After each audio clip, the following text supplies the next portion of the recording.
Hello again, Stroke. Welcome back. Today I'm starting a bit earlier than normal, but just a moment here to see why. Why I'm not seeing. There we go. I'm seeing the game. And yeah, today I'm gonna be doing some Torchlight Frontiers because some people showed interest last night while I was playing Wosen and wanted me to tell them a bit about the game.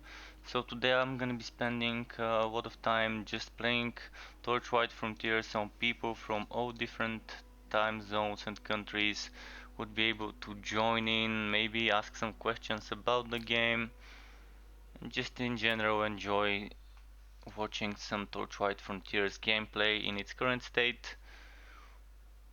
Update 10 is approaching very fast, and before you know it, it will be here bringing a ton of changes. A ton of changes, reworks, features, wipes, and all the other things that you might think of. So there's gonna be a lot of stuff going on. I'm wondering what to do. I'm gonna be doing probably some contracts, some endgame content. I don't want to do everything at once. So for now, I'm just gonna do a little bit of everything, but not everything all the way to the end.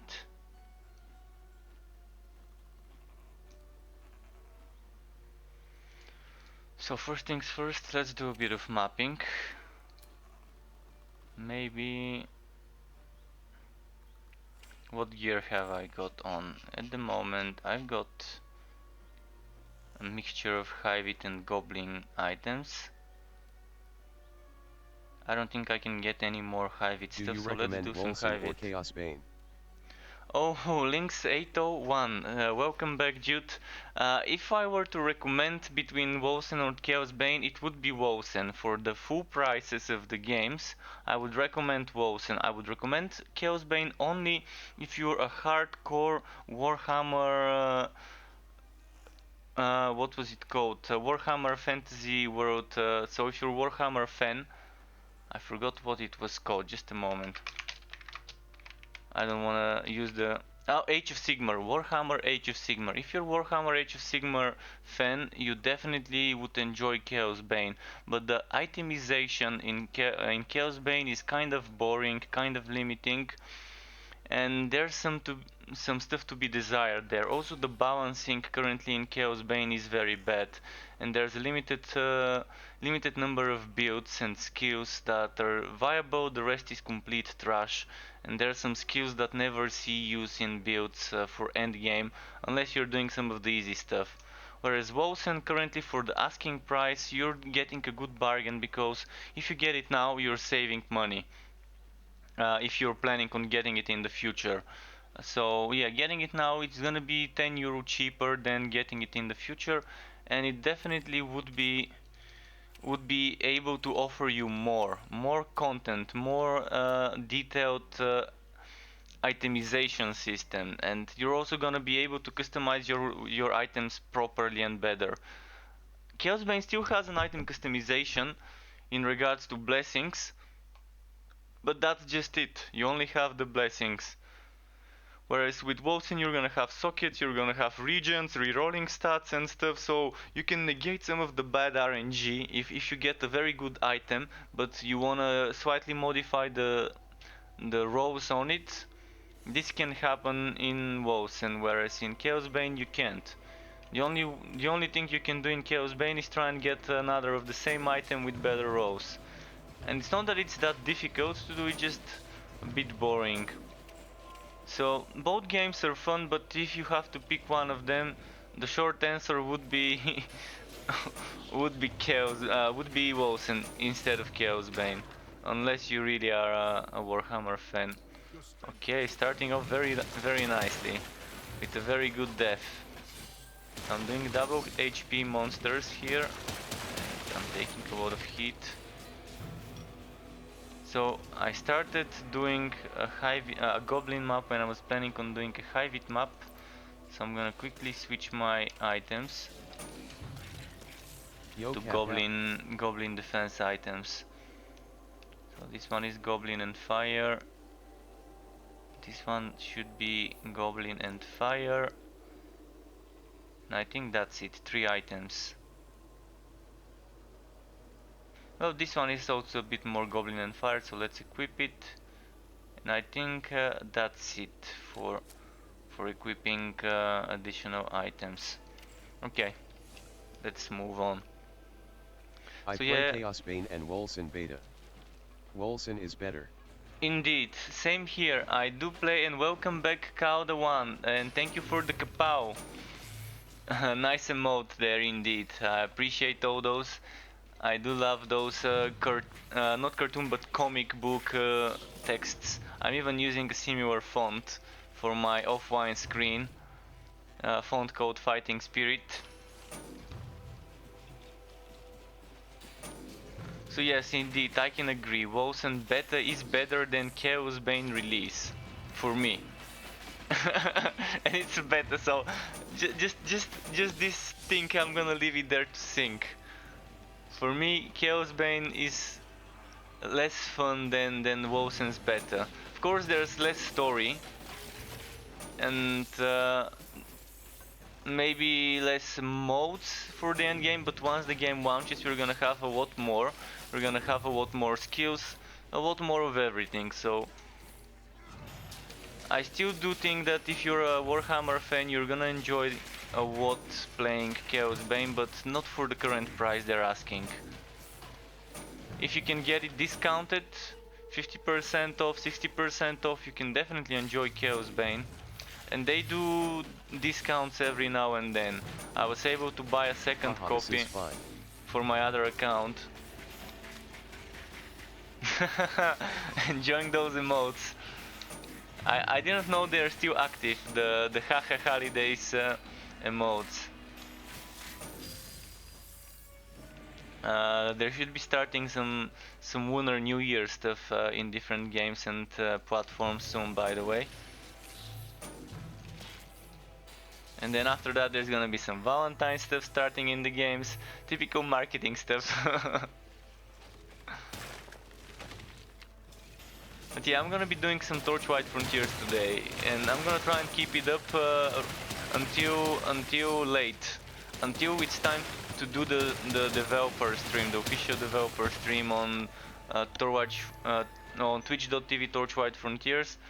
So maybe when the official stream starts, we could raid them, whomever's here. But that's a lot of time until then. That's 11 hours from now, when the official dev stream starts. Well, not 11, but 10 and a half hours, because it's 10:30 in the morning and the developer stream is at 9 in the evening. Positive vibration, haha ball. It's definitely a lot of good vibes in Torchlight Frontiers, and if you're starting it 2 weeks ago, then you're gonna have a lot of fun once the changes hit you. My advice at the moment would be, don't try to do too much. Just enjoy it, because everything's getting wiped soon. So just enjoy it. Try to test as much as you can in regards to different skills, different classes, different weapons, different things in general. Try to test as much things as you can. And if you need some help, if you want to team up, if you need someone to help you do something, I'm always here in this game and in other games I play. So don't be afraid to ask. And if anyone wants to know more about the game, if you want me to show you something like the relic weapon system. I play Torchlight 1 and 2 before Carrot. That's pretty nice. I've also played Torchlight 1 and 2, and I still have Torchlight 2 installed on my computer, by the way, with some mods on it. Some pretty fun mods. And Torchlight 2 was a great game and still is a great game, but mods made it even better. It made an amazing game great, or a great game amazing, depending on how you rank them. But definitely it's fun to play Torchlight 2, and once you get bored of it, you can play it with mods. Playing only hack and slash games, you're gonna feel very well at my channel. The only non-hack and slash games I do are games that I try every now and then, but the main games I play are hack and slash games, with the exception of Borderlands 3. So Borderlands 3 is the only main game I have that is not hack and slash, but most of the games I would be playing here would be hack and slashes. It's just that I enjoy this genre the most at this current stage.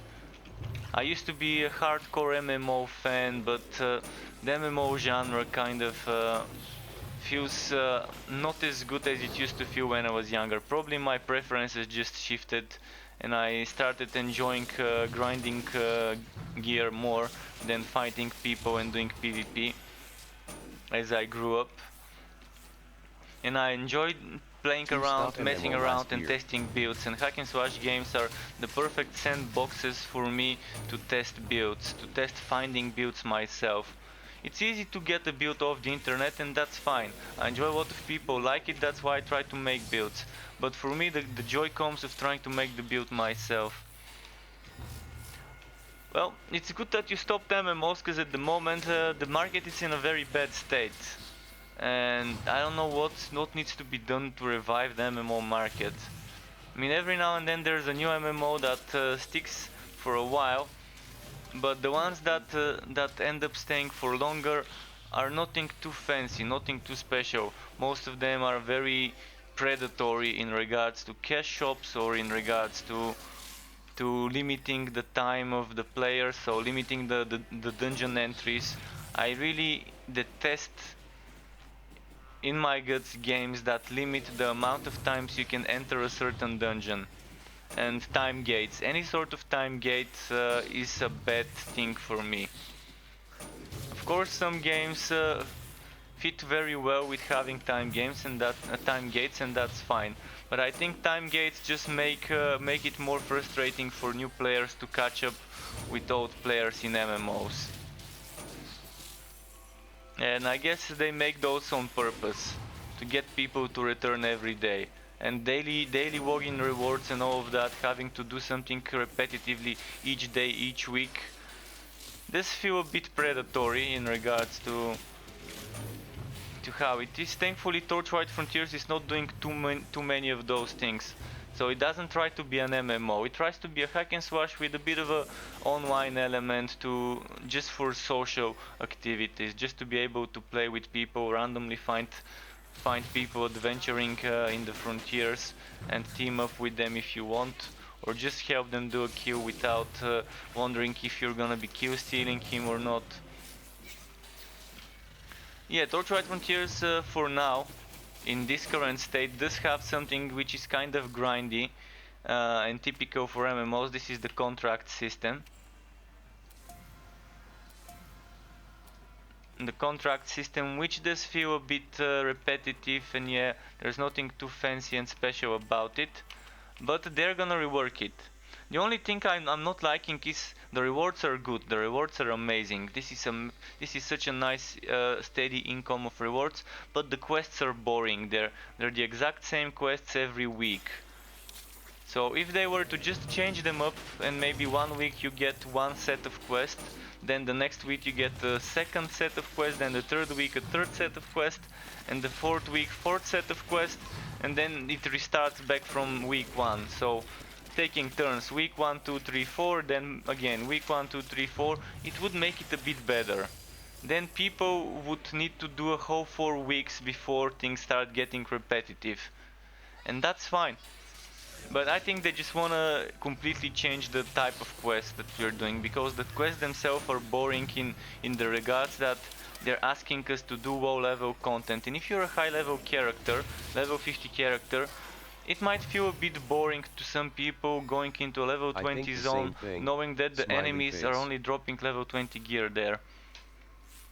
I'm glad that you think the same thing. I'm very glad that you think the same thing and that I'm not the only one thinking this.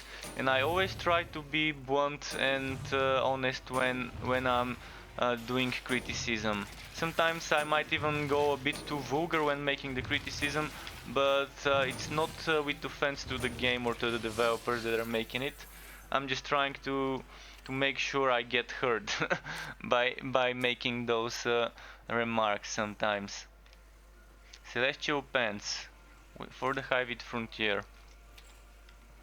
But yeah, I do respect the people who make games, regardless whether it's it's this or another one that I'm gonna be playing. If I play it, then I do respect the people who made it. I wouldn't have been playing it otherwise. And Torchlight Frontiers has given me so much fun, and it's got so many good things about it. And I always try to make sure that they know the things I enjoy and the things I think could use some work in the forums when they ask us for feedback every month, not every month, but every time there's an update. Because this game, the developers have listened to feedback from the players a lot. Most of the things have been reworked or tweaked a bit after feedback from players. And the developers respect us. They know we help them make the game better. They know we're a valuable asset, especially to a game in alpha. A game in alpha for a small studio that cannot not spend tons of money on hiring people for in-house testing could very much benefit from inviting people to test the game for free and getting feedback. And if you look at the Discord channel, you're gonna see the bug hunting section, and you can see a lot of people have been reporting things steadily. So yeah, there's a lot of good stuff coming. Be patient, guys, and this game by the end of the year should release and everyone would be able to enjoy it. For now, hope you get lucky with an invite in the alpha. I think is more in beta than in alpha. Currently this looks better than some games that have been launched. And yeah, this is getting close to a beta. Technically it's still an alpha because there are still things missing. We still have parts of the main story missing. So when they add the third frontier, there's gonna be just one more frontier needed to be added before the launch. I think they're planning for 4 frontiers when the game launches. 4 frontiers and 4 characters is what they're planning for now, before the game launches. So by the end of the year we should be seeing a launch and another 4th frontier once they add the 3rd one with this update. So all the things on the travel board. And speaking of travel, let me do this. All the things in the travel Official board. TLF roadmap. https://trello.com/b/adxfwe/torchlight-frontiers-roadmap. Exactly, so this is the link. This is the link to the official roadmap. And in there you can see under coming soon the things that are coming with the next update, which could be next week or the week after. I doubt it would be this week because they haven't announced it yet and it's Friday. But anything under coming soon is there. Under work in progress, I think is what they're calling it. Let me just quickly open it up while it's loading. Yeah, it's called work in progress. So work in progress is coming with this next update. And Big Bad, a major antagonist and their deadly lieutenants. If you're wondering why everything is going to heck with Novastraya, it's the Netherrim.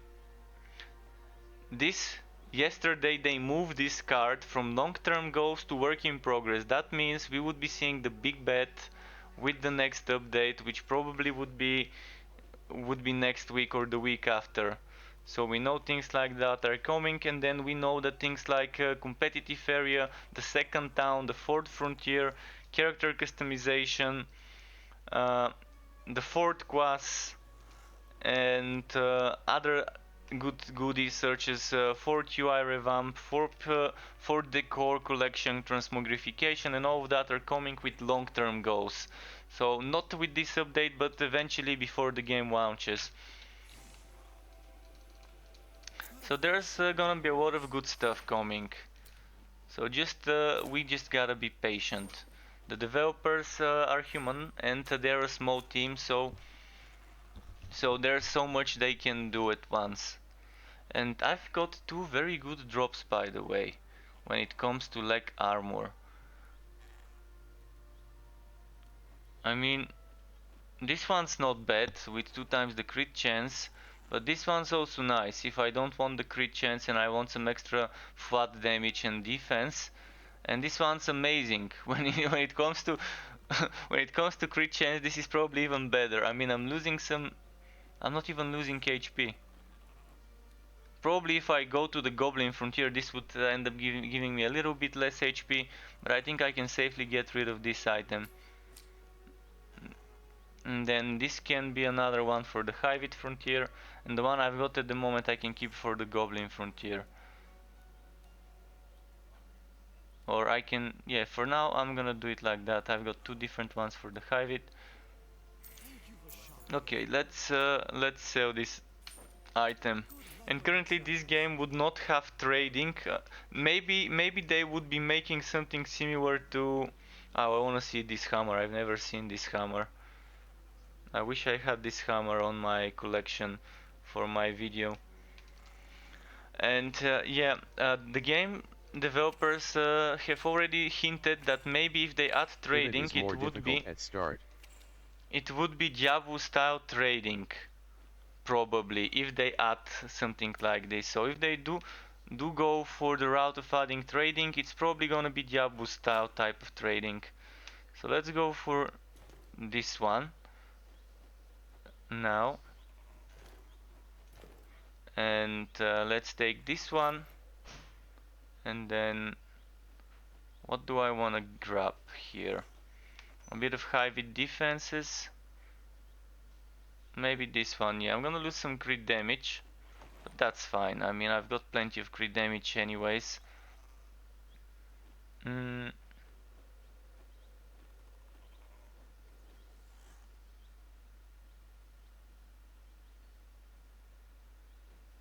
So yeah, I've got plenty of crit damage. Let's do another Hivit map. And I'm gonna do one more map on the mage, and then I'm gonna go on another character, and I'm gonna do 3 maps on the other character. So I'm gonna be doing this, 3 maps in one character, 3 maps in another, and taking turns, 3 maps on every character I play. I'm also gonna do a bit of contracts, so you can see what the contracts are. Anyone who has not seen this game and wants me to explain certain things in detail, now is your chance. I would be staying for a long time, until roughly 9 in the evening, and it's currently almost 11. It's 10:40 in the morning. So from 10:40 in the morning until 21. And around 21 my time is when normally the dev stream starts every Friday. When the dev stream starts, I'm probably gonna go and raid it. But there's a lot of time until then. Probably around the afternoon I'm gonna do like 5-10 minutes break for food. Or maybe, we'll see. We'll see when that would be. Whenever I get hungry in 4, 5, 6 hours, etc., I can do a quick 5-10 minute break, but we do have time until then. Just had my breakfast, had my tea.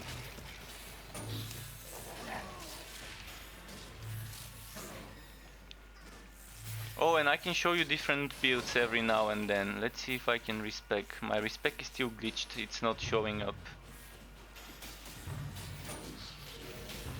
without me using it. We keep getting double health enemies.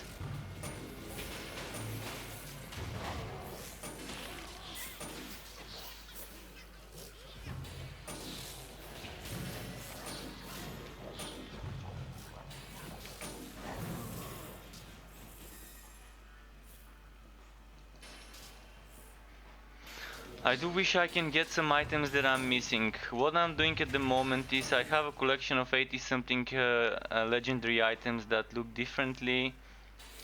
Item pieces or just set pieces or not. Just different looking weapons, offhands, armors, etc. So I'm trying to like make a collection before everything gets wiped. I've already recorded some of them, but I'm trying to find some that I've not recorded. Like this guy in the town was wearing a hammer I've never seen. So this game still has some legendaries I'm to see and to find. I want to make this collection, then make a few short videos on YouTube to showcase it to people when update 10 launches. or not launches but hits us, because it's not gonna be launching, it's just it's just getting an update added. Since everything is getting wiped, I'd rather save this this collection in the form of videos that people might want to see. I know many people would be interested to see what different items and skins there are in the game. So that's why I'm hoping I would find stuff that I've never found before. This one I've found before, but if someone wants to see it, I can show it to you. This one is a very nice one-handed sword. That's what it looks like.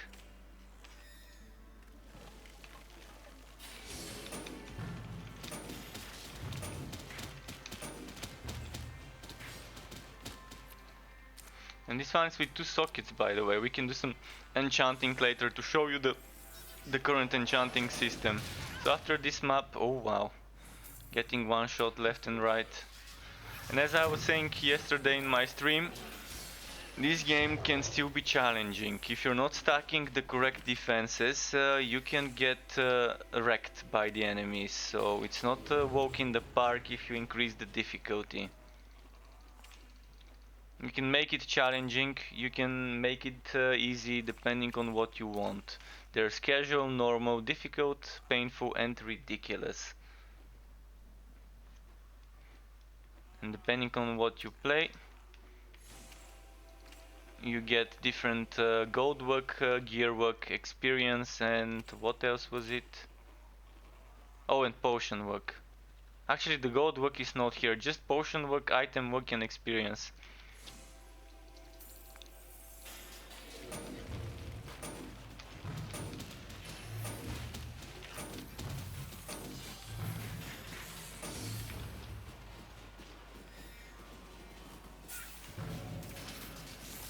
And those difficulty levels got added a couple updates ago, I think. Or maybe 3 updates. I think two or 3 updates ago. Something like that. And yeah, it was a big thing when they added them, because something started feeling pretty easy once you gear up. And then it called for those difficulty levels, and they were a very good addition. And you can at any time change it. It's not like you have to complete the game on one difficulty to unlock the other difficulty and so on, like it's in the old school hack and slash games. It's just something that you can change at any time, but if you're already in a map, you have to wait for the next map, for the next zone. So if I change it now, until I start a new one, a new zone, it's not gonna be in effect. But as soon as I do, it will be. Regardless whether I go to a public area or an instance dungeon.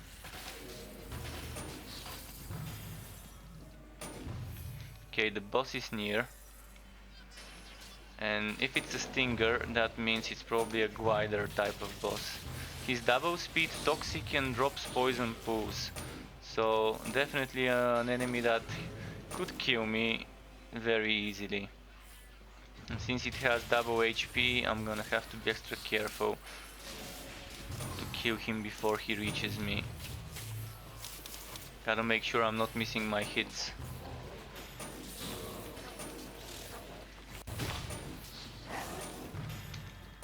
And the game does have very good animations. I'm a big fan of the animations in this game. Shit, I shouldn't be hit by his projectiles. If his projectiles hit me, I'm dead. Thankfully, I'm paying attention and I'm keeping my distance, and he's dead. Or it.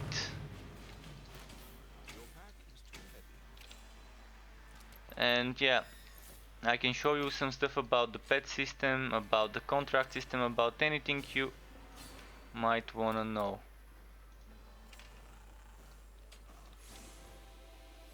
Let's see where the chest is.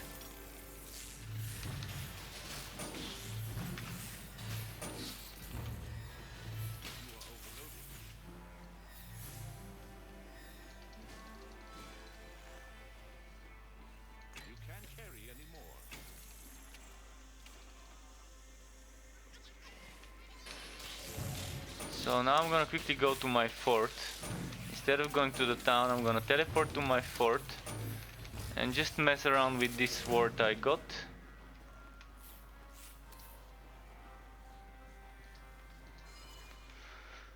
And forts are kind of like your home base, like your base of operation, your headquarters, or whatever it's called in different games. Here it's called a fort, and you can customize it. There's gonna be different cosmetic items that you can use and unlock through various means of content in the game. And you can decorate the fort and make it your own place, your own little haven in the game.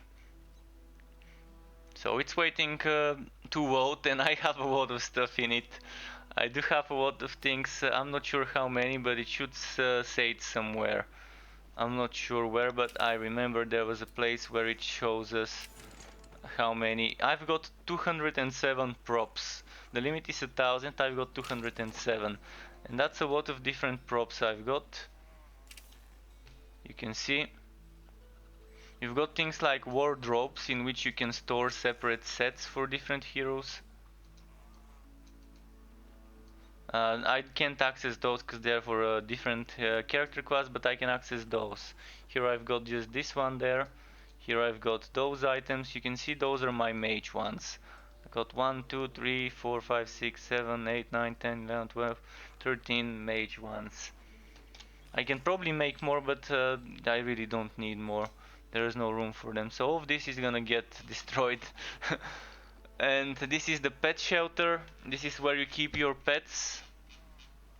You can rename pets. You can give them different skills as long as the skills are unlocked. And you just kind of make a collection of pets. And this is the enchanting station which I wanted to show you. So I'm gonna quickly send my pet to sell some goodies. And bring me Nice some fort, monies. congrats, haha, shrug middle. Thanks. I'm glad you like it.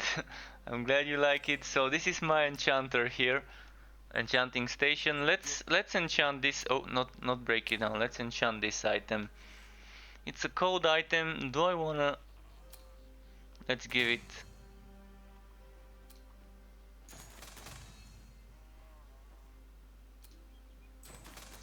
Wolson update January 30th. Hello 456123. Unfortunately no, the Wolfsen update was pushed back 2 weeks to the 13th of February. So on the 29th of January, everyone in Wolfsen would not be able to play online, only offline, for 2 weeks. And during those 2 weeks they would be doing maintenance on the Steam servers. So there would be different things going on. So for now, you've got another 5 days of online play with Wolfsen. Then there will be 2 weeks of maintenance, and on the 13th of February it's gonna be the launch. The new update Max with level all the 90, goodies. wow.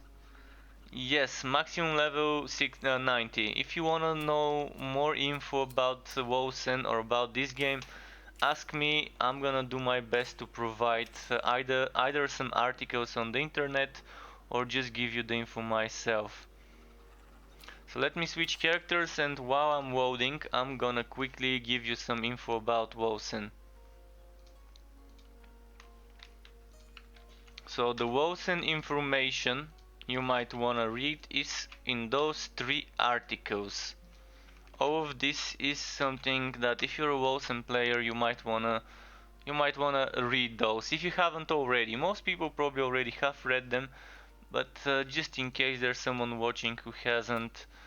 Now, I played a bit with the mage. I will come back, don't worry, I will play a bit more mage. For now, let's do a bit of Realm Master, the mustachioed friend. Everyone's friendly neighborhood mustachio.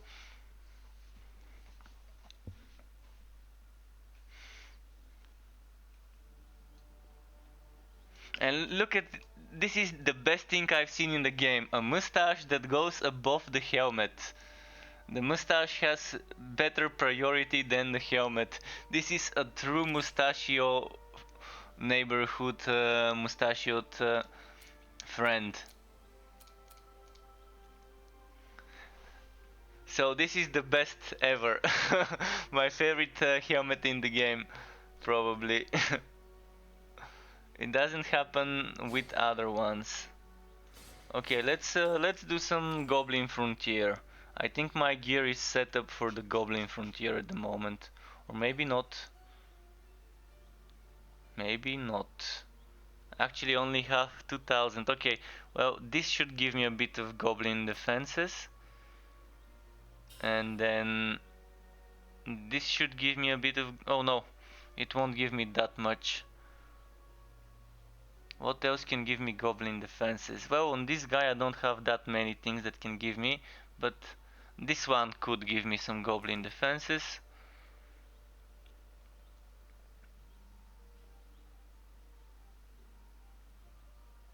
This one is Fire and Goblin.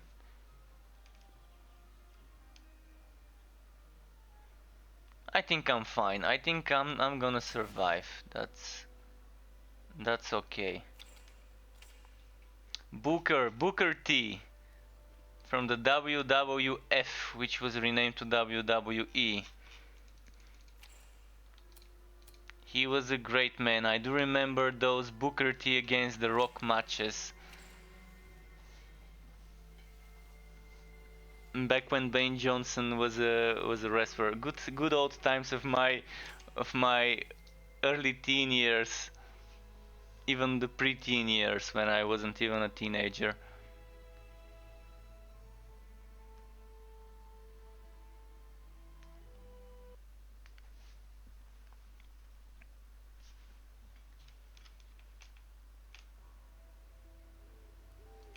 Let's see. So it's this map that we're doing. So with this character I'm playing with the Bleeding Relic at the moment. So you're gonna be able to see something slightly different, and I'm playing a melee build, but if you wanna see the train in action, I can go for a train build for all of you. Or I can go for a hybrid. The hybrid build is probably the strongest build at the moment on this class.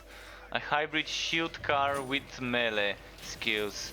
So you're using the shield car just to make yourself a bit more invincible and beefy.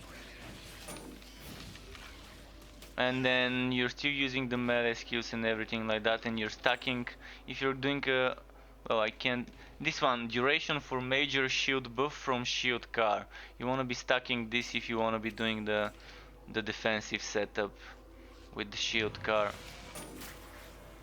But I do enjoy playing this. I do call it an AoE master because there are so many AoEs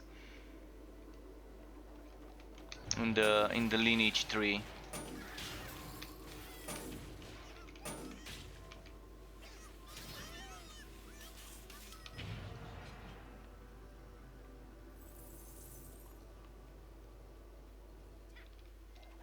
I'm wondering how the respect system would work when it's implemented. They did say that we would be able to remove one by one, to de-level a skill by one. So if I have 10 points in one skill and I wanna remove 5, I'm gonna need 5 of the resources maybe. But yeah, we're gonna be able to do it level by level. Not a complete respec, unfortunately, but it's still fine. As long as it's easy to find the resources and it doesn't take a whole week to be able to respec completely if you want to, then it's gonna be fine. Time will tell what the drop rates would be of the respec items. But I definitely would need to be respecing, because making builds requires me to continuously respect my setups. In games that the leveling up is slow, the only option is respecing. And I'm glad that during the alpha they were giving us free full respecs. Before the respec system is implemented, they made it so that every week we would be getting free respecs. Currently, I'm not sure why it's not working, but I'm unable to respec. I don't get the free respecs, even though I have not respect in months. Maybe not months, but a month. is when probably my last respec was, maybe month and a half. So maybe something is glitched for me. But regardless of that, I just do hope sincerely that it doesn't take ages to farm the resources and to be doing the respecs. Because what I would do at first is I would do one level into each skill. Just so I can do what I normally do. I've been doing it since I started playing the game and making content for it. Actually, in fact, my first content for the game was a showcase of all the skills in the game back then when it was update 4 or update 5. I can't even remember which update I made it for. I think I made for update 4 and then again for update 7. And I'm gonna do it again for update 10 with the new skills after update 9 and 10. Before making some more new build videos, and there will be some more build videos with the new skills implemented. But the good thing about my old build videos for this game are that they're still viable, but they can be made better by introducing the new skills which have not been covered yet, because they have not been added yet. And even my very old builds that haven't introduced the updated relic system are still viable, because in this game every build is viable. I haven't found a single complete trash build in the game, because it's just made in this way. You're picking the skills you wanna use, not because it's a viable build, but because it's a build that fits your playstyle. So regardless what relic weapon you pick, what weapon you pick, what character you pick, what skills on this character you pick, as long as you don't make completely illogical things, you're gonna be fine. And even if you do make completely illogical choices, you're still gonna be fine. Like, per se, for this character, let's say for this character I invest all my points into the train and then only invest 1 point in each of those skills, I'm still gonna be fine. I'm not gonna be as strong if I play skills that I don't use, that I haven't maxed out.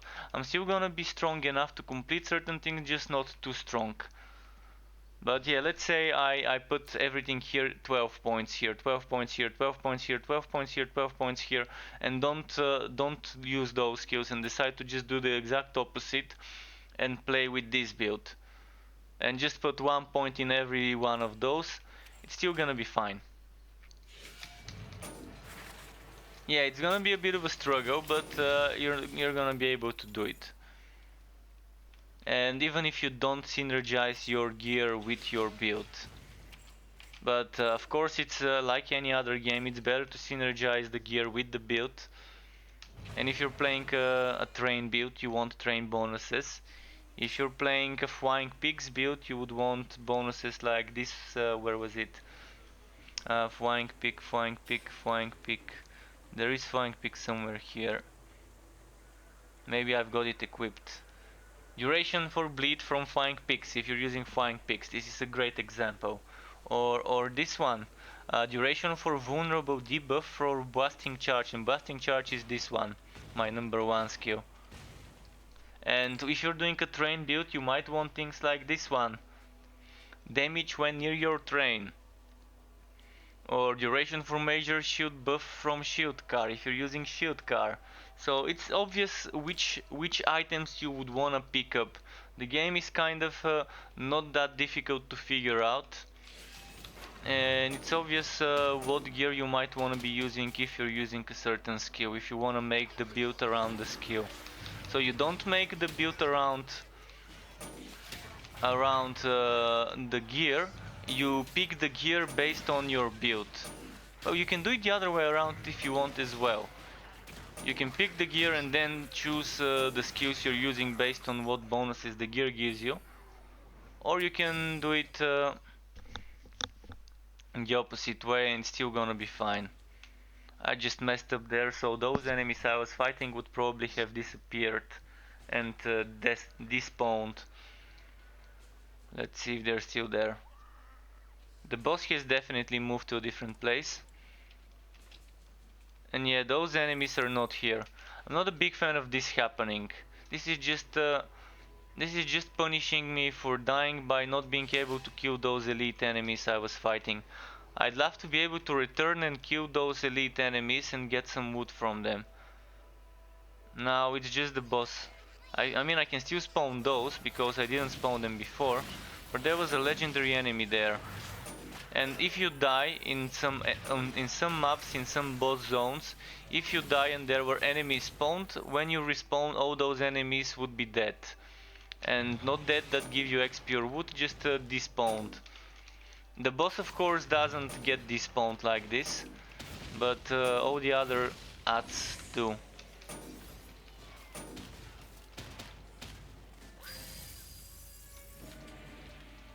So that's one of the things I hope is getting fixed soon. Let's see the chest. Nothing too fancy this time around. I do hope I get this hammer that I saw in the town, because it's gonna be a great addition to my collection before the wipe. It would have been pretty amazing if they decided to increase the drop rates before the launch. Not before the launch, but before the wipe, to give us some chances to test more things before everything gets wiped. And this thing I'm saying is viable both for Wosen, improving the drop rates before the game wipes for a short amount of time, and for this game. I would be so happy if they allow us to farm things easier.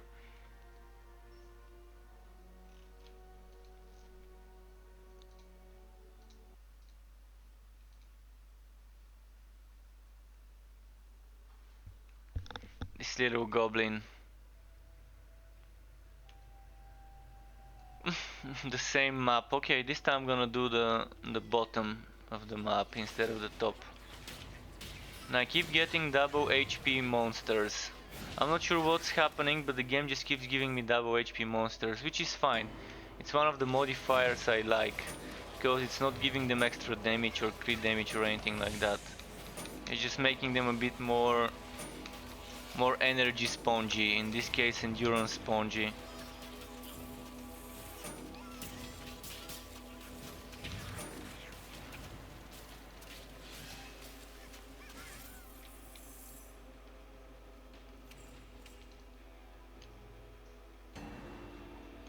Alright, fire dancer, but where is the big guy? It says this one is a minion, but who is it a minion of? There should be a big guy somewhere which I can't find, so I'm not sure where the big guy would be. Well, that's strange. The first time I'm seeing a minion without the actual legendary spawn, so maybe it's somewhere here. Or it could be a bug, It could have spawned a minion without the legendary. Updated and released on the 13th of next month. Yes, exactly. Wosen would be updated and released on the 13th of next month. And on the 29th of this month, the servers would be closed.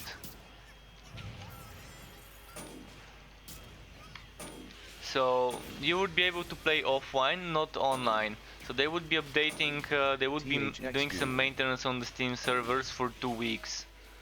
2 weeks of maintenance seems like a long time, so there's gonna be a lot of changes then. If they need 2 weeks for maintenance on the servers, that means they're preparing for some heavy votes, for some heavy numbers feeding into the game. And that can only be good news for me. If they want two weeks for that, offline would be working, but I don't think we would be able to play our current online characters offline. So my advice is to anyone that is currently starting Wosen, maybe create an offline character so that in 5 days from now you wouldn't lose your progress. and you would have 2 weeks and 5 days to play with that character. Because if you create it online, of course I can go ahead and give you items, but I can't give you items for the offline character. But if you start an offline one, you wouldn't have to start again after 5 days. But if you do need items understand. for online in WoSen, I can give you. So there's that. There's that thing. If you start an online character, it's only gonna be for 5 days, but you're gonna be able to get some gear from people who have gear and can trade it to you, me including. And if you start offline, at least your character would not disappear after 5 days, unless the WoSen developers allow us to download our online characters for offline mode, and just one way only. It would be amazing if we can at any time download an online character for offline and just do it one way, not being able to upload offline in the online servers, but just the download. That would be amazing as a feature. Even maybe if it's not there on launch, after the launch it would be nice for times when we lose connection or when there's maintenance on the servers.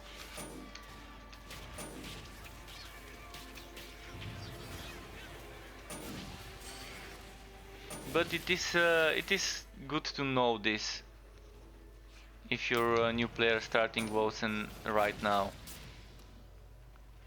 5 days before the server shut down.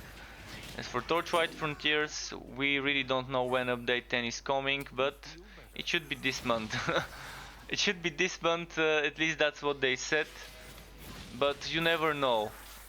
They're doing their best to bring it to us as soon as they can, but in a good state. They don't want to bring us an unfinished update.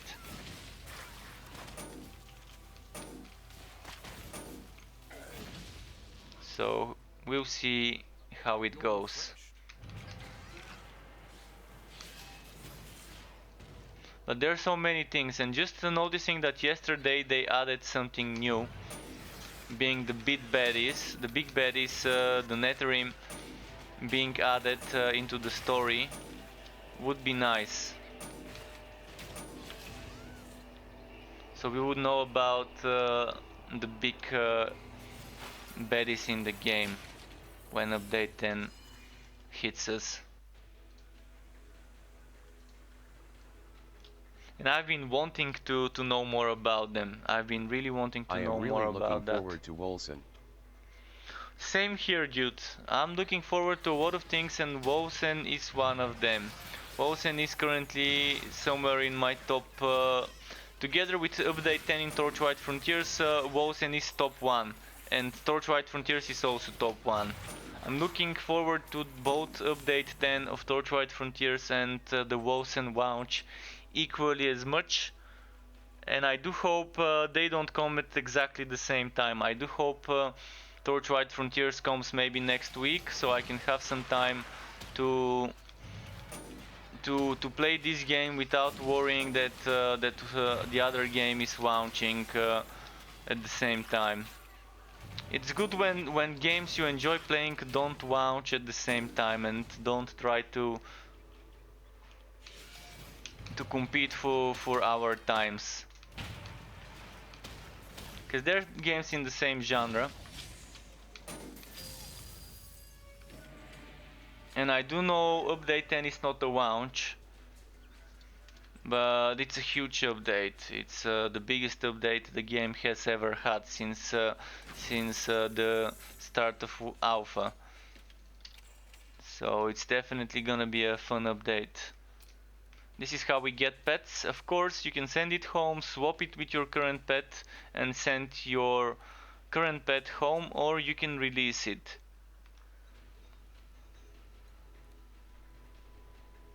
This is one funky llama, alpaca in this case. I do prefer alpacas to llamas. Some people prefer llamas, others prefer alpacas. I'd rather have a mini goat pet, because it would fit my wood fiend creature that I decided to be like a devil-like goat with a split tongue and some horns.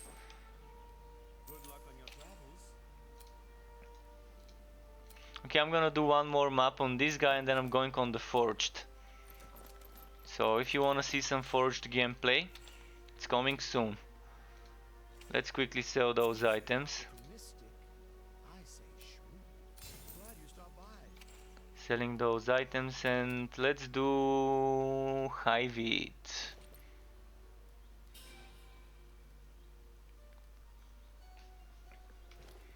We're gonna be doing some high wheat stuff.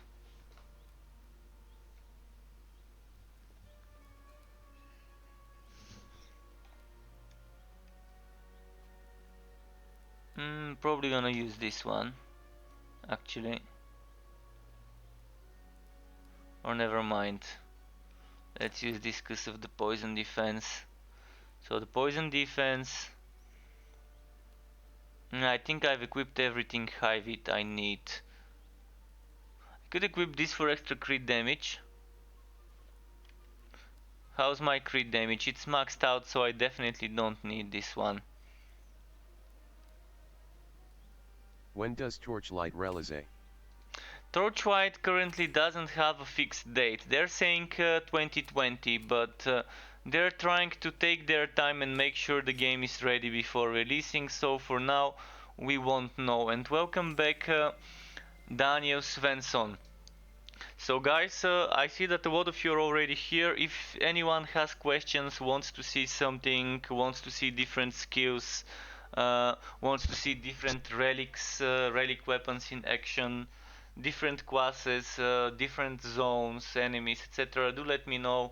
I'm gonna try and do my best to show you, answer questions, etc. And yeah, we don't know the exact release date, but they said it will be this year. So there's that at least.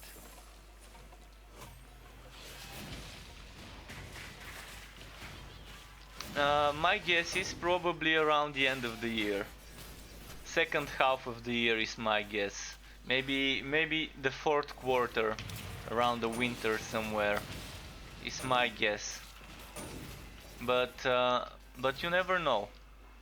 You can never know. I'm not really good at making guesses. Sometimes I've made correct guesses for when certain updates would come, but most of the times my guesses have not been really accurate when I try to guess when an update would come or not. So I can only guesstimate. And they're a small team, so they're doing their best to bring us good stuff, to not rush the updates and bring us things filled with bugs.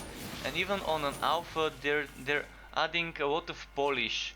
They're adding a lot of polish to an alpha. They kept adding quality of life changes with each update, and they even took a breather in the summer or in the autumn with update 8 to focus on quality of life, something that's unusual for alphas.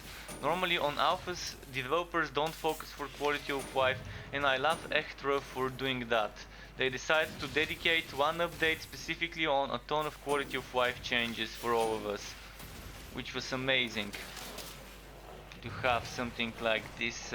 So in between update 7 Beast Buddies and update 9 Seed of Fortune was update 8, which brought a lot of quality of life stuff.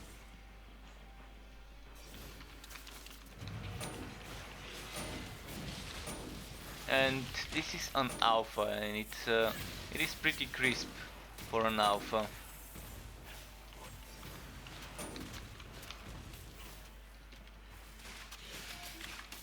Steampunk Railhammer. I think that's another Railhammer I don't have. So another one I would record myself using for a YouTube video I'm making. Currently, the things I have recorded, I've got them on a TXT file. The things I have recorded, I'm gonna try and show you. Just let's see, file open, items. Let's try and share that window with you.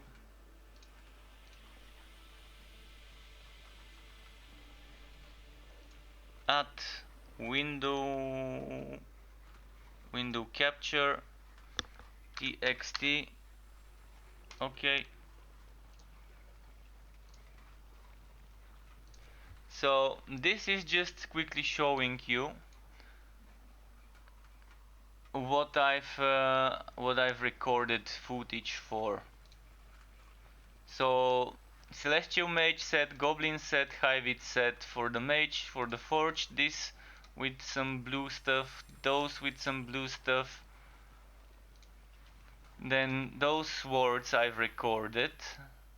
This is blue sword, then those stuffs I've recorded, those focus items I've recorded, and that's just me recording 10, 15, 20 seconds of me wearing the item, zooming in, doing some attacks, rotating myself. So basically doing something like, if I go into the game, something like this, and then holding shift and rotating like this, doing a few basic attacks. And when it's a weapon, I'm not wearing armors, just the weapon. When it's armors, I'm not wearing weapons. When it's offhands, I'm not wearing weapons or armors, just doing like that. So I'm trying to cover all of the items I can get in the game, and then gonna release them based maybe on different categories. Maybe I can do a separate video for cannons, separate for maces, separate for great blades, just quick 1, 2, 3 minute videos or whatever, however long they turn out to be. I've already recorded the footage, I'm just trying to make sure that I can get some more before the game launches. Not the game launches, but before the game wipes and the update comes, the update 10. So this one would be added to the list. You probably did not see it into the list, and this is a great Warhammer. It looks amazing.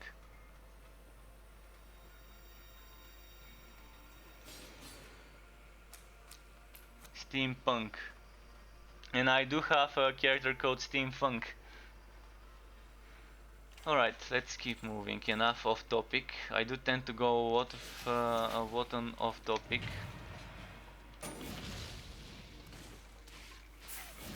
So together with the sets and all the items I've recorded, blue and everything, I think that was like 80 something items. So it was 42 unique items, I think, before I added some more. I forgot to update the number, but I think it's more than 42. 42 was in the first day. Then I added some more. I need to count them again, even though it said 42 in the list. And then there's a lot of the different sets, visual, which I'm still missing some pieces of. So even though I wrote some of the sets, I was missing the gauntlets on one set or the shoulders on another. So yeah, there's things that I'm missing from certain things.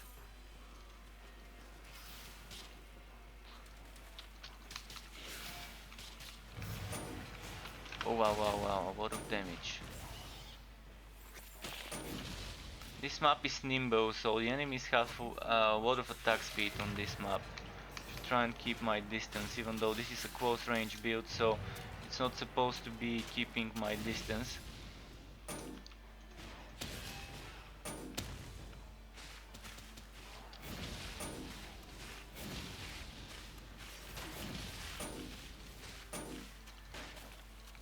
Yeah, I'm gonna be using Ghost Train more on this map. I normally spam Spike Drive a lot, but Ghost Train would be what I'm gonna be spamming, I guess.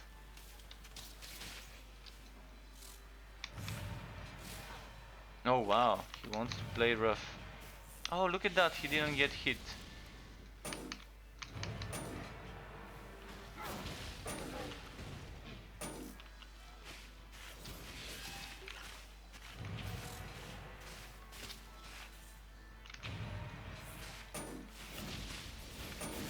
Okay.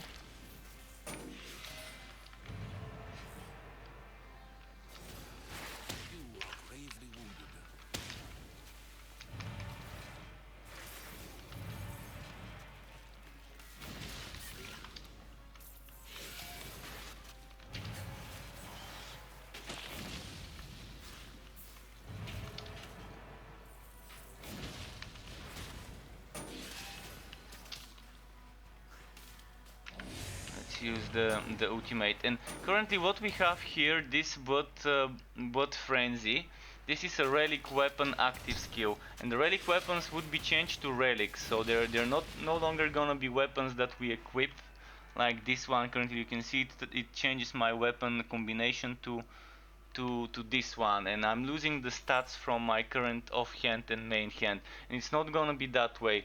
It's just gonna be something like an artifact that you keep and you activate, and it will no longer transform you into wearing it. It's still gonna give you a buff, and you're still gonna be able to get all the things from it. It's just not gonna be a visual change, and it's not gonna be changing your weapon set, so they're gonna be called relics instead of relic weapons. Also, if you want to see some previews of stuff that's to come, I have gotten some screenshots off of the official developer streams. So from the official developer streams, I managed to screen capture some descriptions of new relics and of new skills and of new items. So there's definitely some fun that's going to be coming. So if you want to see some sneak peeks, let me know. If you want to watch those official developer streams, you can head to the official Twitch, which is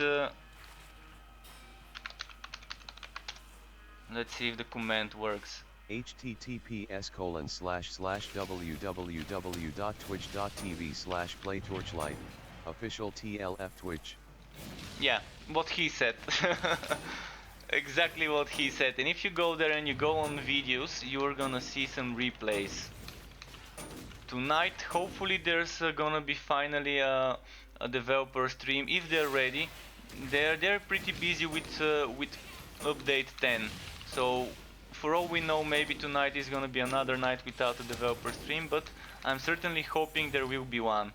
And that's supposed to be in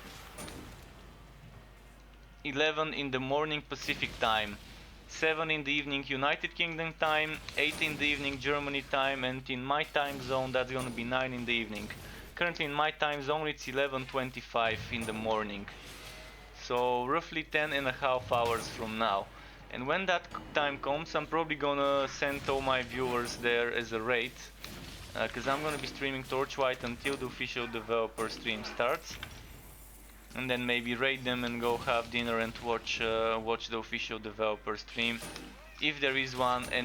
And if there is a developer stream, they promised that they would be revealing some update 10 news, so I'm really excited and can't wait for the dev stream. Hopefully it is tonight, but I can't say for sure whether it will be. No one confirmed that it will be tonight, but later today, when it's morning in the US, maybe they would write an announcement whether there will be an official dev stream or not this week.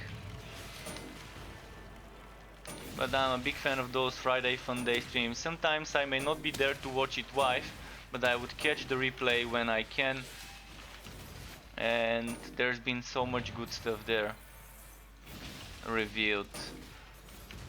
Especially around the Christmas holidays, they were very generous with giving away Torchlight Frontiers keys for alpha access, so that's one reason out of many to watch those streams. My favorite reason to watch them is because I can have a sneak peek at things to come.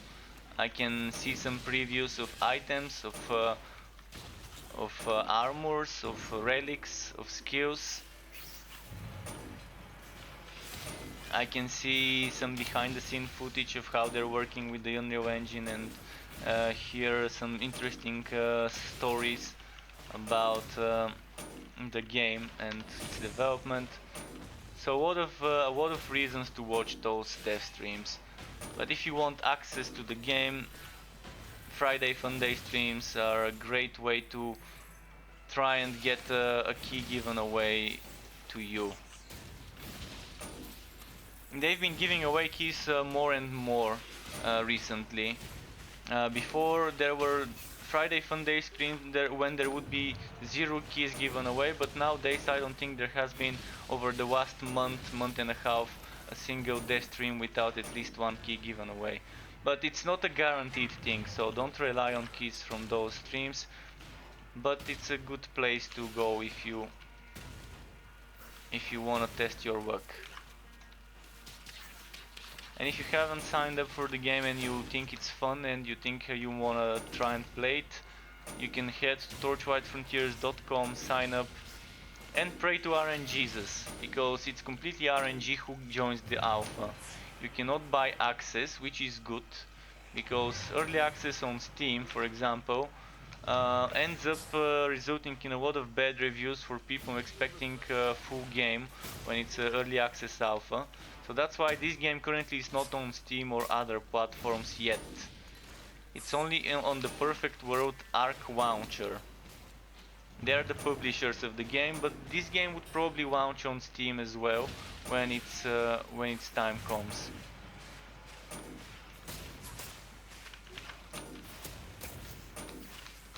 So yeah, indeed, it is trying to just stay there. It's easy to test. They have different builds, a lot of different builds that they're working on internally, and with the Arc launcher, it allows them to better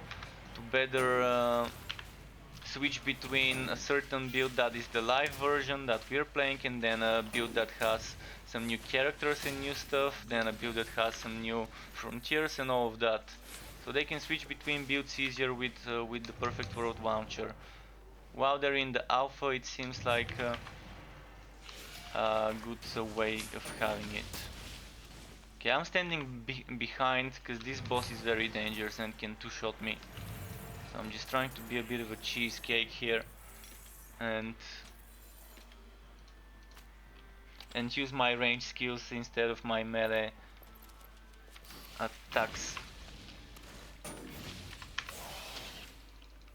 I pressed the wrong button, sorry.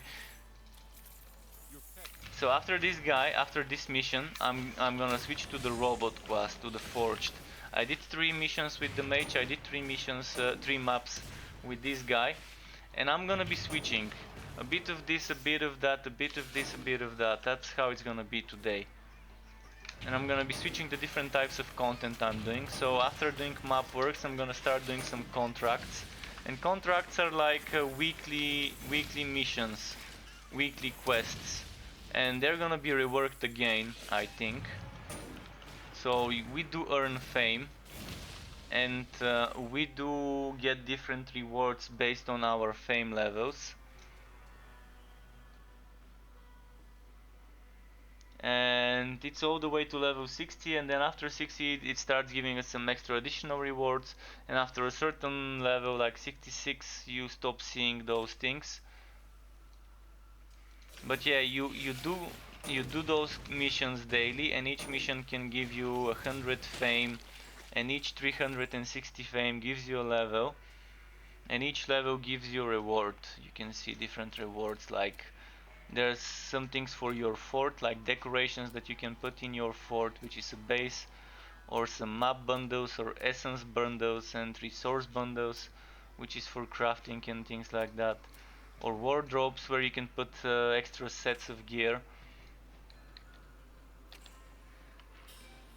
Oh, look at this. Why did I unequip this? I didn't notice. Okay, so this rail hammer I have to remember. So far I've got 2 weapons that I need to add to my collection. This one and this one. Character selection, yes. Time to do some forged. Look at this guy. Cute little robot. And by the way, we're gonna get eventually, not soon, but eventually we're gonna get locomotions. So normally this guy only has spider type of leg things that he's using to move. So they're gonna maybe change it and get some wheels or some other things like that. Maybe those spherical things like the robots in the new Star Wars series. That's like a sphere rolling and you're moving with it. So they're gonna add some different types of locomotions. Eventually, I can't say when, but they've added it into the travel board. So what frontier am I gonna be doing? Let's do Hive it. So I'm gonna get some potions.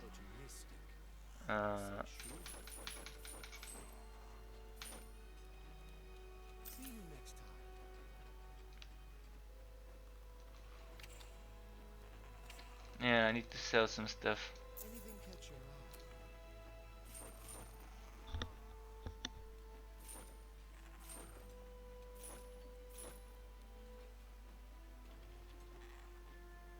I really don't need this shield. Well, actually, let's do something.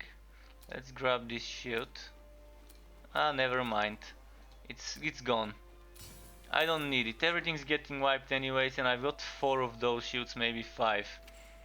I was gonna salvage it for materials, because what we can do is we can get 1 legendary essence for each legendary item we salvage, 1 blue for each blue item, and 1 green for each green item. And we do need green ones to enchant green items, blue ones and green ones to enchant blue items, and all 3 of them if we are enchanting legendary items. And enchanting is you get gears with those sockets, and in those sockets you can see you can put different stats based on certain recipes. So here I've gone for physical damage and crit damage in my 2 sockets. And you do that from the fort. I'm gonna show you in a moment. Let's do a map and then go to the fort afterwards. I seem to have geared up for the Hive frontier maybe. Yeah, I do have a lot of Hive defenses and poison defenses, so a Hive map it is.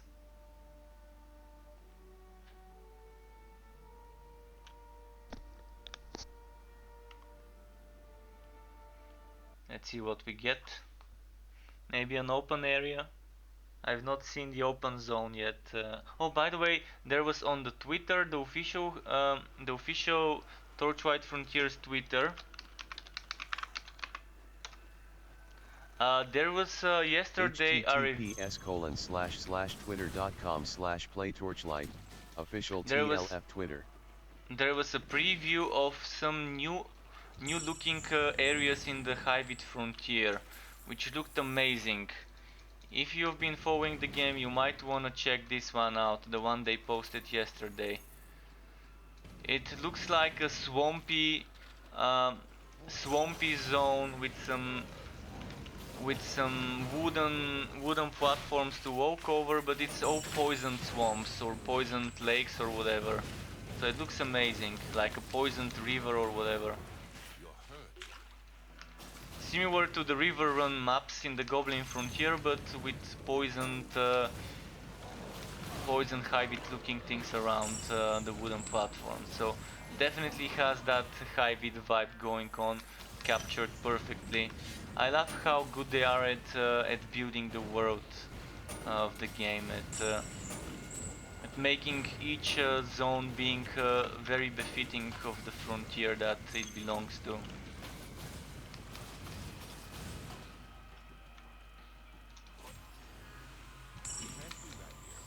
And the fact that we would be seeing more Netherim on update 10 is amazing. So maybe there's gonna be Netherim only maps. How cool would that be if we do map works and there's a map work with only Netherim, which would justify saving Netherim defense gear for when fighting Netherim type of enemies. Or physical defense gear, because undead and Netherim are considered physical damage enemies as well.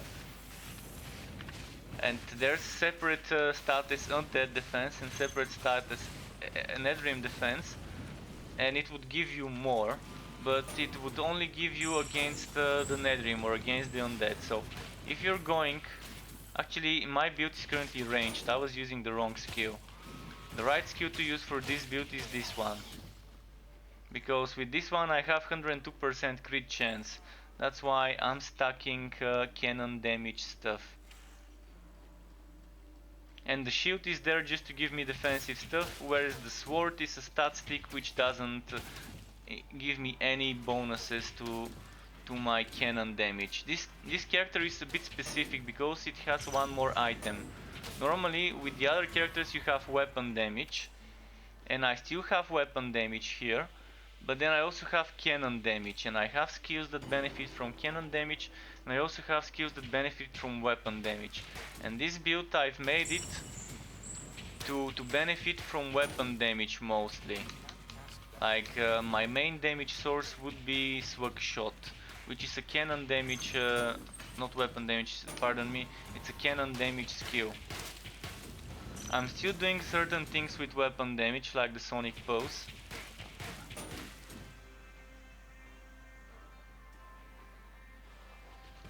But the Sonic Pose, it doesn't matter what you're using, it's just a debuff for the enemies, so it fits well with this build.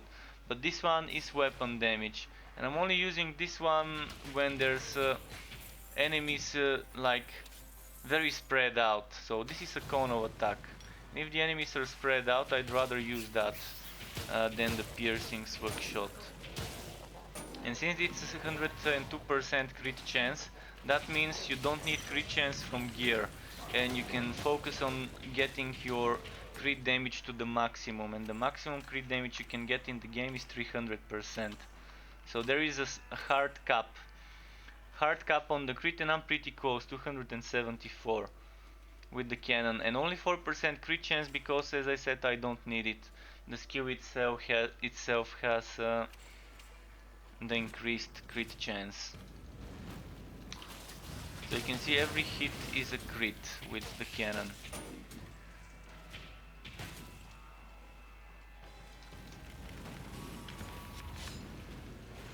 And those meteors falling from the sky are from my relic weapon.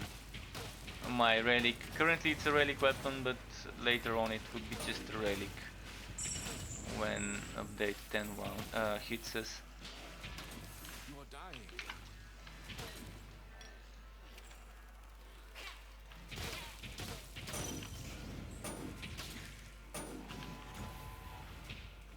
It's gonna be dropping very hot. Oh wow, whoa, whoa, whoa, don't die, don't die, don't die. Don't die. There's a lot of heat I'm taking. But I'm playing on the strongest possible difficulty just so things don't look too easy, and I run out of potions pretty early in the map. So that's not a good sign. Because the thing is, I don't have money to resurrect now. If I die, that's gonna be it. I don't think I've got enough gold to resurrect.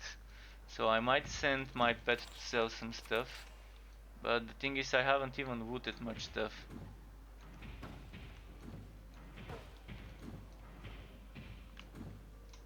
I should have sold all the items I looted with my Realm Master before switching characters.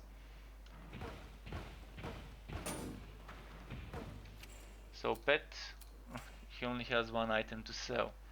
Unfortunate.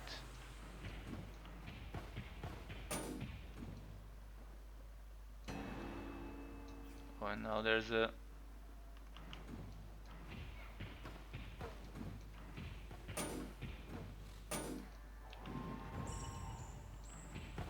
I wish Sonic Pulse was not cast around me, but rather at my cursor location. This is my only thing about Sonic Pulse I wish would be different. It's such a great skill, but it only is cast around me. So if there's enemies far away from me like this guy, it's not gonna get affected. Unless it gets a little bit closer. Okay. Let's get this, this. I'm gonna send my pet to the town to maybe sell some goods, because at the moment I've got 672 gold, which is okay. I can resurrect 2 times with this. The price you pay when you die is 10% of your gold to a minimum of 300. So if you have 3000 gold or less, you're gonna be paying 300 to resurrect at the same place you died. 100 at the entrance and 0 at the town. If you don't have 300 gold, then you can't reset at the same place you died. And if you have more than 3000, it's gonna be it's gonna be more than 300. It's gonna be 10% of your total gold. And the limit of maximum gold you can carry is 20,000. So people can't do some sort of weird stuff by collecting too much money. There is a very small limit of money you can carry in the game. And I think that's a very good way of handling it, to prevent someone from benefiting from some sort of exploit or a glitch. I mean, there's still some ways to get more gold, but I think this is changing. I think this is changing in update 10. But currently you can do something like stashing maps. You can buy maps, green maps. Each green map is 250. And you can sell it for 250, so it's like a gold bar in MMOs. Like in MMOs, you know, you can buy for a thousand gold coins, you can buy a gold bar, or for 10,000 you can buy a bigger gold bar and things like that. So currently in this way, if you wanna save money, you can do it that way. To avoid losing a lot of gold when you die, you can buy maps, but I think maybe they're gonna change this with update 10. I sincerely hope they don't, but I'm kind of 99% sure they're gonna change it. The whole map obtaining and everything. But it's gonna be nice to be able to sell it for the same price you bought it, in case you bought the wrong one by accident.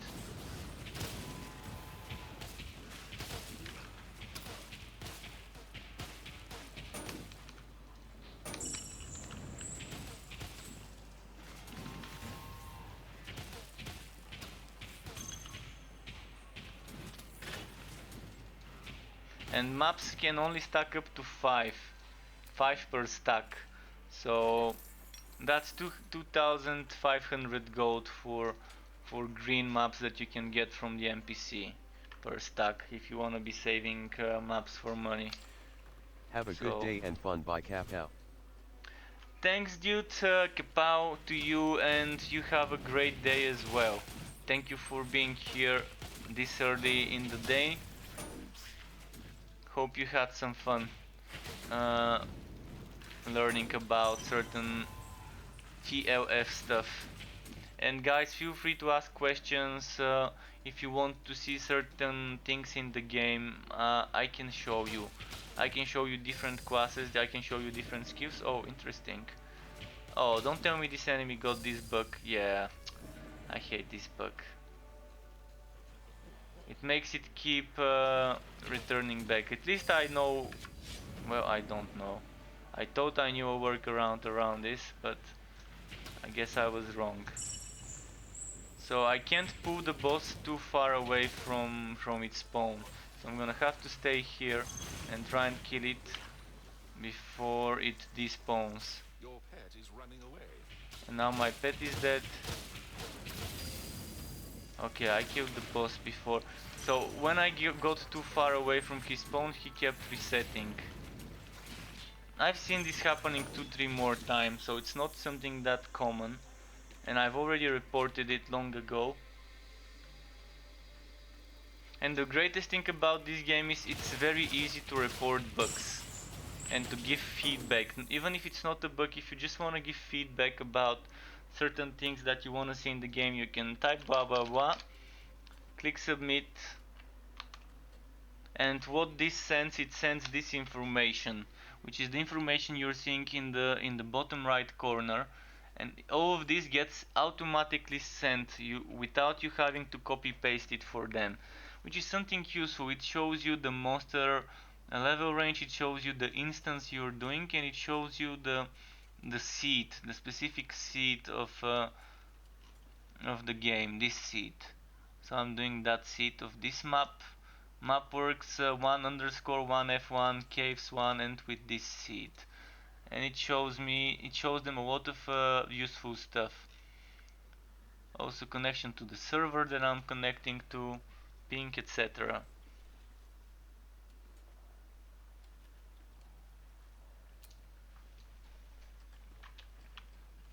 Okay, let's go to my fort.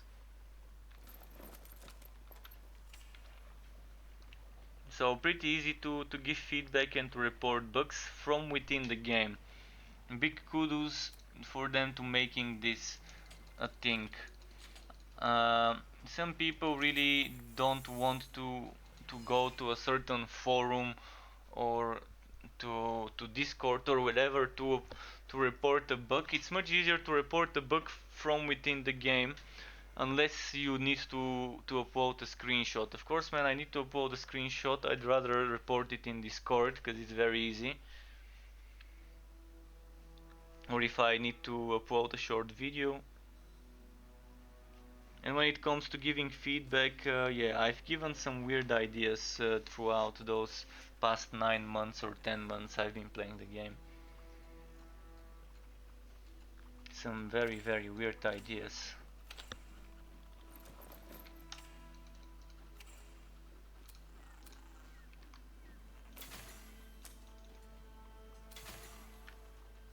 Actually, let's not break down the gear, let's sell it.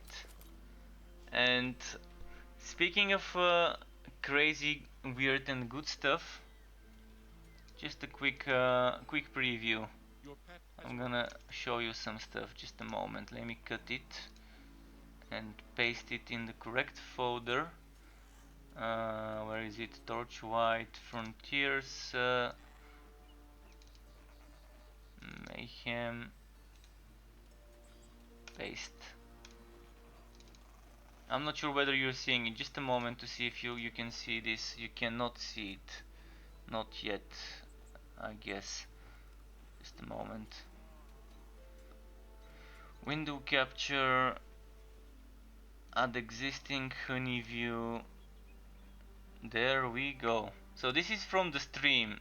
This is the QA, Lady Godfly streaming. So this is her showing some skills. I screen captured this from the official stream, from the official Torchlight Frontiers stream. So this is one of the soft sets. So there's gonna be 6 pieces, but you don't need 6 pieces to make a set. You need 3 pieces to make the most out of a set. So currently we have 6 pieces of armor. As you can see, I'm gonna open my character. You can see there are 6 pieces of armor. Let me check if you can actually see all 6 pieces. You can see I've got the helmet, and then shoulders, gloves, legs, hatch, and the chest piece. It's slightly different with the others, but the basic is you have 6 pieces. And you don't need 6 to get the set bonus. And each different piece would give you different things. So you would decide which 3 pieces you want. You would decide whether you want to go for all 6 pieces or whether you want to get mask, chest and gloves from this set and then get the legs, the shoulders and the boots from another set. So this is some example for the Disc Mage. Now this is an example for the Realm Master. Definitely interesting stuff, and here they're showing you, oh, I forgot to show you what those are. I think I cropped it badly. But sorry for that. I should have cropped this is from the Twitch videos I was talking about. I should have showed what the type of items that we're showing there are. And then this is for the forged legendary helmet, gloves and locomotion. And again, this is from the official streams. Cropped from the official streams. It didn't crop everything here, strangely enough,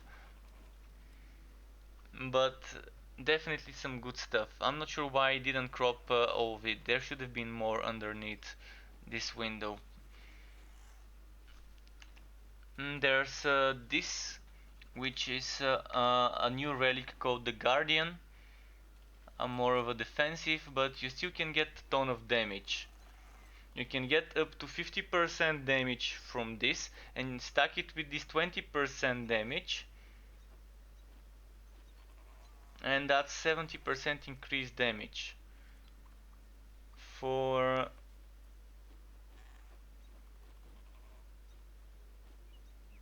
for 10 seconds. So definitely good stuff. And then you can do that extra shield bash as well. But yeah, victory performance would be interesting. And look at that, this is cooldown 1 second, so I think this can be gotten down to 1 second cooldown if this is not a wrong number here. Definitely good stuff. And then there's some other things that you might just quickly wanna check.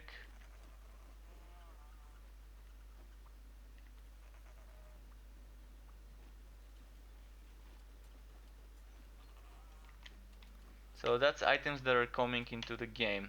Different special modifiers. Currently the legendary items are nothing too fancy. Currently a legendary item, as you can see, is just some stats and that's it. But with the next update that's coming, we're getting special abilities attached to those items, special affixes. And Michael, which is known as Mayhem or extra underscore Mayhem in the Discord channel, is working on those, and he's been previewing a lot of those on the Discord channel, so there's definitely a lot of stuff to see. I'm gonna close this window and keep playing now, but I wanted to show you this to those of you who have not seen it. Of course, if you've been following the game and if you are in the Discord channel and you're active there, you probably have seen all of those or most of those. But good stuff coming. Can't wait to get my hands on update 10 and start farming for all that sweet wood with those interesting synergies. And I really don't know which characters to start with. I mean, there are so many good things, but I'm gonna probably start with the Dusk Mage because it's my tradition to start with the mage. With a mage type of character. I'm gonna quickly go and buy some potions and then do another map in the same frontier maybe, and then do another goblin frontier after this.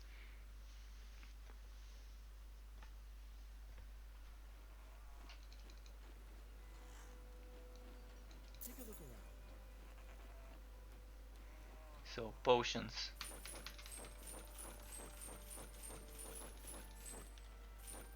See you next time.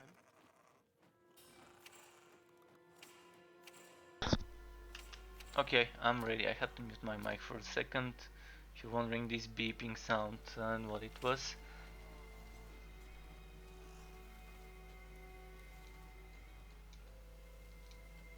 Let's go.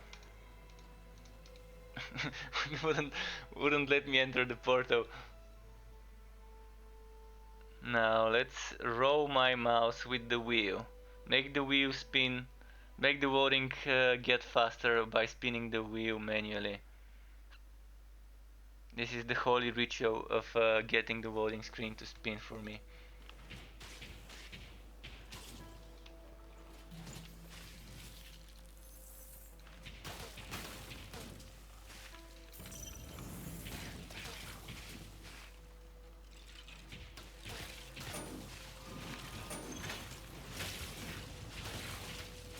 And my favorite build for this guy is not the build I'm playing right now. It's more of a build I call the fracking striker, or something like that. I kind of forgot what I called it, but it's a build with fracking strike as the main damage skill, and it stacks vortex bomb cooldown reduction.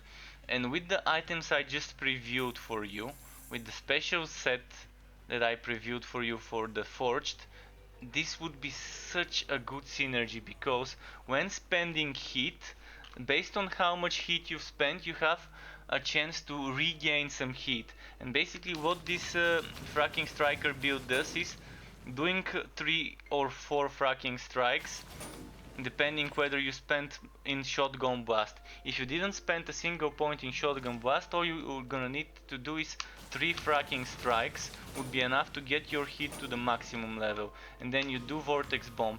And with vortex bomb you can get the cooldown to under 0. I mean, I had it to 118% cooldown reduction. And you can get it even to 120 and 30. Of course, you don't need more than 1 second. You don't need lesser cooldown than 1.1 seconds, because the thing is you can't get heat that fast. But with this item set, with the set that was previewed, you would be able to, because you would be able to spend the heat with Vortex Bomb and then reuse Vortex Bomb with the heat that you get. So it's gonna be just it's gonna be my favorite thing to do in the game.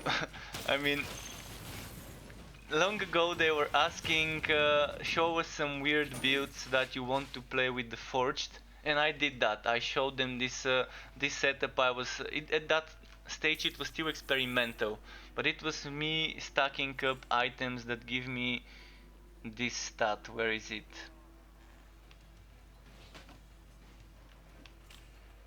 Stop hitting me. It was the stat that gives us reduced cooldown for Vortex Bomb. I probably don't have it right now on the items with me, but I do have a build that I was making that had so much cooldown reduction for this. And it was great because I could really spam it. But it felt very whacking, and this is what it was needing, I guess, those items. It was still fun, because you kind of get the synergy of chance to heal 3% health when hitting a stunned enemy, and this can stun, and this can stun. So it's pretty solid. And this damage swells, so this swells, this stuns, this can also stun, and then another thing, as a synergy you can see, where was it? I wanna find this synergy.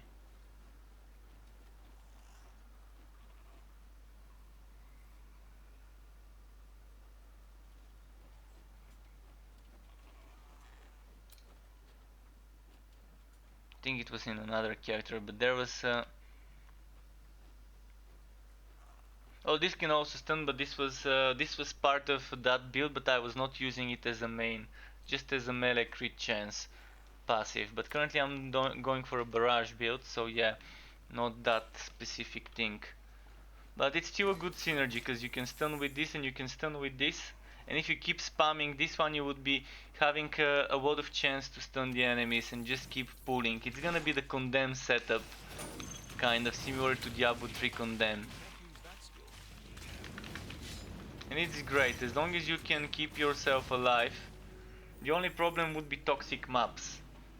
This is a noxious map, so it's similar to toxic but not exactly. Toxic map would summon those toxic fields around the enemy, whereas noxious would summon a much weaker poison field, and only when you kill the enemy. But with the toxic map, the enemy could be alive and still make such a poison field, and if you stay in it you would be able to die within a second, maybe sometimes less depending on your poison defenses. But definitely an overpowered map mod, very hard to do toxic. This one is noxious, as you can see here at the top, so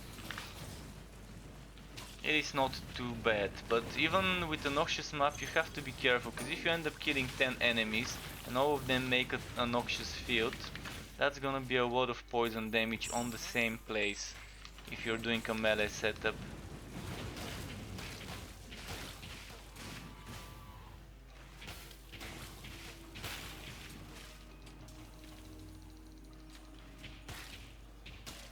Your life is slipping away.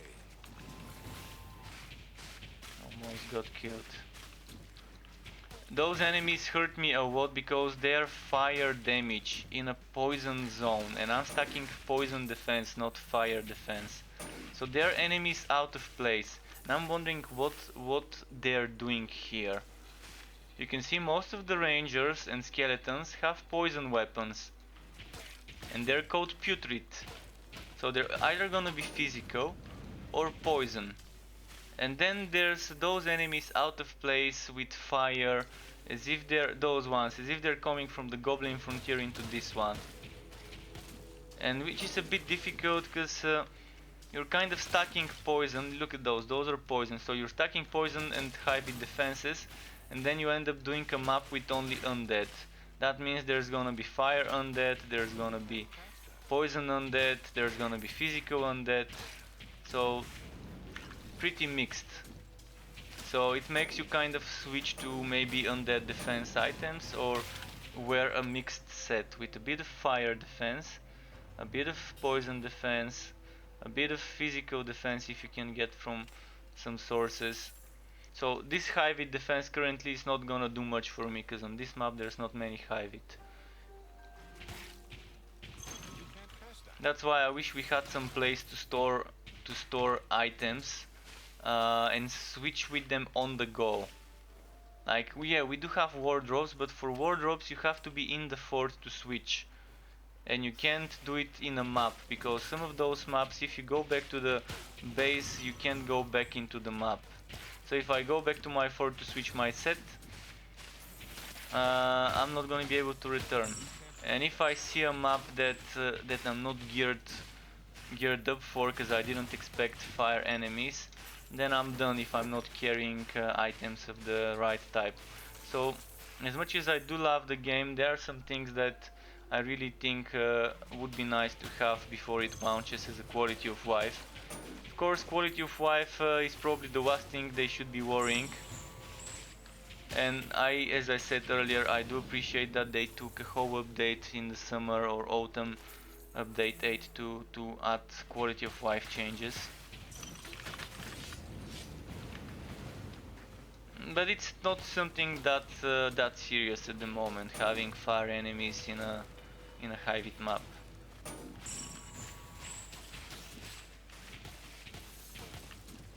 It's just a little bit of extra challenge.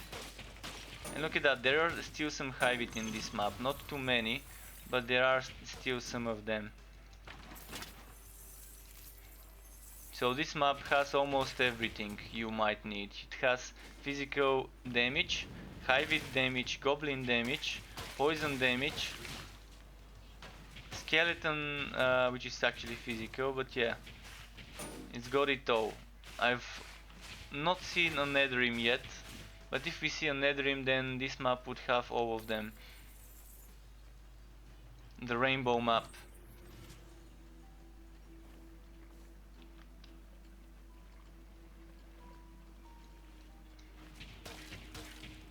I'm gonna snipe them.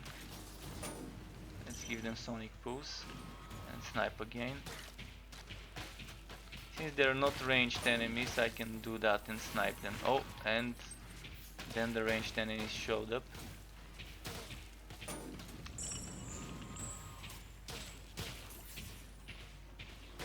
Cheesing it here with this choke point.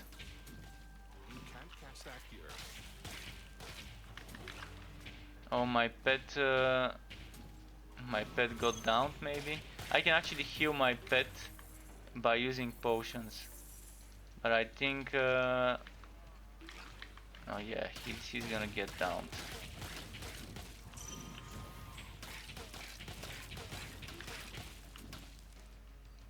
He's getting poisoned heavily.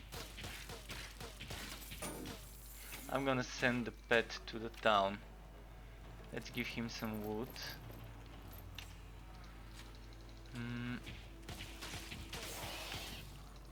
Just this one, and I think he's ready. Also, is my pet immune to poison at the moment? Yes, it is. Not sure how that works. Okay, let's send it to the town. There should be a boss here, so I'm gonna do this and pull the boss and try to shoot it from afar. Oh shit, someone's shooting at me. Priority should be hitting the rangers before the boss.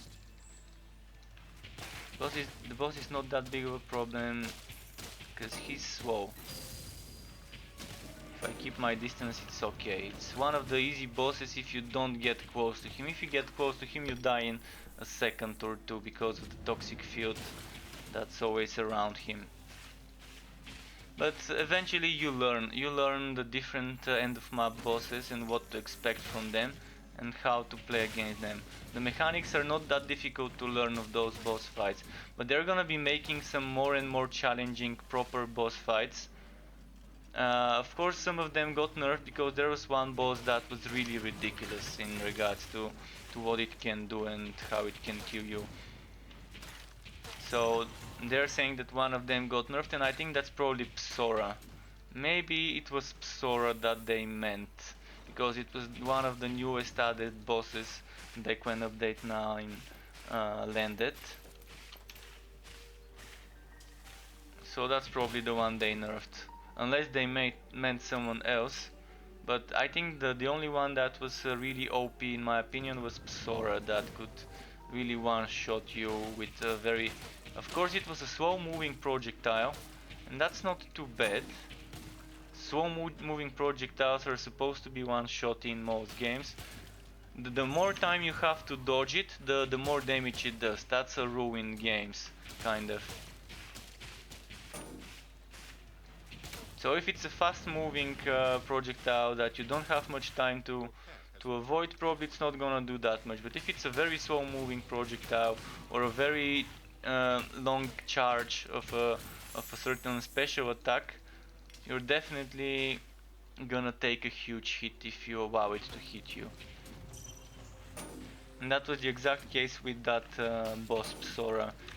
She was shooting something like a fireball but with poison that travels very slowly, but as soon as it hits you, you're probably done, especially on ridiculous, regardless of how much defense you have. Probably with some damage reduction from shield car you might be able to survive a hit or two, but in most cases it was kind of like an instant one shot. And there was also another boss fight that was one of the bigger boss fights that was kind of similar to this, that you could just kind of get spawn killed by entering the boss room. So that's another thing that probably is the one they were referring to by saying it was nerfed. They didn't say which one, but it's one of those two, either Psora or the one that's like Kronk but not Kronk, like the similar zone like Kronk. And probably some of you don't even know what Kronk is, but Kronk is a bug boss that is like in a circular arena. So you travel into something like a portal, and then you click on it, and it puts you into the arena, and you can't go back up.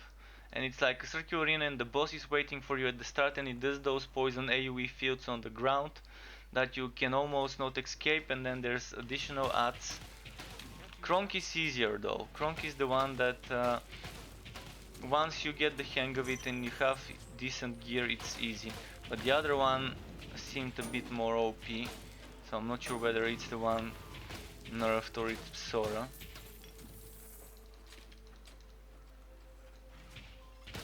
His Kronk had some slow charges that you see him charging, but the other one I think was with some range attacks, if I remember correctly. I've only done it once or twice, that one other Hybrid boss. And I might spend some time today doing that, doing bosses, testing some core drops.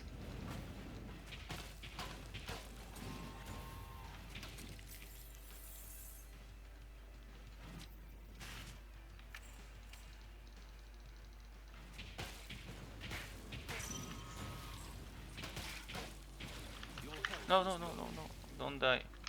Shit, that was close. This guy can also be very one-shotted, the golem. The element, you have to be careful around him.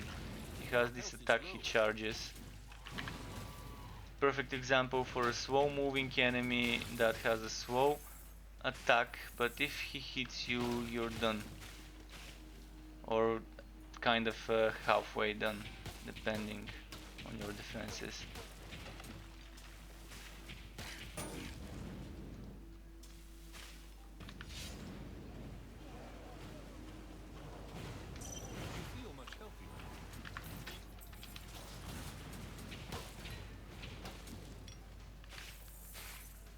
Okay, oh, and there's gonna be some damage numbers as well, by the way, added.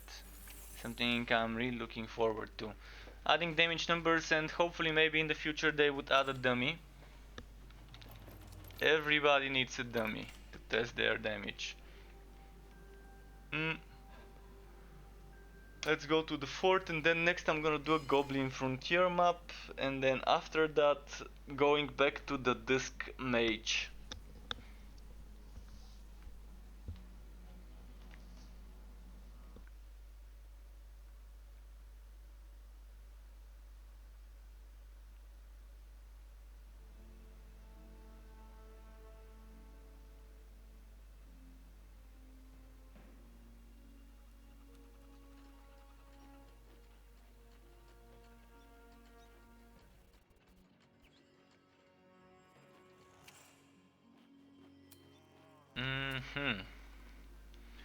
Yeah, let's send him to sell.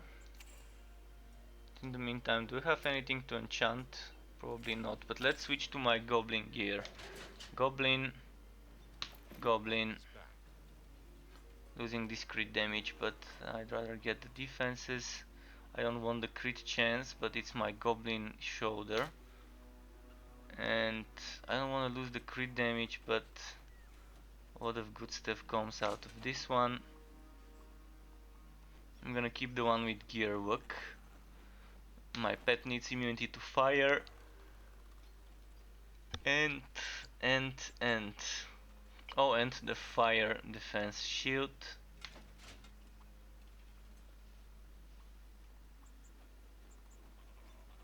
Oh, let's equip this one with the crit damage rather than the one with the crit chance.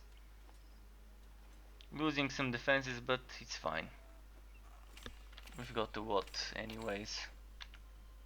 Currently the game has a limit of 40 block chance. You cannot get more than 40 block chance. With this shield I've got 26, so that's fine. I can get more block chance from my pet. I can get my pet to give me a block chance aura, crit chance aura, move speed aura, or a defense aura. The thing is, you can only have one aura at a time, so if I were to do this, it immediately replaces my aura from there. And you can have one aura and 3 other skills. This one is a stun. I never got it for a few months of grinding. I just couldn't get this one, and this one. I got this one like 2-3 weeks ago, not expecting to get it. And this I'm still to see. It just the game hates me and doesn't want to give me those skills. But yeah. I'm looking forward to finding new skills when update 10 hits, or maybe not with update 10, but maybe with update 11. We'll see. Hopefully there's gonna be some new skills, and those skills you can put on any pet. So pets currently are like skins. You can put any skill you've unlocked on any pet. So if I wanna play with, let's pick a new one. Let's pick.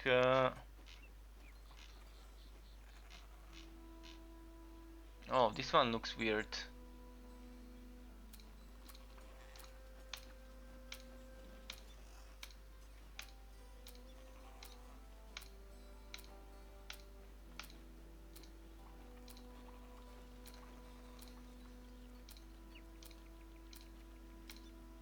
A lot of names. Okay, let's click 10 times. 1, 2, 3, 4, 5, 6, 7, 8, 9, 10.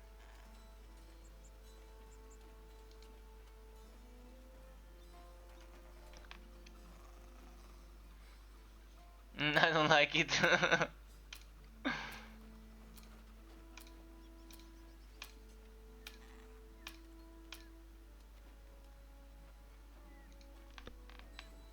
Alright, let's call him Raz. So I can swap it with my current pet, and then I can go in my pet screen and do the setup I want. And since, if you remember, I said I don't need crit chance, I normally play with crit chance, but on this setup I really don't need it, so I go for all the other stuff.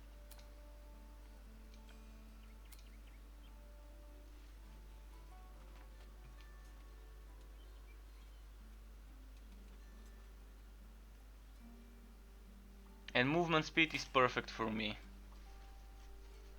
especially if I'm doing a ranged build. So going into the Goblin Frontier now, we're prepared, wearing Goblin armor.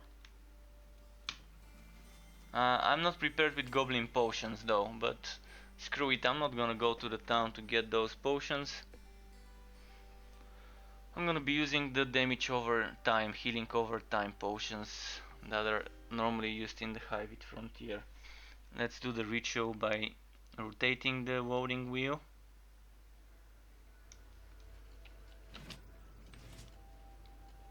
Oh, it gave me the worst map.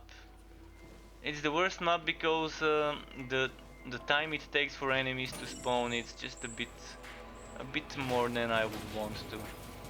It's fun to see it once or twice or 3 or 4 or 5 times when an enemy has like a little dance emerging from the ground before becoming vulnerable.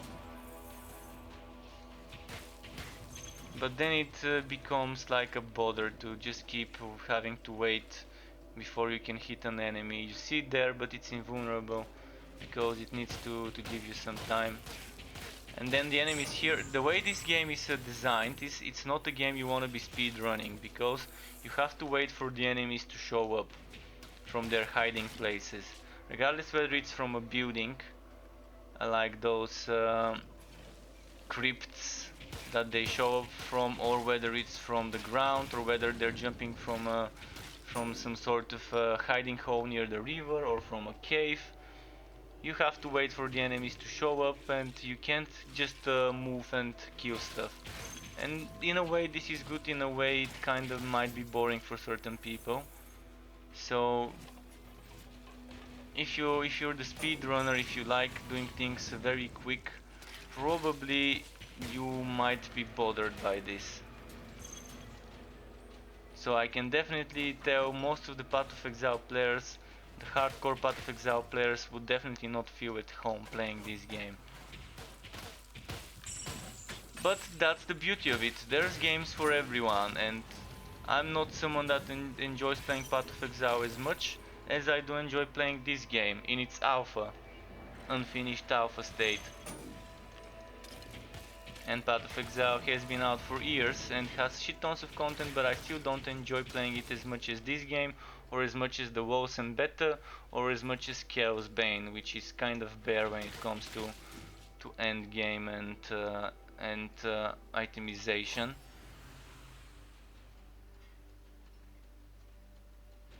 So on those maps I try to just not clear the whole map and just try and kill the boss and be done with it, and I count it as a half of a map. But this time I'm gonna count it as a one map and just switch to the mage next.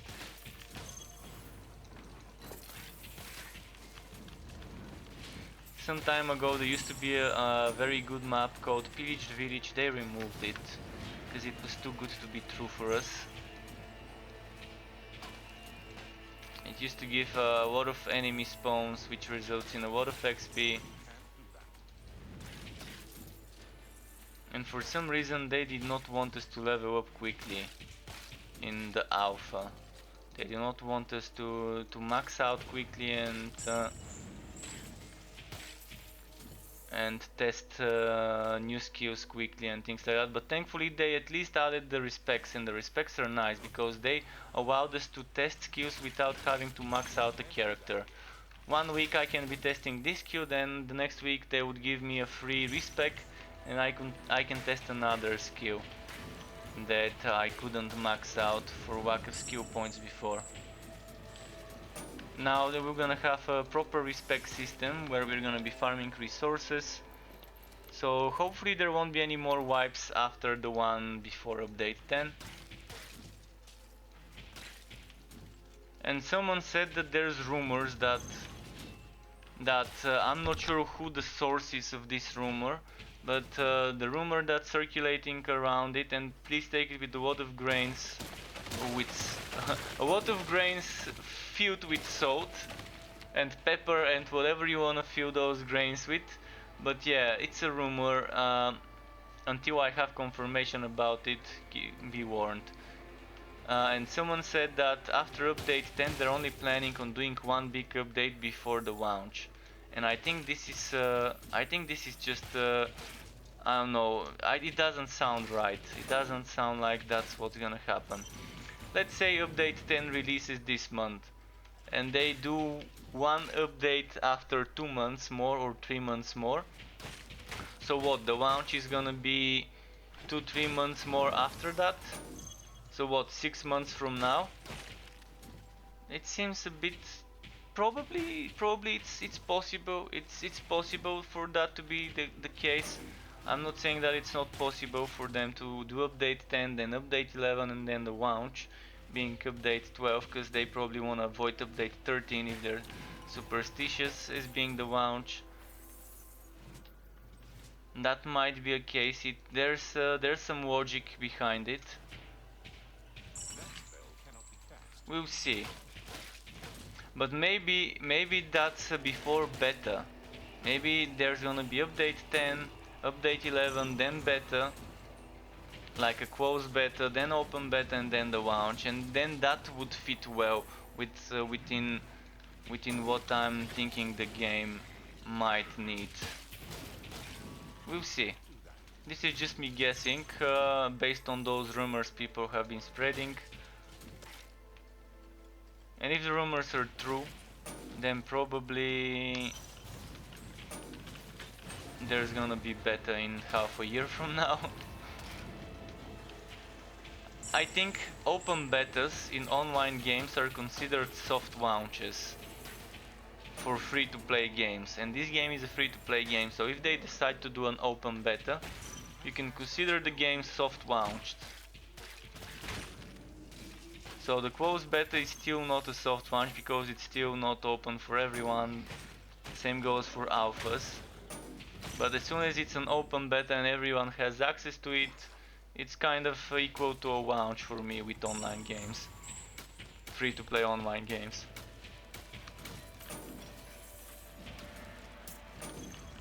Even though sometimes there would be free to play online early access.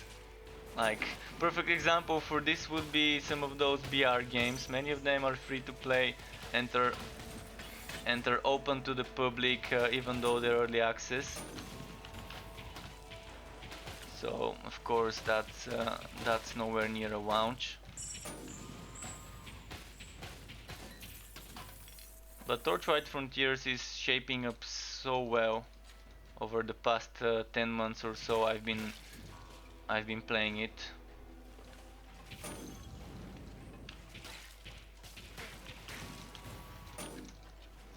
And yeah, people that are fans of the hack and slash genre would like it.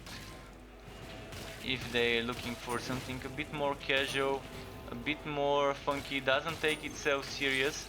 The world of Torchlight Frontiers is fun, and it doesn't take itself too seriously. It's sort of like the world in Borderlands, but with less mature themes in it. And it's definitely fun.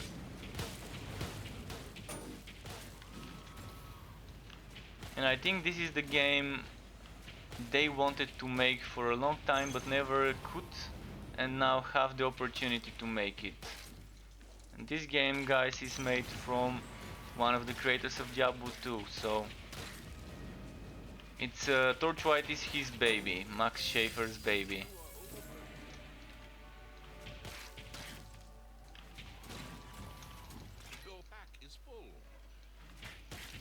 So I didn't have many potions and now I'm full. Okay. Definitely playing it safer in the Goblin Frontier. I don't think I've died on this map, did I? So I've been dying a lot more in the Hive. Maybe my defenses are much better here. Oof, 64,000, 65,000 altogether. Definitely a lot of damage prevented with this.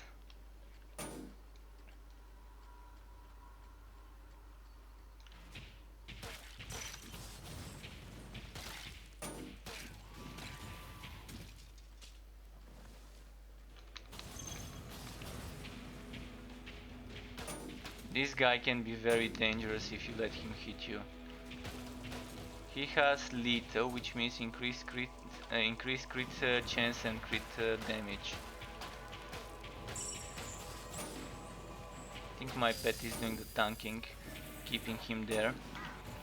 Good job, pet. Good job. Your inventory is full.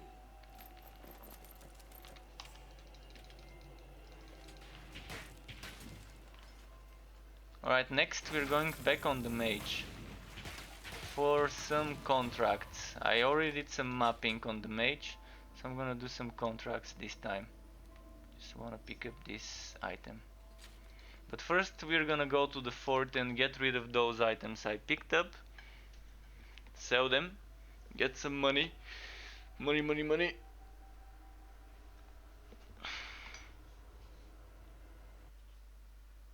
I'm gonna make this dude blink, watch me. Blink. 1, 2, fuck. I couldn't say 3 even. He beat me to it. He beat me to it. Okay, let's start spinning the wheel. Wow, this is loading. Spinning, and there we go. The wheel on the loading screen goes round and round.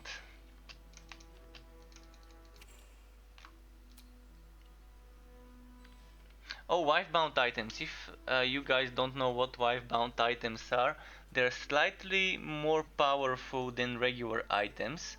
But if you die while such an item is in your inventory or equipped, you lose that item.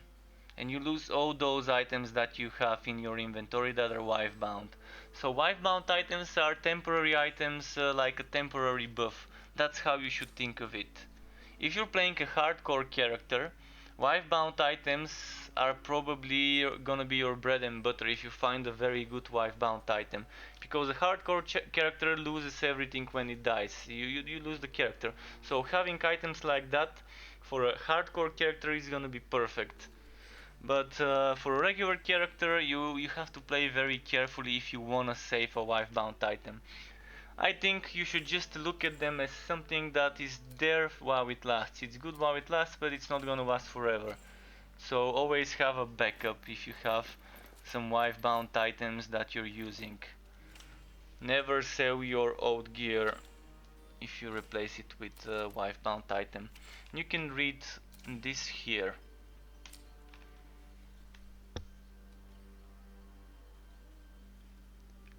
Pretty much says what I said. It doesn't say that they're a bit stronger though. But yeah, they're a bit stronger than the same item, same rarity, same level. So if let's say I have a level 20 blue sword and a level 20 blue sword that's wife bound, I think the blue sword would give me like around 20% more stats, 20% more base damage and other things like that. So keep that in mind. It's not something that great, but it's still a good boost, especially if you manage to deck yourself full with wife-bound items on a hardcore character.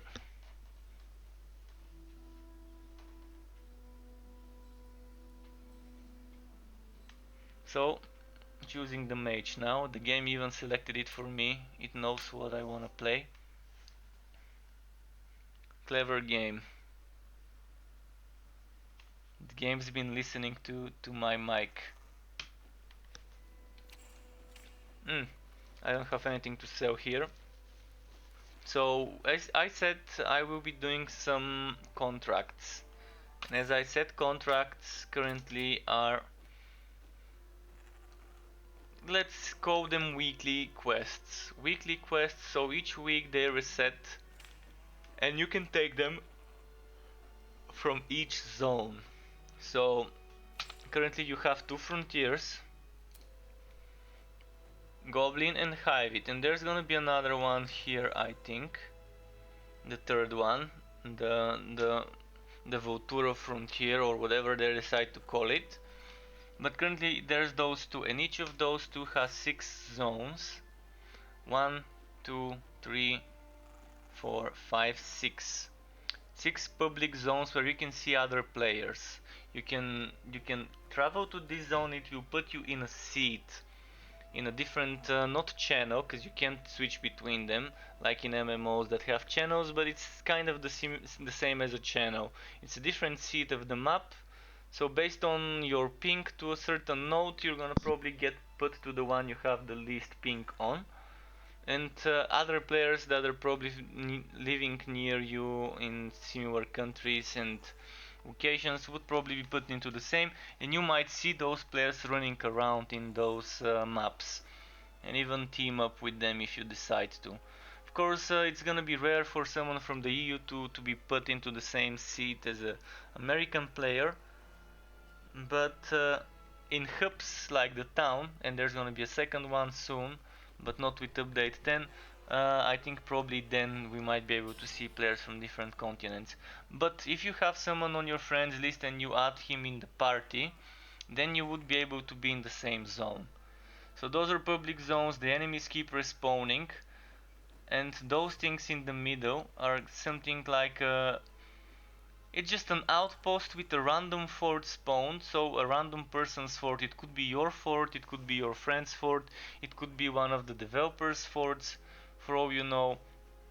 I've actually been teleported to the QA and producer Godfly, who is one of the people who you can see in the Fun Day Friday streams together with the community manager Jordan. So them two are the producers, but she's also the head of the QA team.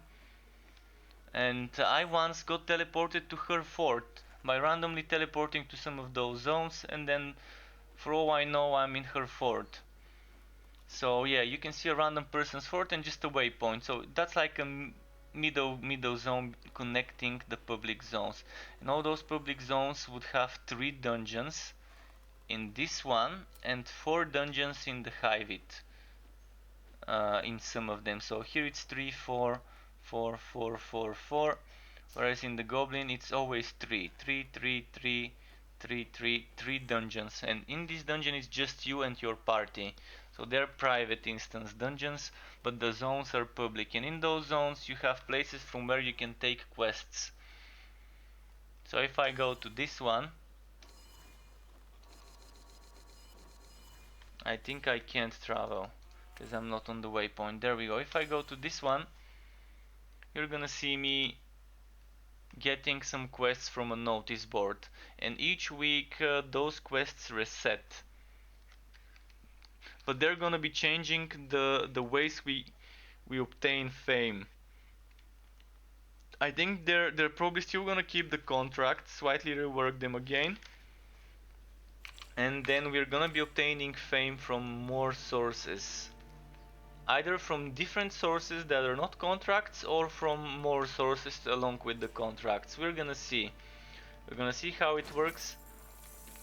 But yeah, this is contract missions. This one, and this one. Each of those zones has three quests. The first one doesn't have 3 quests, and you get the first zone's quests from Travel Point, from the town. From the town you get 6 quests. 3 of them for this one, and 3 of them for this one. And then you have to travel to each one of the Hivit and Goblin places to get the remaining quests each week. And since it's 3 quests per zone, 6 zones, 2 frontiers, that's 36 I think each week, if my maths are right. But there's gonna be a 3rd frontier, so that's gonna increase, of course, and have 18 more if they keep the same numbers and stuff. And as I said, the only boring thing about this is that you're doing the same contract missions every week over and over again. It feels a bit boring and it needs a bit more variety, and the quests themselves shouldn't be asking a high level character going into a low level zone if the low level zone does not have a chance to drop high level gear. I think the scaling works very nice in Borderlands 3, and if they can do something similar for the dungeons, not the private zones but for the dungeons, in such a way that if you're in a dungeon that normally is level 20, it scales for your level and maybe goes all the way to 50 if you're level 50 in that frontier. And if your friend is with you and is level 20, your friend is seeing level 20 enemies but you're seeing level 50 enemies. This is how it works in Borderlands 3, and it's in the same engine, so it is something doable. It's Unreal 4, both games are running Unreal 4. I'm not sure whether they're running 4.21, 4.22, 4.23, 4.24. There's many different versions of Unreal Engine, but if one game did it, then it's possible to be done on another game using the same engine. Of course, it's probably a lot of coding, it's not a simple task to do such sort of scaling, but at least for the private dungeons they can do it. That if you're helping your friend, everyone is seeing an enemy equal to their level. And everyone is getting XP, and everyone is getting the challenge of facing that enemy.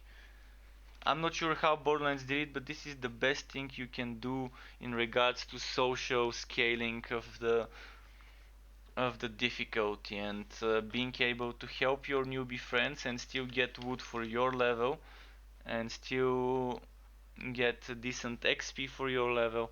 It's just great. One of the good things, one of the many good things that Borderlands 3 did amazingly well when it launched. I was actually surprised they did something like this. I was never expecting someone to do something like this in a game. I think Elder Scrolls Online has something similar. You could be fighting in the exact same open zone, mind you, and killing enemies around your level, and you could be level 30, 40, and then next to you there could be someone level 2, 3, 4, 5, 6 killing this exact same enemies and still getting XP and wood, both of you, and having the enemies being around a difficulty that could be challenging for both of you. It's weird how things like that are done, but yeah, I know it's possible to be done.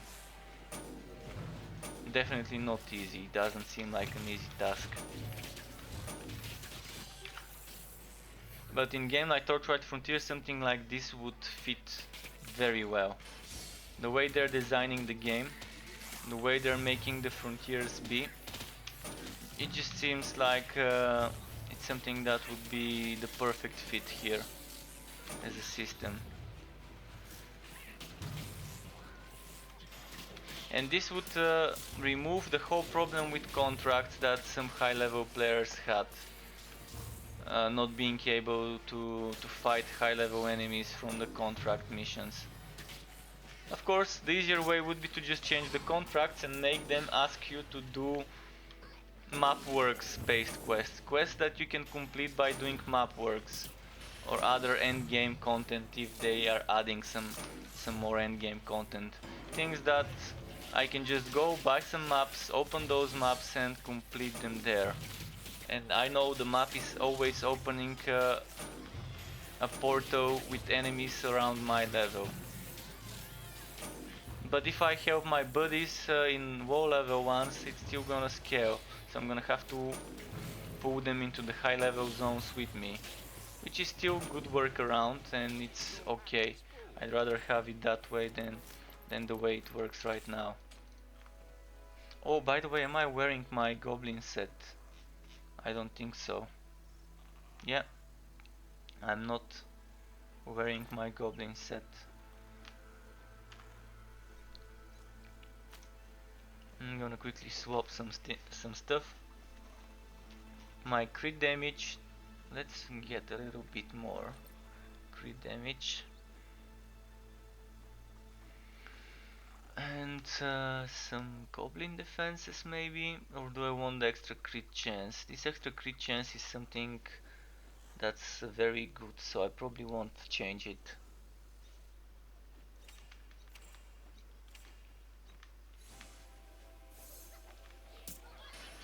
I think I've done all the quests I could do here in this one.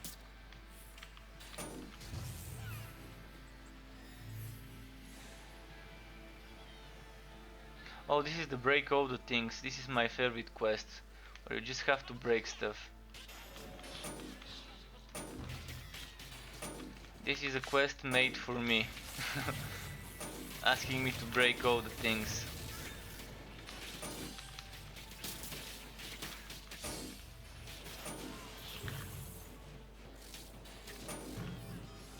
Alright.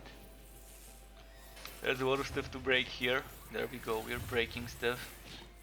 There's some more stuff to break here. And how many more? 4 things. More.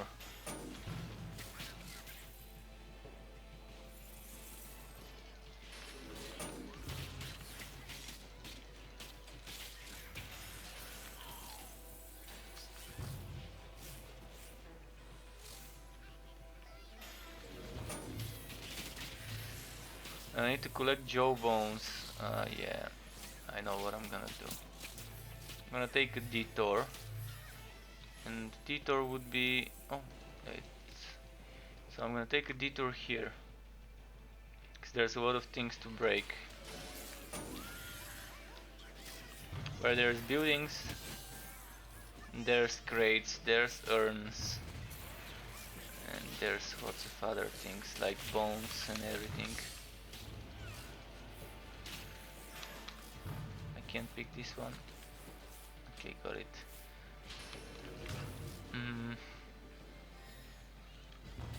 Look at this nice drawing.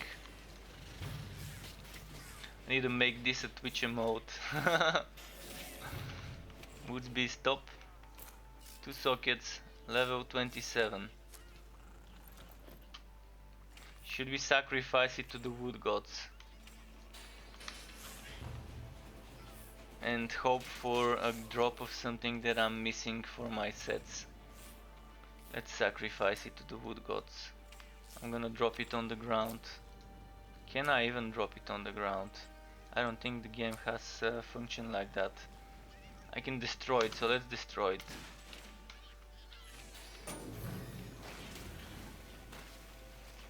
This is a true sacrifice to Wood Cipher and Aren Jesus, his brother from another mother.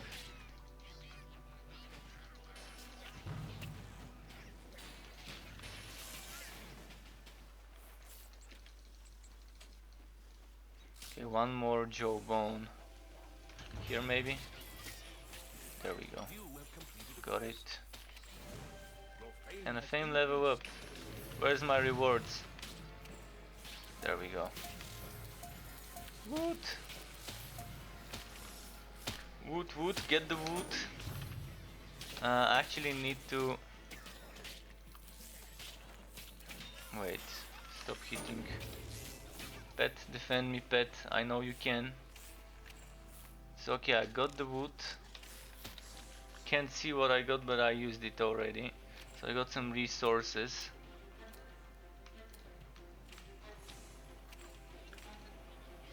Well, I don't need to be in this map anymore. Can go outside. I'm gonna go back to the entrance.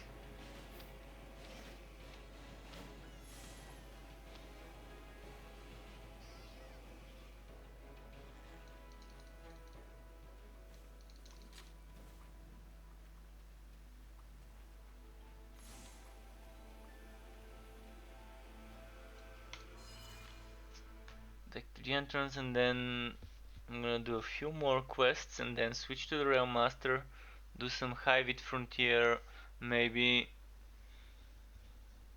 Hybrid Frontier quests, and then back to the Forged and so on. Just doing some quests.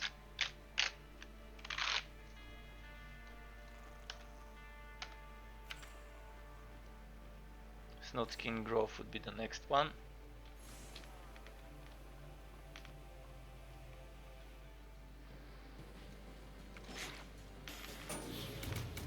This Mimic respawned. Okay, Mimic, we're farming you.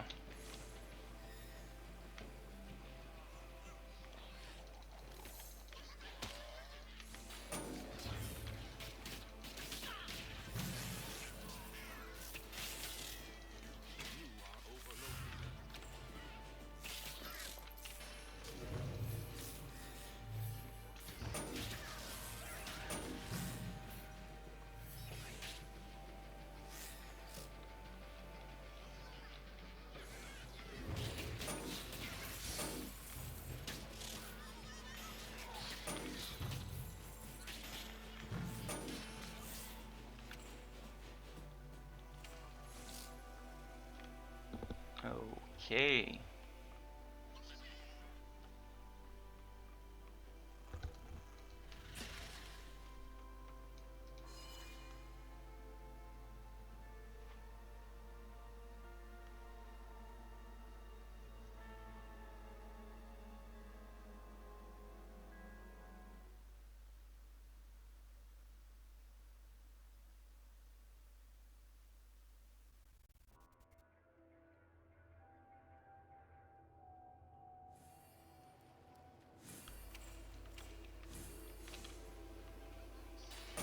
What was the mission here? Defeat monsters and kill dog jockey. And his dog I like to call Benji. They haven't specified what his dog is called, but I think the name fits well.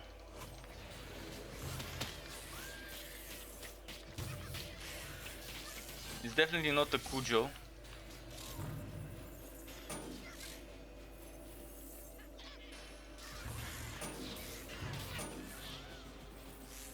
It does not look like a Cujo.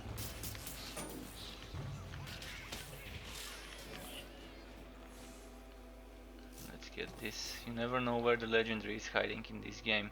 I've gotten legendaries from all sorts of things, like destructibles like this one, chests, bosses, but the most I've gotten is from just random enemies, not from elites, not from bosses, not from chests, but from random basic little dudes, like the little goblins or the little skeletons or any basic enemy.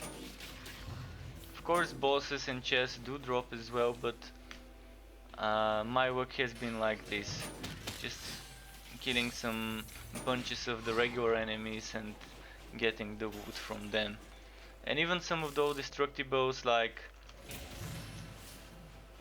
crates, scaffoldings, or looting those piles of things, like piles of rocks or other stuff like that, has given me legendaries as well. So you never know where and when the book would be on your side. This is a mimic. You can't carry anymore.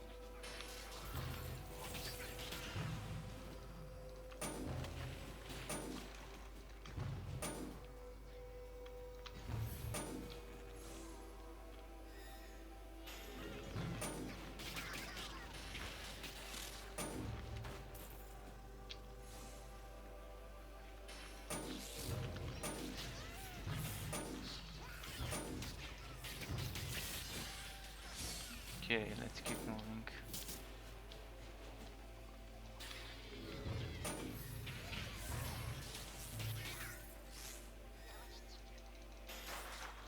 I can't reach it. Never mind, I can now.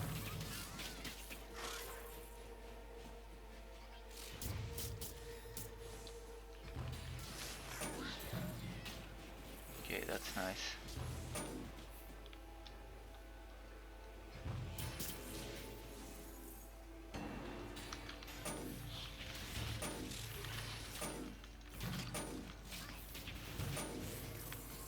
You are overburdened.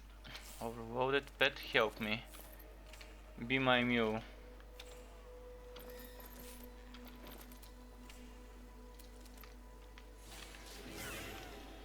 Who wants a Valentine when they can be your mule? That's what we're gonna ask for Valentine's. Be my mule, please. Carry my wood for me.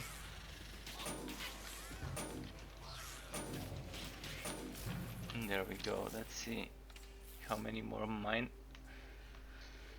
Yeah, I'm gonna have to wait another minute and a half. I did not bring items that reduce the travel time. There are items that can reduce the pet travel time. Good day. So you can have like the pet traveling only 1 minute instead of 2. And good day, Drak. Nice to see you again on YouTube. Welcome back. Hope you're having a lovely maybe morning where you Bom are. dia. Bon Dieu, is that in French? Is that in French? Or is it in what language is Bon Dieu in?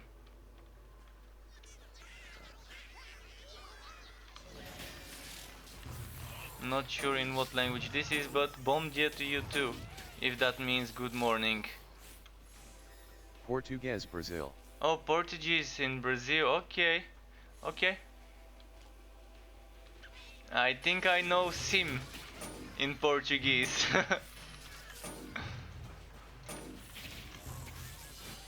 And I do know a few more words, but yeah. A lot of people playing games in Portugal, and a lot of Olá. extreme athletes in Portugal. You have a lot of skateboarders. You have a lot of BMX riders there. So a lot of X Games competitors in the country. And one of your old presidents, not sure if she's still a president, Dilma Rousseff, she used to have Bulgarian ancestry, which is the country I'm from. Not sure if she was a good president to you or not. KK.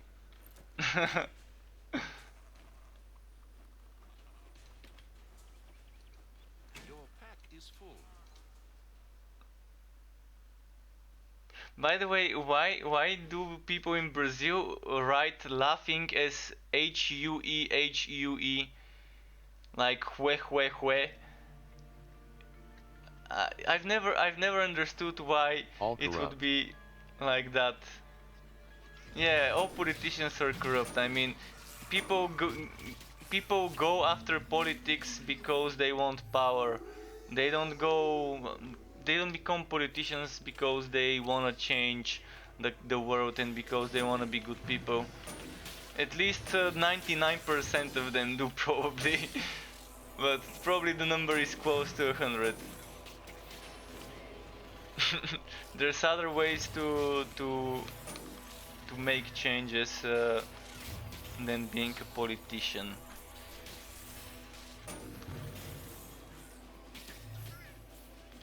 But yeah, definitely that's the sad story in most countries. The majority of the politicians are just corrupt before they even become politicians. Like they become politicians because they wanna get they wanna get their hands on that sweet cash that they can get from different projects or whatever. And by performing favors for their businessmen friends and things like that. But yeah, okay, I've done the quest in this zone, I think. So I'm gonna quickly go to my fort and then I'm gonna change characters again. And I'm gonna be switching characters a lot of the time, so again I'm gonna say it, feel free to ask me questions about anything. If you want me to show you certain aspects of the game, don't be afraid to request it. I will try myself to show you different things every now and then to just not keep things stale. So I'm gonna be switching characters, I'm gonna be switching game modes or more like content that I'm doing between questing and mapping. I'm gonna be showing some enchanting every now and then.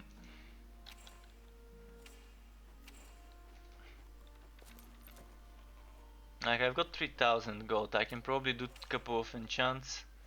Let's send this pet to sell. So let's take this random sword that dropped earlier for me. Click it, disenchant it, and maybe try and get this one. Boom. Boom. Well, chance to burn on this sword, not what you would want. Boom, boom, not what you would want. Boom. What? Why? Well, we don't have money to disenchant again. So we did get a lot of chance to chill and extra second for chill duration on this chill sword. Blade of the Chiller. It's just for chilling and killing, the perfect weapon for chilling and killing Sundays. So in 2 days we can do some chilling and killing. Equip one of those swords.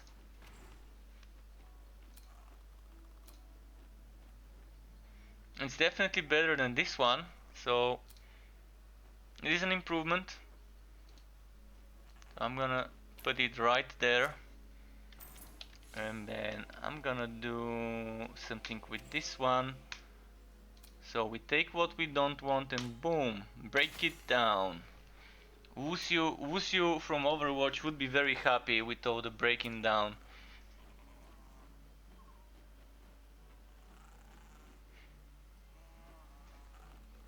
Okay. There's one more thing I might wanna do. And let's take this weapon and let's give it some chance to bleed. Meh. Okay. I'd rather have some crit chance, crit damage, but unlucky. Okay, changing characters.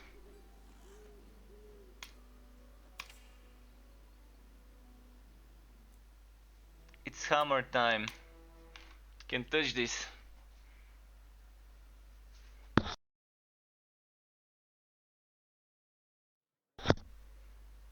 Okay, I had to mute my mic for a second. You don't want to be hearing those farts, do you? Isn't this place amazing?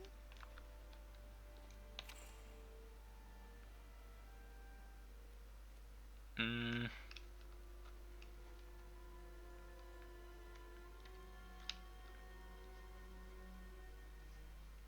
Yeah, I do like my Bloodlust tags. This is a legacy Bloodlust tag. I'm gonna be missing those items. Those used to be my favorite pet tags, and then they changed it so that when you get a Bloodlust tag, it would not be able to give you those bonuses. Before, it used to always give you physical damage, crit hit chance, bonus to crit damage, and chance to bleed. And I didn't care much about the chance to bleed, but the roughly around 50 crit damage and between 10 and 12, 13, etc. crit chance made it such a good item to stack two of those, even if it's a lower level. So yeah, it's gonna be a lot different. I'm hoping to see some special mayhem affixes, special altered affixes for pet items as well. So as I said, questing time. So first of all, have I got my Hivit set up? Is everything Hivit? Hivit, Poison Hivit. Basically, we're good to go. So, more questing, but in the Hivit frontier this time. Boom.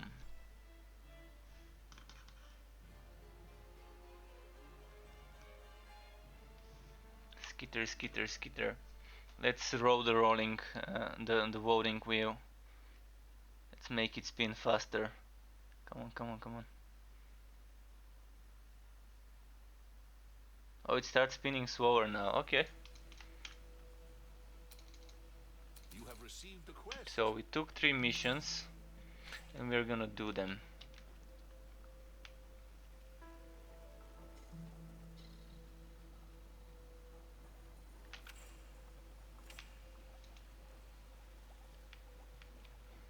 I think the faster way is if I go here. I do have mission to kill Hivit. I do have some other missions to go in specific places. So I'm gonna be doing the ones to go to specific places while doing the other ones in the meantime. So again, don't be afraid to ask me to show you certain other skills. This guy currently has some skills here and some skills here. Fortunately for me, the respecs do not work. I've not been receiving those free respecs they're giving out to people. No idea why I'm not receiving them when other people are receiving them, but who knows. The game doesn't like my characters and is punishing them. In the meantime, I can show you at least those 2 skills, and I can show you those skills. If you wanna see some of the other ones that I'm not using, just let me know. But they've been giving out free respecs every week, and 2 weeks ago I stopped receiving those. No idea why. I used to receive one every week, and I never used them. I mean, I used to use them, but for the past month or so, I've barely been using those respecs because I haven't needed them that much. I've been playing kind of the same setups, but I do like using them whenever a viewer wants to see some different skills. I would not have minded switching right now if someone told me, hey, show me a proper full train build with 4 cars. Well, you can do 4 cars, but you can do 2. You do have currently 4 cars, with the 5th one coming very soon with the next update. So we have 1, 2, 3, 4 cars together with the basic. So you have the basic car with 2 more, and you cannot have this one, flamethrower car. You cannot have this one with mortar, and you cannot have shield car with shotgun car. So you can have this one with one of those two, and you can have this one with one of those two, and this one with one of those two, or this one with one of those two. But you cannot have those two together and those two together. Pretty weird, but not much we can do about it right now. I really would like to be able to play any 2 cars, as long as it's 2, to be able to do them together. So flamethrower and mortar, both are flame skills. I'd rather make a full-on flame build with the flame relic, the flaming destroyer, and those 2 skills. Would be just a good synergy. So hopefully they revisit this and make it so that we can use any 2 or 3 cars at the same time, depending on how many cars they want the limit to be. So any 2 or 3 cars at the same time, without having mutually exclusive ones, just having a limit of the number of cars used. It's gonna be nice to have shotgun and shield car as well, because it could add some very interesting builds by combining those 2 together. More freedom is good.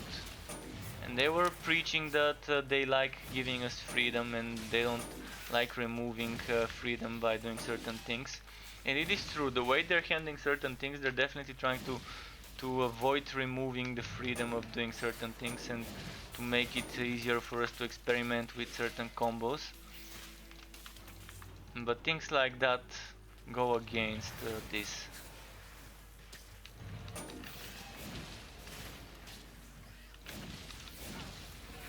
But I can't wait to see all the changes. I mean, I've already got some very interesting builds in mind with the items they teased.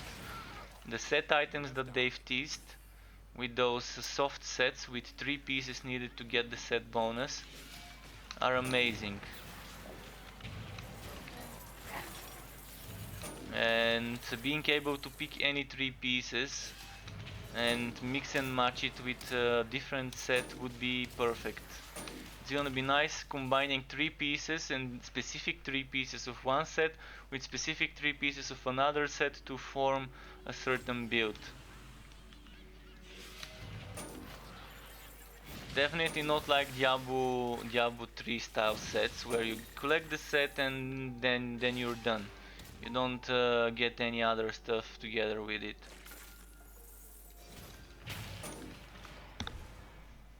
So you can totally mix match stuff. And actually it's gonna be better to get 3 pieces from one set and get 3 pieces from another, so that way you can get the 3 pieces bonus for 2 sets, for 2 different soft sets. They're actually not real sets, they're called soft sets. So I'm glitched now, and there's a way to escape this glitch, and it's by doing this. Sometimes, well, it doesn't work. Well, the game definitely hates me. Look at this glitch again. So let's do unstuck.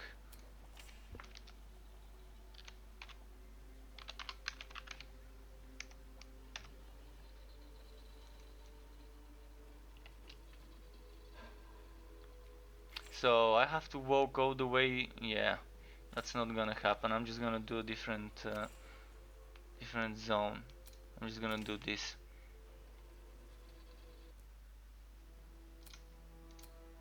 It's gonna be faster that way instead of me walking, I guess. We'll see.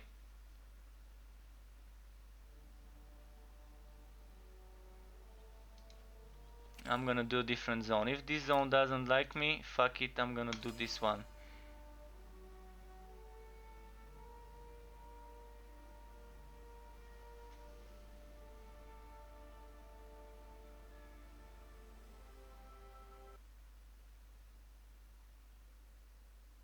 Let's see what quests we get in this one.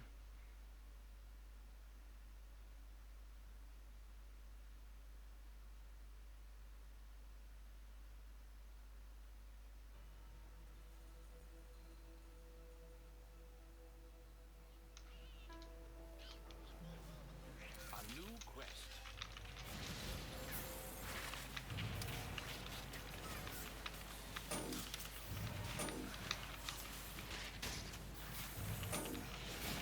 Nice.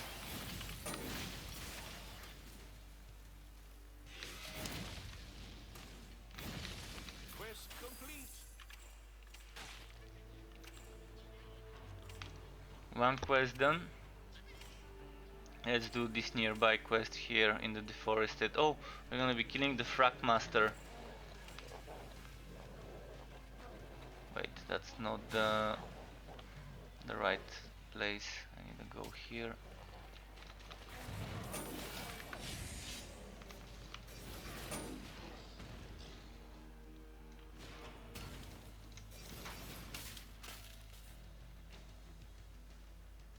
So here.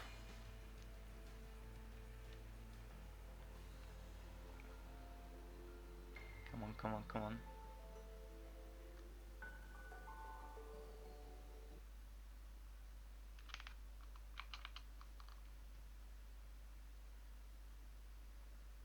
Let's rotate it, make it vote.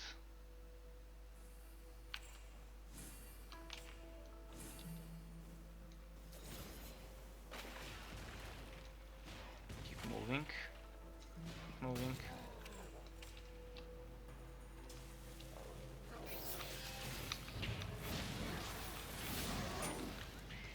Boom. Boom. Boom. Such a great skill. There's gonna be a very good combo with certain items. With decent pound. Decent pound and busting charge is gonna be a good combo.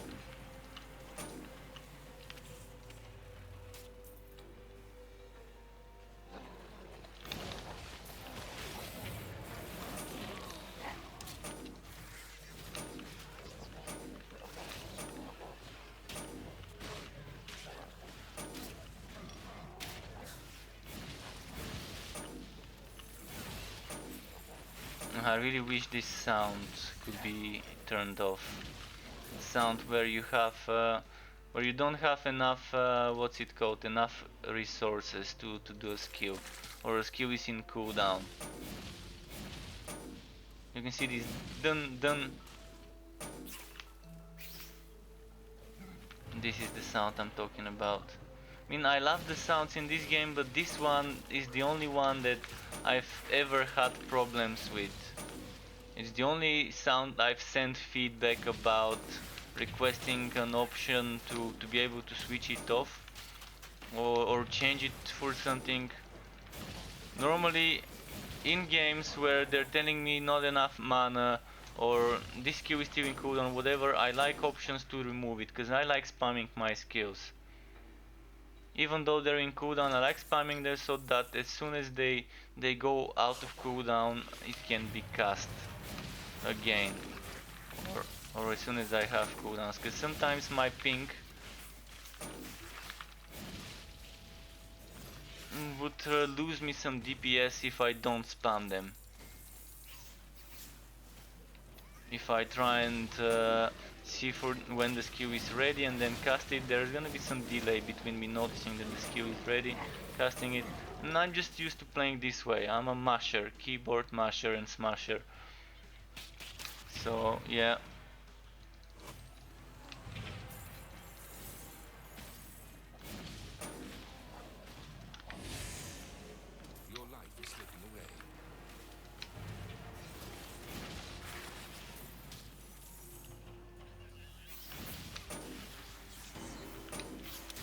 And this sound was not here before, I think, before update 9. I don't remember it being in update 7 or 8. But yeah, if you're wondering what this sound is, that's what's causing it. Me trying to use a skill that's not ready to be used yet. Completed a quest. I remember someone someone once mentioned, what the hell is this sound? And yeah, it is a bit of a weird sound.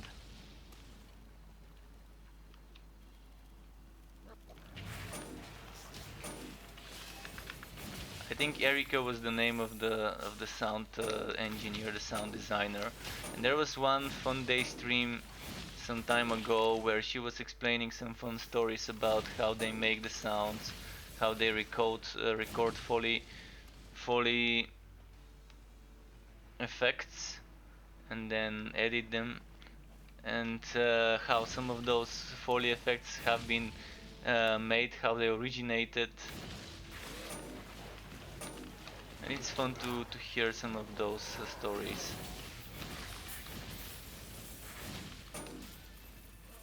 Sounds like a very fun job, working and making Foley effects and trying to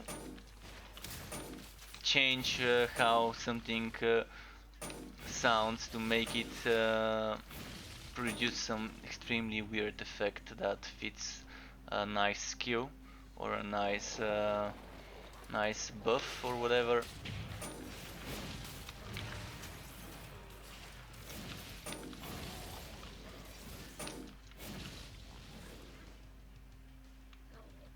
When I used some software like Ableton or Fruity Whoops and stuff like that, I always ended up spending too much time on one sound and just playing around, making different adjustments to this sound to make it sound weird.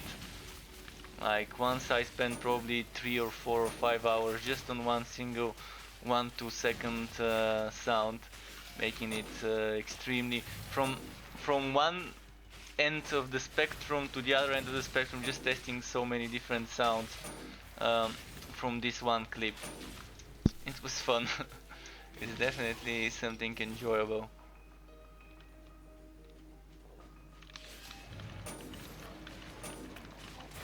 Gotta love those plugins.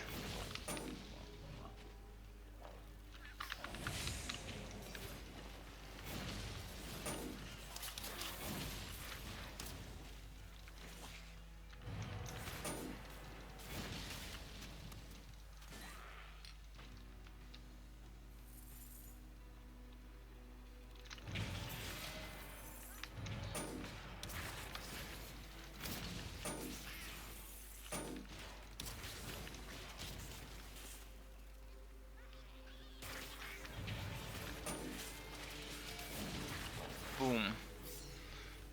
Next.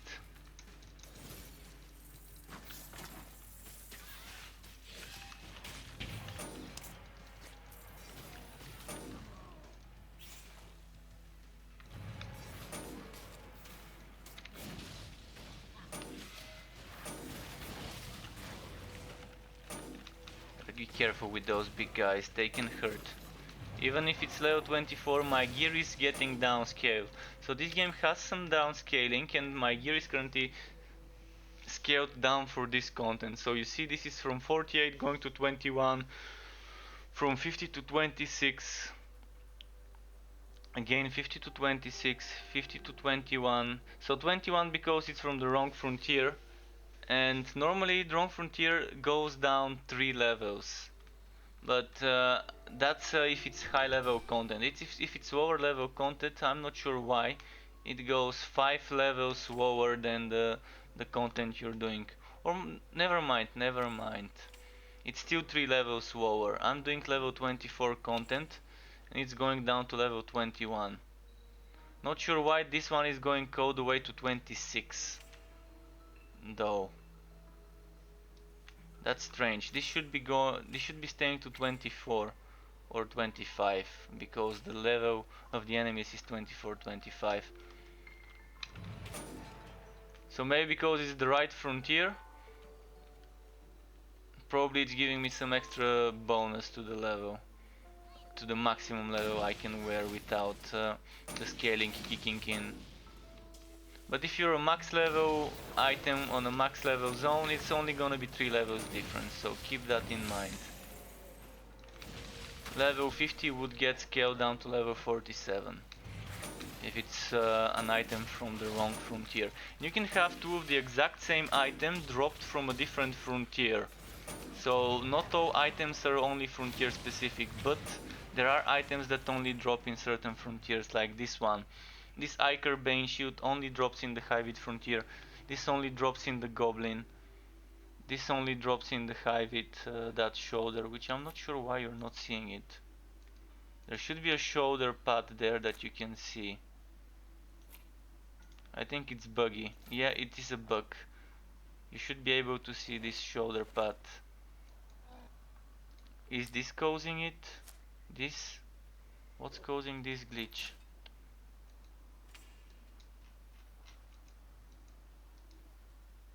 Well, something is causing a glitch and we can't show you the shoulder.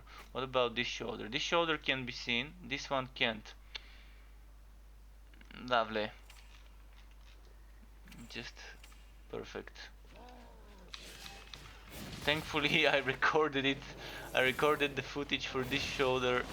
I recorded the footage for this shoulder before this bug appeared. So 2 weeks ago when I was recording videos, this was not happening. I think if I rework it would be fine. I think it's just a matter of maybe me needing to rework to fix it. This is a big ass Netherim, and I'm so excited to see some more Netherim in the story when the next update hits.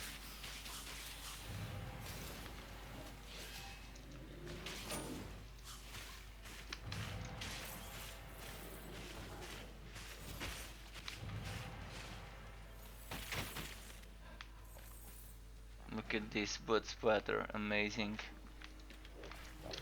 Yeah. Let's send the pet to make me some money. Money for potions.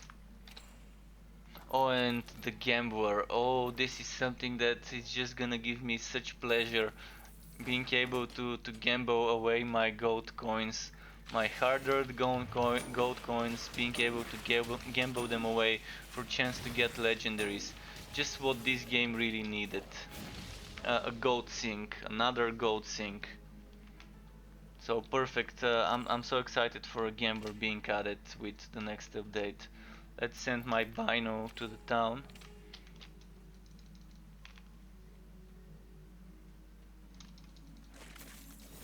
We're gonna be testing how good our RNG is with this gambler. Oh, this enemy. Well, he's glitched.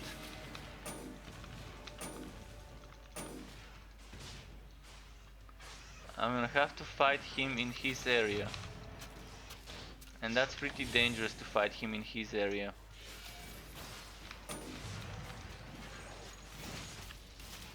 He can 1-2 shot me, but as soon as I move away from him... Oh, and there's a Netherim appearing now.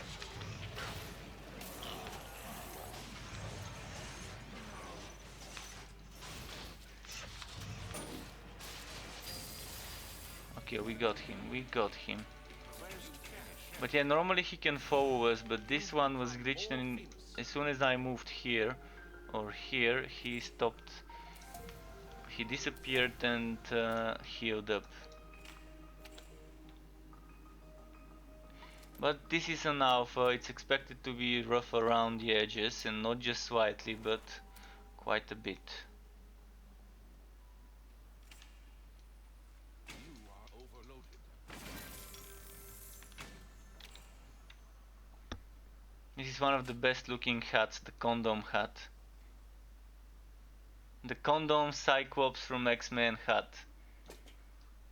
I've actually recorded a bit of footage with me wearing a similar one for the videos I'm gonna be making. It's amazing. It's one of my favorite white items in the game.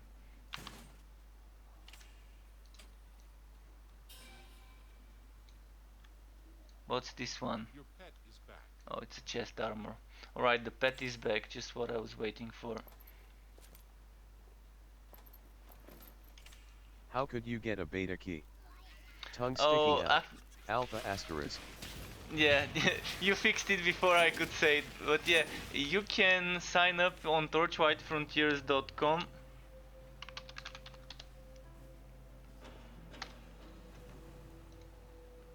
https://www.torchlightfrontiers.com. Sign up for the TLF Alpha. Then you can also watch the official Friday Fun Day streams. www.twitch.tv/playtorchlight. Official TLF Twitch. So on the official Torchlight Frontiers Twitch at 11 in the morning Pacific time, which in the UK time zone is 7 in the evening. In the Germany or Central Europe time zone, it's 8 in the evening every Friday. In my time zone, Eastern European time zone, it's 9 in the evening each Friday. They do Friday Fun Day dev streams. Sometimes over the past like four weeks there haven't been any because they are taking a break. But you can also follow them on Twitter to get official announcements. So that's the official Twitter. https://twitter.com/playtorchlight. Official TLF Twitter.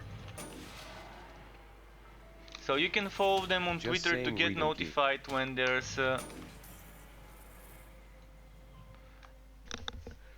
Oh, you mean to redeem a key? I mean, if you wanna redeem a key, you do it from the Perfect World Arc launcher. I can show you guys what you need to do. So I'm gonna quickly show you. Basically, if you get a key, you do something like just a second, at window capture PW. Okay, Arc. So this is what the Arc launcher You looks got it like. on mail? Well, before they used to send keys on the mail. Now they don't, because people used to sell those keys for real money, and that's against the rules. That's illegal to sell keys for a free-to-play game. Oh shit. What happened here? Just a second, I'm gonna make sure that they're not attacking me. But yeah, this is the Arc launcher. So you go here and click this button and then click activate the product. And then you just do that. And you can go to view redeemed keys.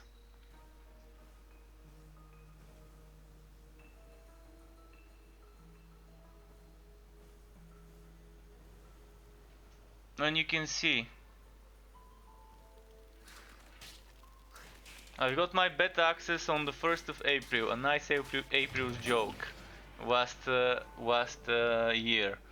So if you're not sure whether you had access, whether you got accepted into the alpha, you can do exactly this what I did. You can go here, click activate product, and then click view redeemed keys, and that way you're gonna know whether you might have missed the email going through spam or anything like that. So you're gonna have to check. You're definitely gonna have to check. This, by the way, is not my account. This is my brother's account, because he got accepted before me, so he gave me his account to play the alpha on last year, because he doesn't have much time. He's too busy with other things to play the game. I do have access on my other account, which was given to me 1 month or 4 weeks or so after starting to play with this one. So I had already some progress and I didn't want to start over. That's why I kind of started playing on his account. And I'm probably gonna keep it because people already know me and have added me on this account, so I might as well just, instead of switching to my other account, play on that one, even after the wipe.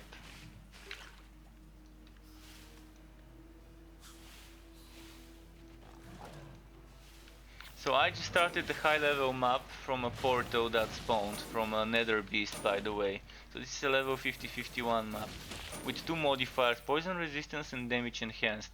And if I die in this one, that's it. I cannot resurrect on this map because it's a roguelike map. Oh, I'm pressing the wrong buttons. Wow. Okay. I was pressing QWERTY instead of 1, 2, 3, 4.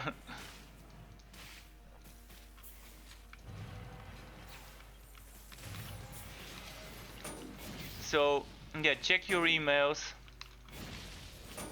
Check your emails, and it's completely random. So if you want to sign up for the alpha, you have to wait. You have to wait. You might have to wait 1 week, 1 month, 1 year. Who knows? It's completely random. So some people get invited very quickly, others have been waiting for over a year to get invited. And that's how it is currently, because it's an alpha and they don't wanna overfood the game with people. They wanna gradually increase the population bit by bit. When update 7 launched, not launched but landed, they invited 10,000 people. So it's not like they haven't been inviting people. It's just that some of the people they've invited either never realize that they've been invited, or just don't start playing the game, or just play it for a bit and then come back later. But since update 10 is coming, they'll probably invite a lot of people now. They normally do big waves when there's updates coming, when there's big updates. And update 10 is the biggest update the game has had so far, so I'm assuming there's gonna be a lot of people invited. Also, they're very active when it comes to giving keys on the stream recently. They didn't used to give that many keys on stream before, but during the holidays it was raining keys, literally. That was actually I think the command one of the days to sign up for the giveaways in those streams. So yeah, make sure to pay attention, and watching those Friday Fun Day streams is a great way to improve your chances of getting a key. So the way it works now, they don't give you key on email, they just give you access. They grant the email that's associated with the account for you. They grant this account access to the game, to prevent people from selling the keys they receive as emails to other people for real money. Because yeah, there was a black market going on for keys of this game, people selling them for a few bucks, and that's bad, that's illegal, that's you never know, it might be some dodgy people trying to get your financial info.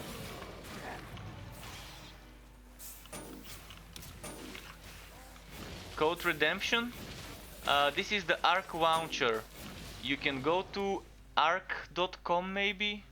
Let me check what the website is. Arc.com I think, but just wanna make sure. No, it's not arc.com. Okay, let's try Perfect World. Perfectworld.com. I'm gonna see what it is. This is Perfect World Entertainment. Entertainment is the company that owns Arc, the launcher. Got the launcher. Oh, you got the launcher. If you have the launcher, so you dodge ain't die. Smiley face. it's fine. Even if I die, it's okay. Nothing to. Oh wait, I still have this window on. Shit. Sorry, I didn't notice. Sorry. So I thought I closed it, but it's still showing up in the game, even though it was closed on my window. So you do this. You go here, activate the product, product, and that's it. So let me quickly try and close this. And why? Look, I just closed it. I pressed on the X and it's still standing here. That's such a nasty bug from my streaming software. Definitely a nasty bug. It's not bug from the Arc launcher, it's bug from the streaming software. So yeah, that's what it would look like. And you would go here and then click on activate the product. And then you do it here. You type the key here, click on next, next, next, etc. and then that should be it. So yeah, look at that, I just clicked X and it's stuck. Okay, I'm gonna just remove this manually. Kind of, yeah, I did not expect this to happen in that software. But okay, let's go back to the game. And sorry for this, I didn't realize the streaming software glitched out on me and kept this window on there even though the window was already closed. Glitches can be bitches. This is the saying.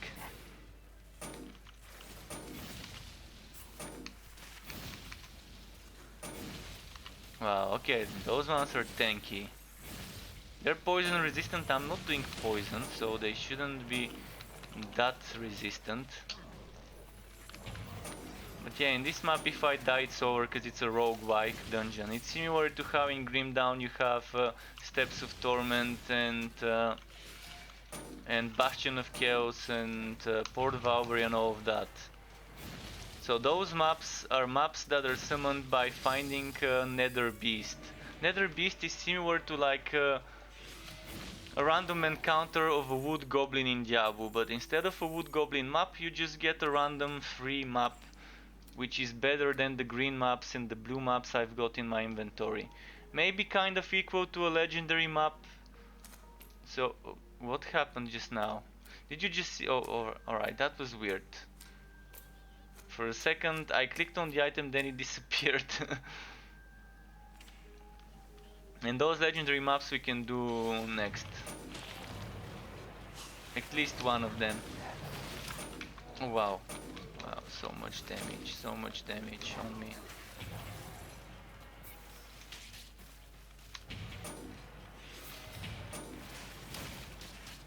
Quest finished. Completed a quest here. I didn't even know I was doing one. And yeah, you kill that nether beast, it spawns a portal and you enter this roguelike dungeon, which is a random map between 1 and 3 modifiers of the map. So it's definitely better than a green one. And it's gonna be enemies around your level. So if you're level 50 character, level 50, 51 map, maybe with 52 boss fight, if it's a triple stage map.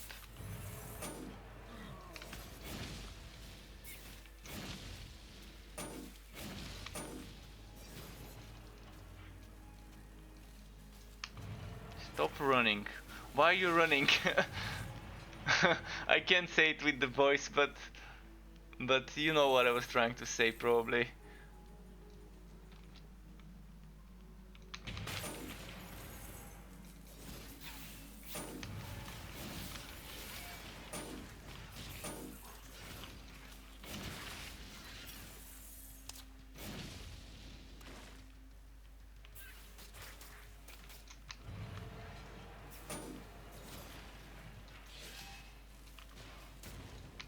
Wow, look at this. For Wangs. Bolsters defense to pack masters and pack mates in area. How many alive? Just 1 out of 4.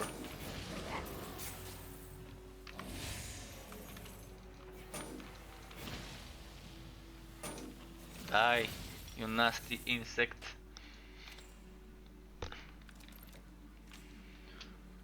Alright. Moving on. What's this shrine here? Poison shrine. Gimme, gimme, gimme.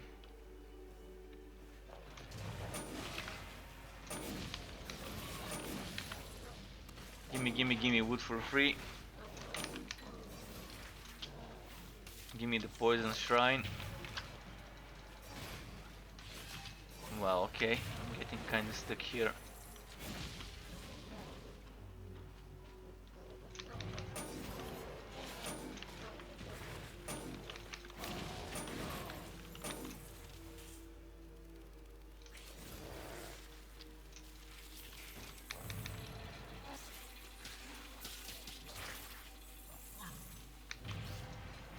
Boom, nice.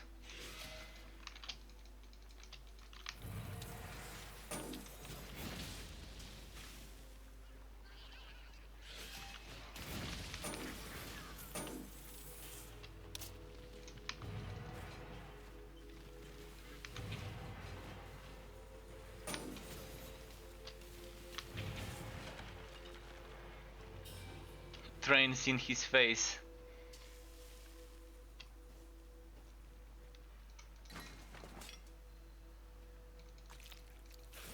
Those trains pack a serious punch though.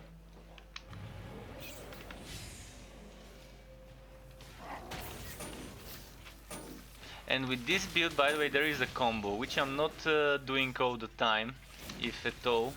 But the combo is to start with the Lantern Flash, then to do a blasting charge. Oh no, actually it was start with the blasting charge, follow up with the Lantern Flash, do the bleeding, and then do something like a Ghost Train or a Spike Drive. And you can use in between, if you need to do a fewer, a Hammer Spin, if there's like something in cooldown.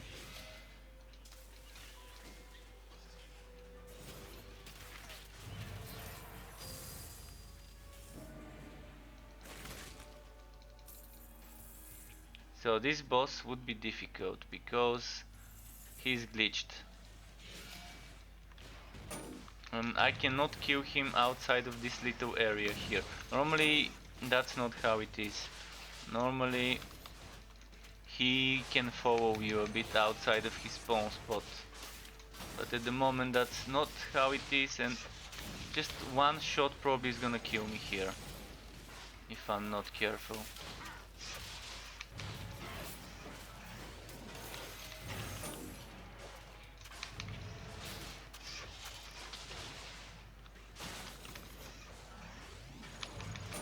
Come on, there we go, finally.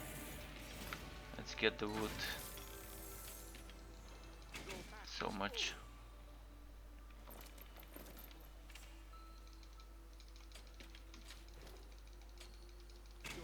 Alright. Pet, ready to sell. I'm gonna finish my map though. I'm gonna finish the map, but the pet can go and sell some stuff for me. Bring me some money for potions.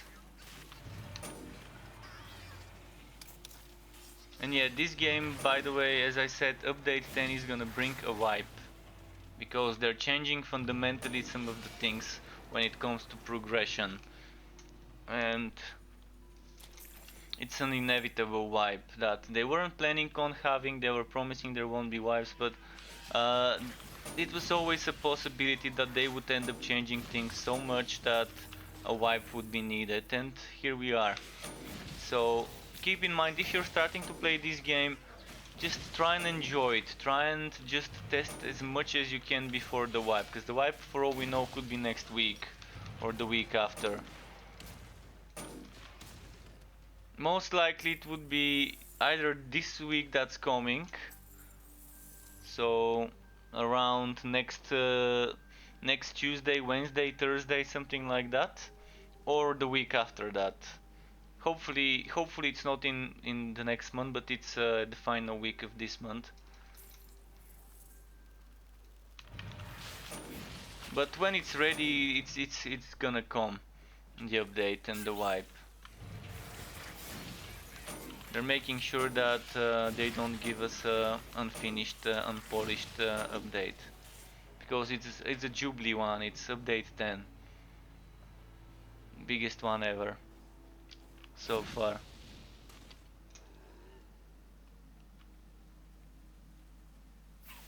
So make sure to just try as many things as you can if you want. Try all the classes before the wipe. Try using different skills. Maybe put a single point in every skill you can, so you can kind of test them all and see what you like. And then once you start over, you would know which character you want to start with as your main after the wipe, and which skills you want to try and make a build around. I can always give you some suggestions, advices about which skills I like, but that may not be the ones you like, so there's that too.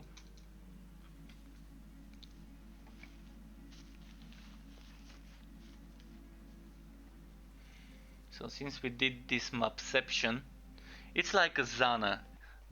Finding those beasts is like Path of Exile's Zana. So you find another beast and then it opens a map to something that's a roguelike stuff. You die and then you get back to the previous place you were. So I got back to the wastelands because I was in the deforested land, but it already reset the deforested land which I was in.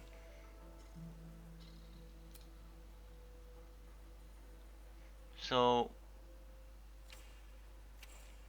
let's do this. Let's do one yellow map. This one. And then I'm gonna change characters and do a yellow map with another one.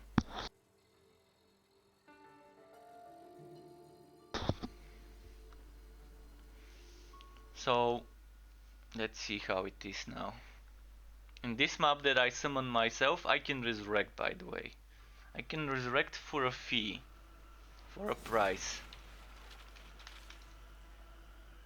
What's my gold now? It's still under 3000. I like to keep myself under 3000. That would mean every time I die, I'm gonna be paying 300 gold, no more,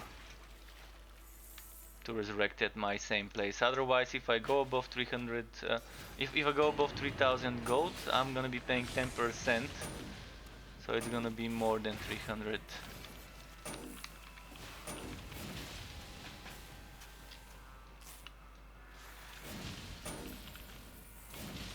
What map am I doing? Lethal. That means they have increased crit chance and crit damage in this map.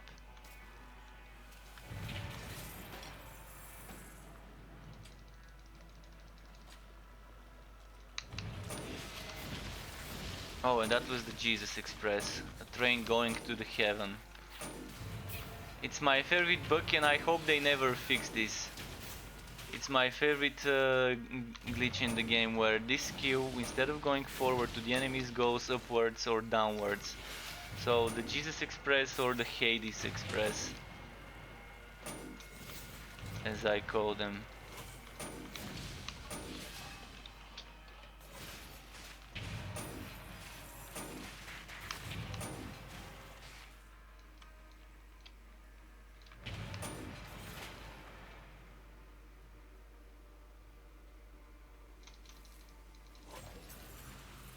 Oh, damage shrine, stacking a bit with my other buffs that I had for damage.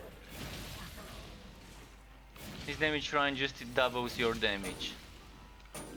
Oh no, it no longer doubles the damage, it now gives you crit chance and crit damage. Yeah, gives you crit chance 100%, that's it.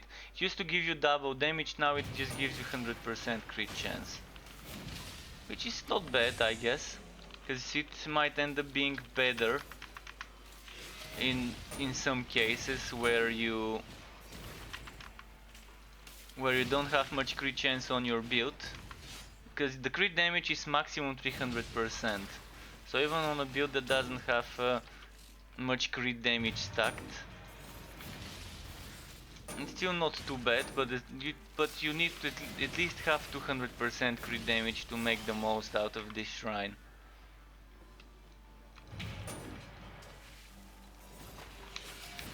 I still liked it better more when it was before. Before it was double damage, as I said, and regardless whether you had a lot of crit chance and a lot of crit damage or not, it was always twice as what you normally do. And for a well organized, well min-maxed setup with a lot of crit chance and 300% crit damage, the double damage one is definitely a big boost compared to this one, which is just making you crit every time for a few seconds. And this build should have maxed crit damage, I think. Pet has run away. Oh shit, my pet's run away. No, no, no. 300 crit damage, yeah, max crit damage but barely any crit chance on this guy. Those damn pesky spiders.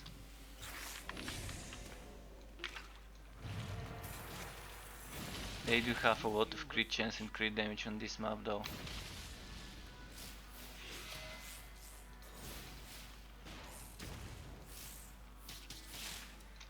Let's do this. No, no, no, no, no. Journeys are at an end. Yeah, one shots.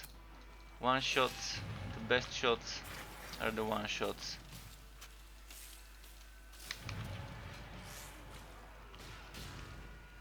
This guy is kind of persistent. Come on, stop following me. There's gonna be a lot of kiting. No, no, no, don't die, don't die. Ah shit, he teleported. Ah, I didn't expect this teleport. Okay, I've got a little bit more money to rest. Did not expect this teleport. It seems like he rubber banded, by the way. This enemy does not have a teleport ability. So he suddenly appeared from here all the way here. The game is trolling me. It's showing me that it hates me today. Torchlight Frontiers is not my friend today. Even then, I still enjoy it and have a lot of fun.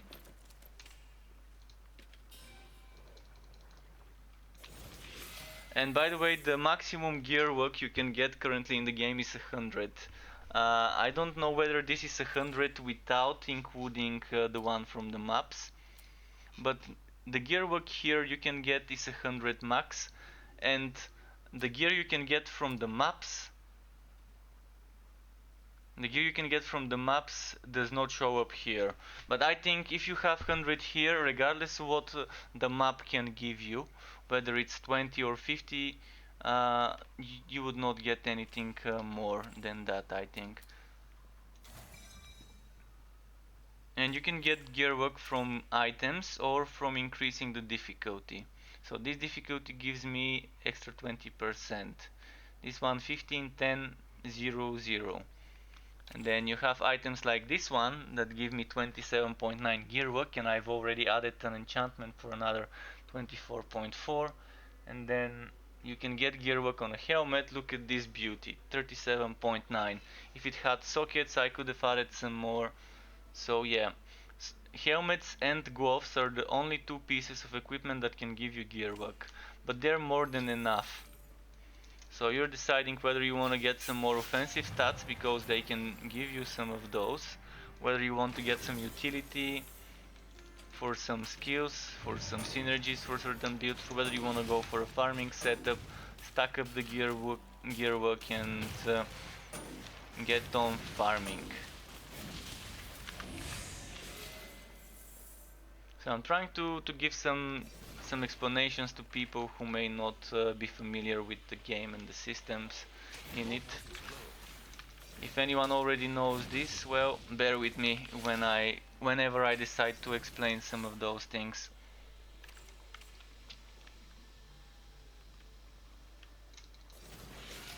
Okay, what's this shrine? Might have to send my pet to sell some stuff soon. Let's send it now, before it dies.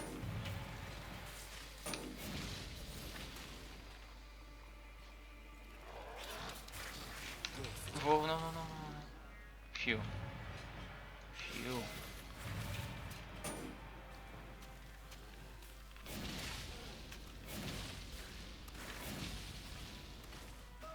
Oh, wow. This was a one shot from out of nowhere, and I had low HP. It wouldn't have one shotted me if I didn't have this low HP left. How much is my HP, by the way? I mean, I've done builds where I have 50,000 HP, but this one probably has 20 something. 30,000, okay. 30,000 is the average. For level 50, this is the exact average of HP you can have.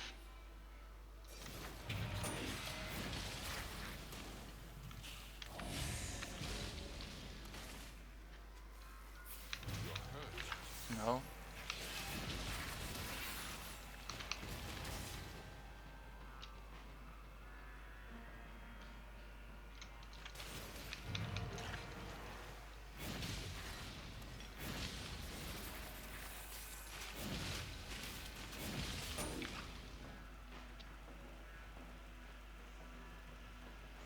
Let's keep moving.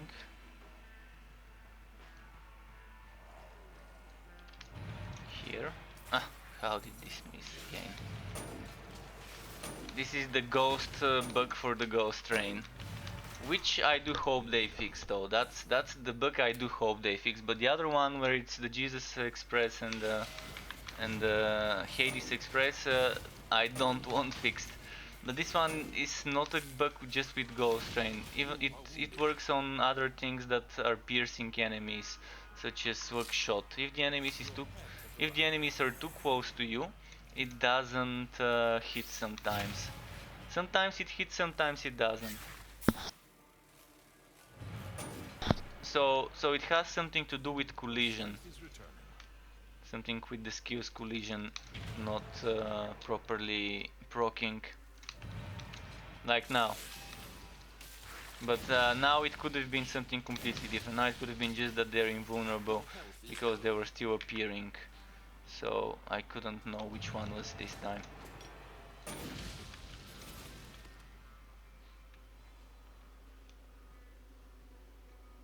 Okay, I've made them all spawn here. How's my cash? Can I resurrect? I still got some gold left, but that's it. Yeah, that's it. Let's go back. Actually, let's go to my fort, and then I'm gonna change back to the forged. As I said, I'm switching characters a lot today, just to make sure that at any time, if there's a person watching, they would not be seeing just me playing the same character over and over again, and to be able to show you more of the game. If you don't know anything about the game, if you just wanna see different characters, different skills, I'm gonna try and do the best I can to show different content and different stuff. Let's sell those.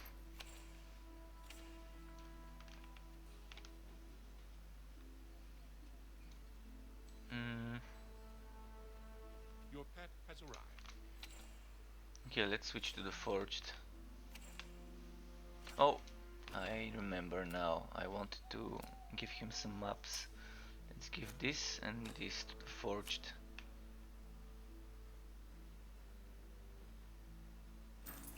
So, character select, okay. Now, Steam Funk and enter.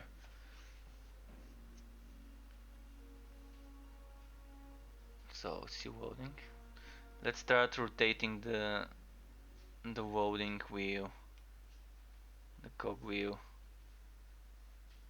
Started rotating faster when we did that. It's just me messing with it, but yeah, it did seem, by the way, that it started rotating faster, even though it doesn't matter. It just me messing with it. Okay, I'm gonna go and grab that map and hope it's a good one.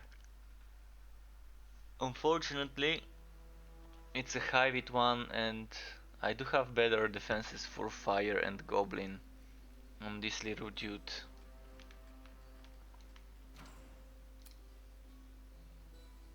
Yeah, all three of them are kind of goblin, kind of have hive it instead of goblin.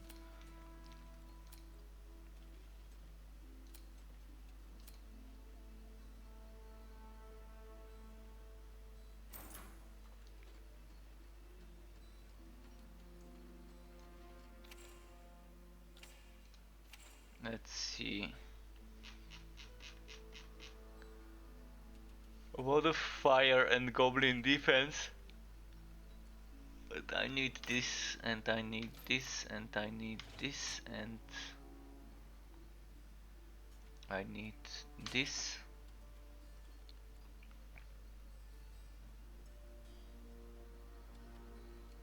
And then what do I need?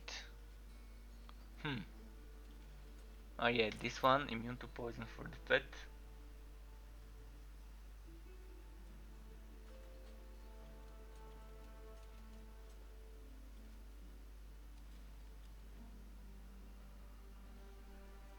I think that's it.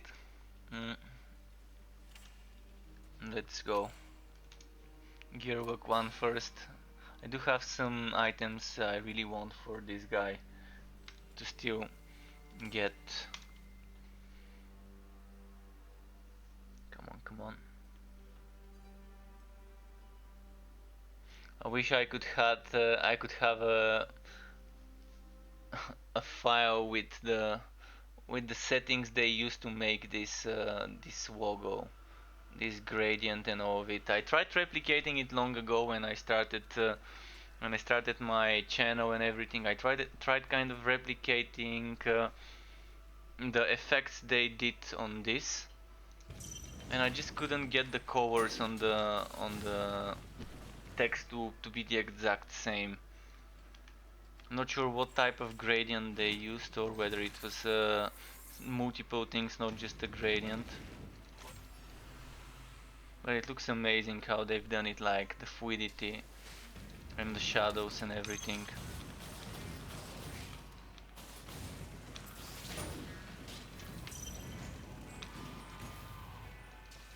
Oh, no. Toxic map. This is the worst map I can get on this frontier in regards to difficulty. It's really tough staying in those toxic pools. Thankfully I'm on a ranged build, so I can try and just play it safe and slow. Might be a bit boring watching me do it safe and slow, but it's never slow. It's never safe when you have chargers in the map. There can be surprise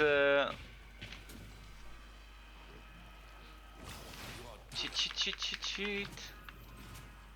There we go. Surprise headbutt out of nowhere.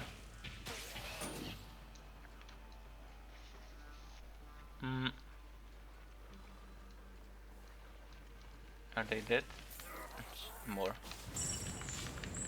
Alright, eat my flame.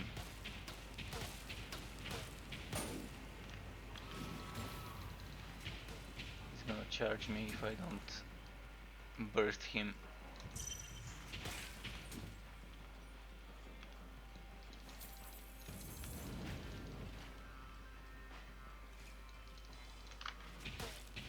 I really wish I would be seeing them on the side instead of at the bottom of the screen, because I have much more viewing, much better field of view on the sides compared to up and down. So this is a very nasty layout for me for this map.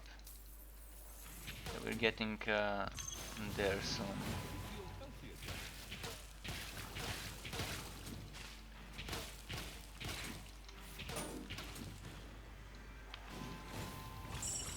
No.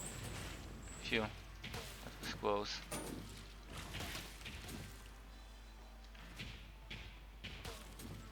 Look at this field. How quickly my HP would go if I go into the field. Well, it's a bit slow now because I have defenses, but if I didn't have that much defense, it would still be, and it's still not that slow either. That's with me having 30,000 HP, as I said, kind of average for level 50. So it's still If I stack 2 or 3 of those fields on me at the same time, it's gonna be instant death almost. Fuck. Yeah, kind of over pushed it there. Should have stayed a bit more to this side. Now they're behind me.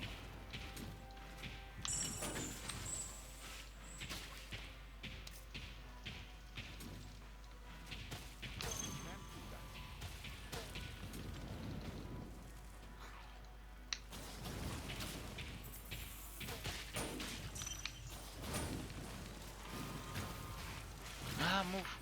Phew. This was close. Kind of should avoid using vortex bomb much on this toxic map when they're near me. I should try and keep my distance so they don't get vacuumed. They don't get condemned by the vortex bomb. This is vortex bomb setups are getting countered very heavily by such maps if you're close range vortex bomber setup. Toxic maps, I still think this needs a proper nerf. This is just such a bullshit map modifier, and it's been months and they barely did anything to make it playable with a close range build. It's just like showing a middle finger to close range builds. Thankfully I'm playing a ranged one, but imagine having to do it with a fracking strike vortex bomb build where you're kind of getting the enemies close to you all the time, and then they're gonna be summoning those fields, and it's not fun. It's just not fun, and games are supposed to be fun. And if something doesn't feel fun like this toxic map, it definitely requires a nerf. The noxious map, I've already sent feedback for this 4 or 5 months ago, that it just doesn't feel fun doing toxic maps and it feels very imbalanced with melee builds. But it's been just ignored. Hopefully they maybe change it with update 10. There are so many other map modifiers that are so much easier and fun to do, like the noxious fields is similar to this, but it spawns poison fields that barely do that much damage, and it spawns them when the enemies die. So that's okay, you can still get wrecked if you kill 10 enemies at the same time and they spawn those fields when they die. But it's not like this one where this field kind of kills you in seconds.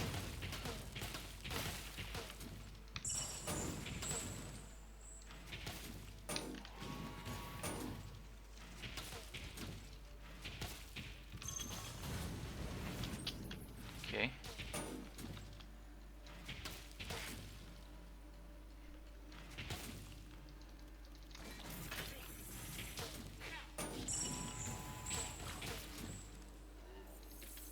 How's my wood quality on this dude? Was it 100?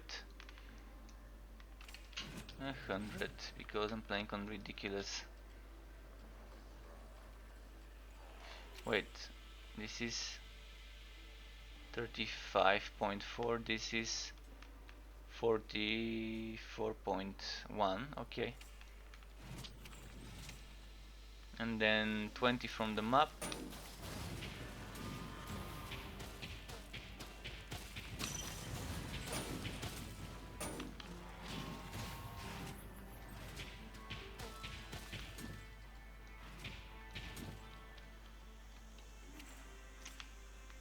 Okay.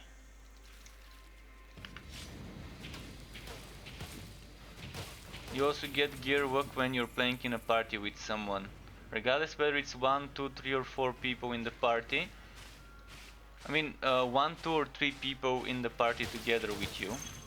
You just need one more person to be close to you. Not in the party, but it needs to be in the party and be close to you. Even if you're not in a party and there's some random person killing enemies next to you, you're gonna be giving each other a buff for 15% gear work, if I'm not mistaken. I think it was 15. It could be 10, but I'm 99% sure it's 15. And that 15 gear work, when you're leveling up, when you're a wobby, it definitely would help. Definitely would help, so I do suggest trying to team up with people whenever you can, if you're not a so self-found player. And in this game there's no way to be truly so self-found, because there's always gonna be a chance when you're doing a public zone for some random person popping up out of nowhere and giving you a buff for hitting an enemy you're hitting. So even if you try to your best to be a SSF player, you're gonna have a bad time eventually sometimes. But for end game you can be truly SSF player, but I do think this game is much more fun when played with others. Even if it's just one more other person, you're gonna be buffing each other, you're gonna do some combos between your skills and his skills, or her skills, or its skills. Oh, whoa, whoa, whoa, quack, quack. Fuck, it's quack. Alright, let's do this tango.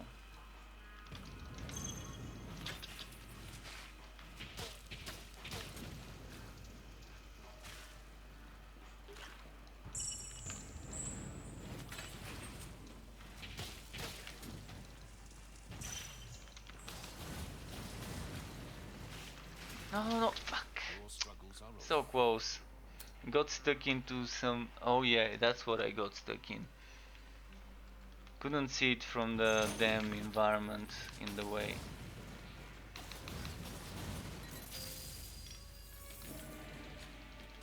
There we go.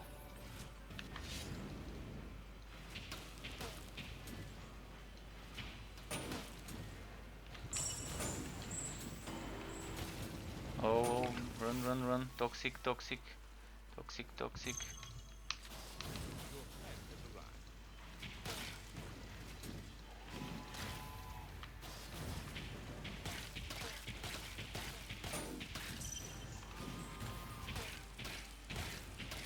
Oh, those ones are summoned elite, so they don't have the toxic fields. So that's nice. I can chill around them a bit more. I don't need to be that far away from them. Thankfully, those don't benefit from the innate modifier of the map.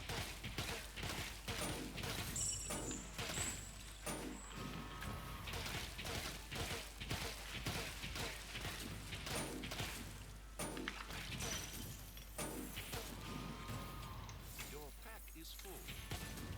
Oh, my pet fled at the worst possible moment. I was just about to send him to sell some stuff. Your pack is too heavy. Yeah, full inventory. Oh no, actually he somehow got healed. It somehow got healed. Weird. Let's hope I didn't give him something valuable. No.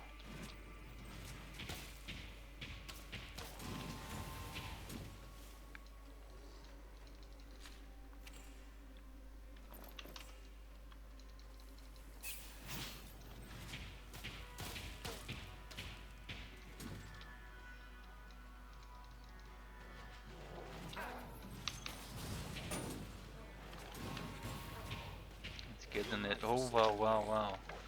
This boy does not joke around with the headbutts.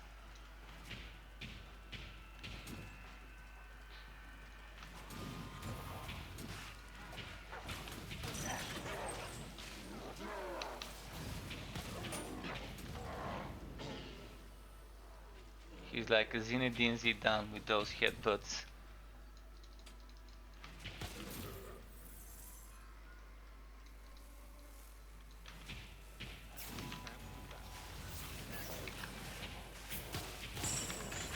Ah, no, no, no, no. Shit, that was close. Your life is slipping away.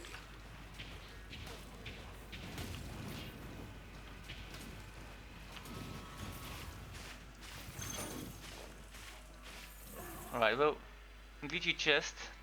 Unfortunately, cannot open the boss chest. We'll see now. Next I wanna do something goblin. And archive it. Let's do a bit of goblin stuff. I think the last 3 maps or the last 4 maps I did between this and the Rail Master were high-vid stuff.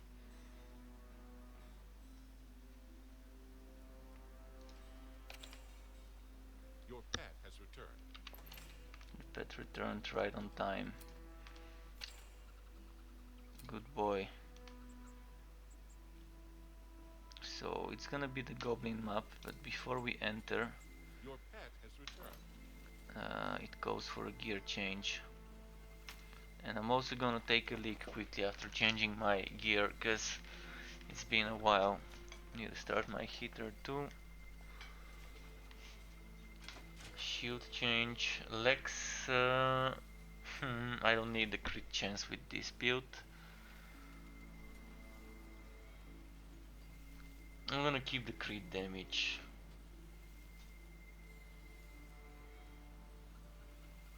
Or maybe, well, we'll see. If I end up dying, I'm gonna equip this. Otherwise, I'm gonna keep the one with the crit damage, because it's a nice one. 22 crit damage.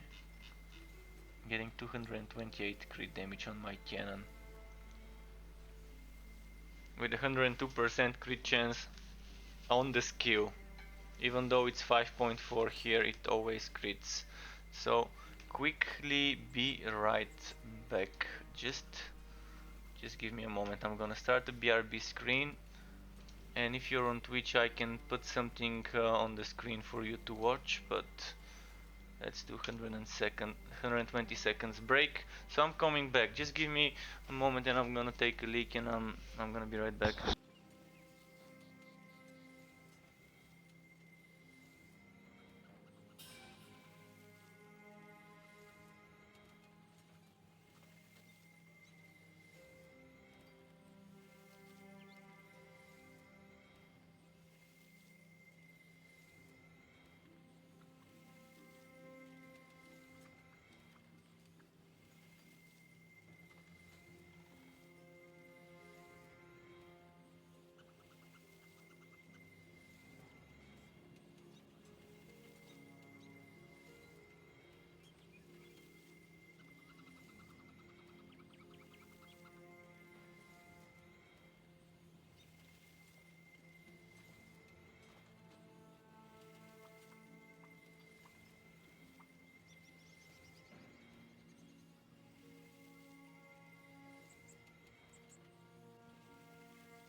That felt great, like a new man.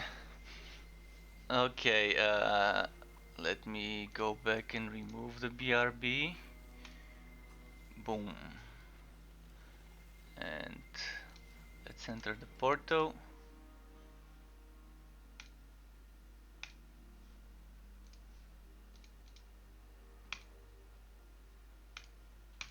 Okay, ready.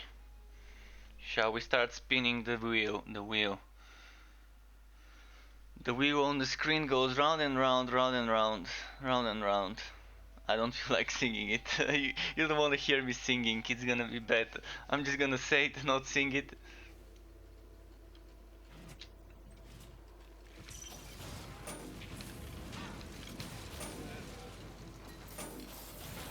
Quest complete. The last time I sang was what, 20, not 20, actually yeah, 2012 or 2014 maybe. I think it was 2014 the last time I sang a song. So yeah, not much of a singer.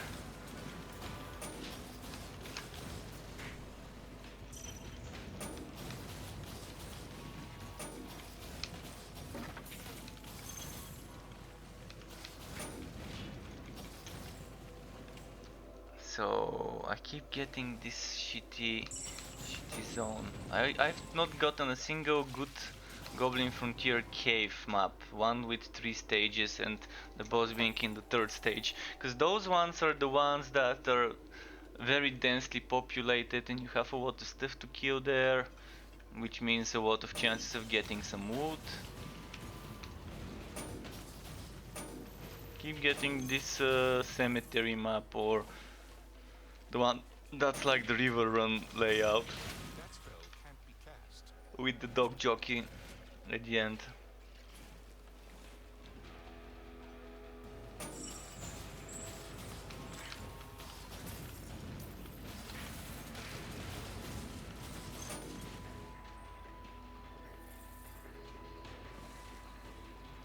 Speed shrine, let's rush it all the way to the boss. I'm gonna stop if I see a lot of enemies in one place though. It's gonna be a shame if I don't.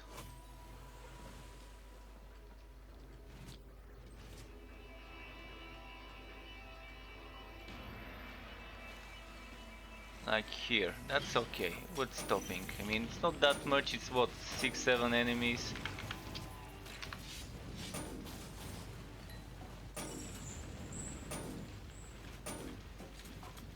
And the shrine's over now anyways.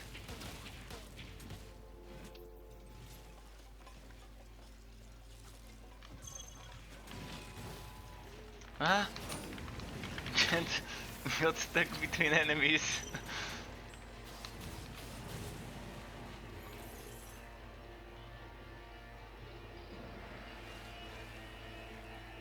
Right, 3 of them here.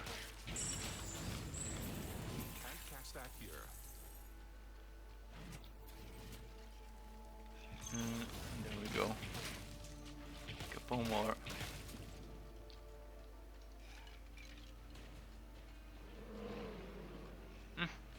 Oh, that's a reason to stop for a moment. 3 Nethering champs, and they're sluggers as well. Gotta be careful with those projectiles. Oh, what hit me? What? What? I didn't see the slugger projectiles. Oh, maybe it's behind me. This guy with the bow.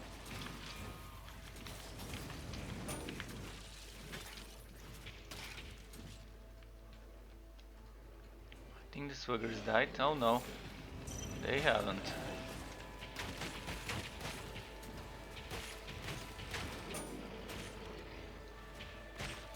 You have finished a quest. Oh, I finished the quest? Really? Well, that's awesome. I haven't been doing those contracts the past couple of weeks. Like after I reached 66, which is the visual limit. It's not the actual limit, but it's the visual limit. After I reached those, I stopped trying to do it. So maybe the past 2 or 3 weeks, or whenever it was, I kind of stopped doing contracts and focused more on just chilling and doing whatever, like maps.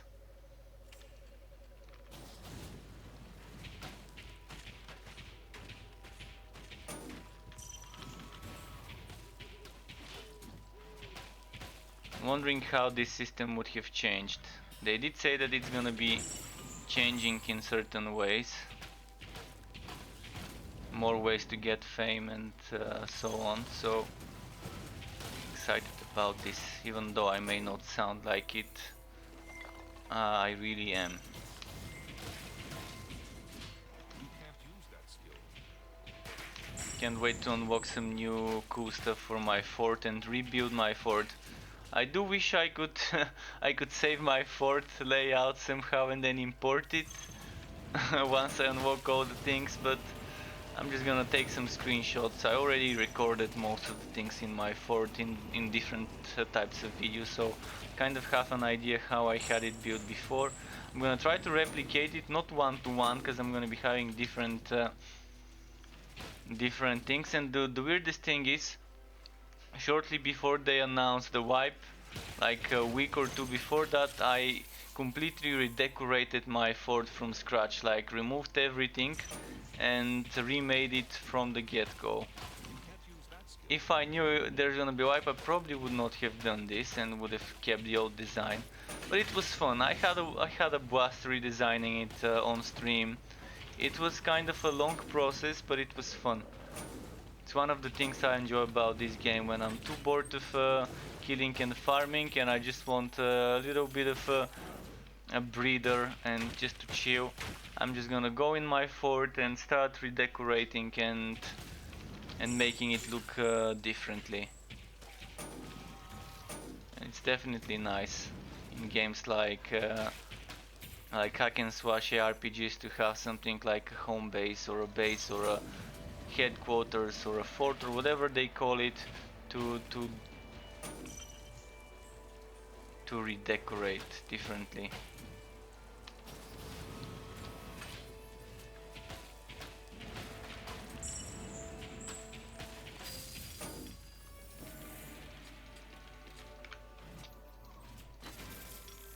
I got more room for wood on this guy compared to the other in the inventory.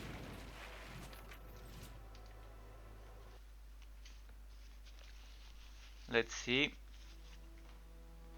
Next off, I think I did 3 maps with this guy. If I'm not mistaken, I did 3.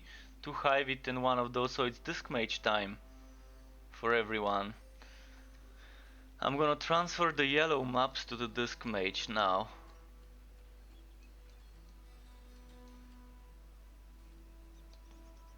Those clouds are having an interesting plus an X in between them. Okay, now it's way different than the X.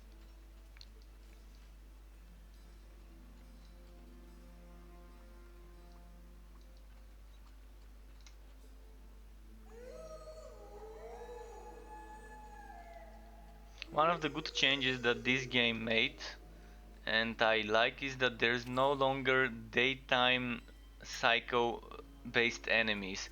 We used to have undead spawning when it's nighttime, and then during the daytime the enemies that are native to the frontier.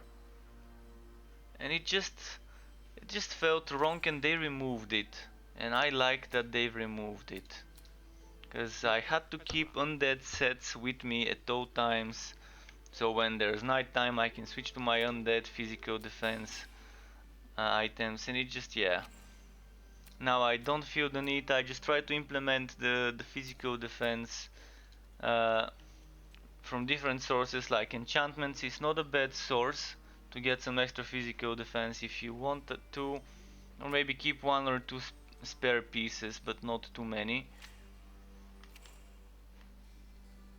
So okay, what else? I said I'm gonna go on the mage, but I said that I'm gonna transfer some yellow maps to the mage via the shared stash.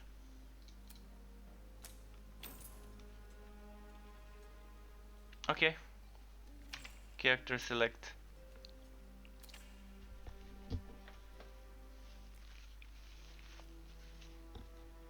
And it's already selected it. There we go. Voting.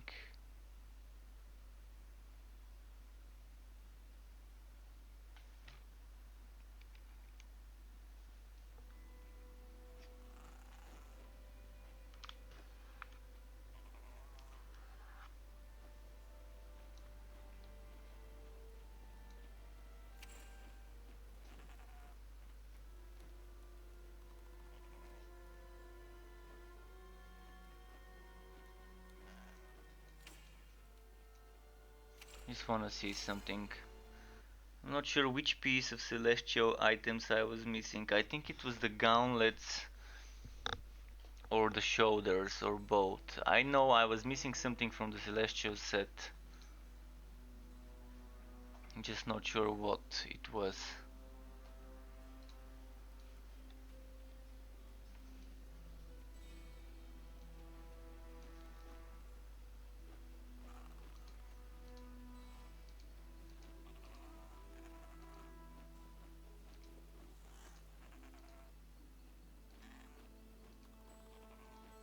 Still loading. Okay, it loaded up. So I've got helmet and legs, and I've got boots and shoulders, and I've got chest. So it's just the gauntlets that I'm missing from the celestial set, I think, for the mage. Yeah, I don't see them anywhere. Just a quick check of my wardrobes.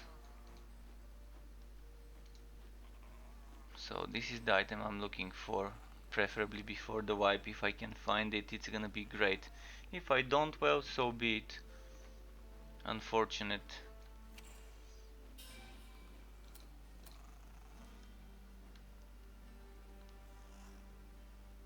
Right, let's grab the yellow map.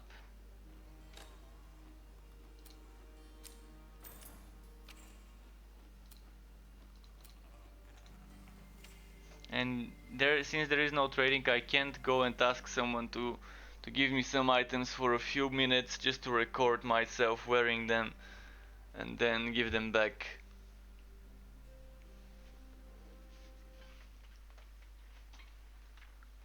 Alright, let's see.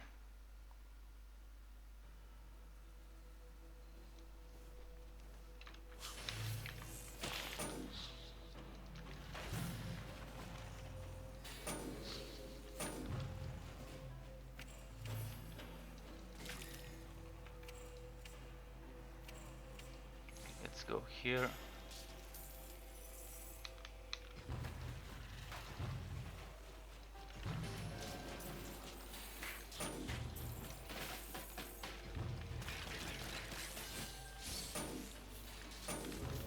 As you can see with the mage, things seem a bit easier, but that doesn't mean I can still I can still die pretty easily. It is a toxic map, but it seems a bit easier playing it with this ranged build compared to the other ranged build, and it's just that this build has a lot of damage per second. The other one does a lot of damage, but not as quick as this one. Now I need to... I got stunned. No, no, no. It killed my pet. You killed Kenny. You son of a bitch. You killed Kenny.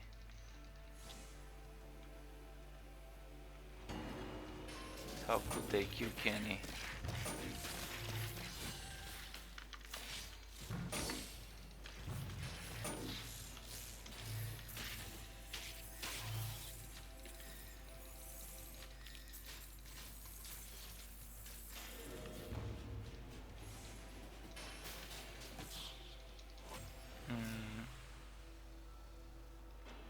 This way.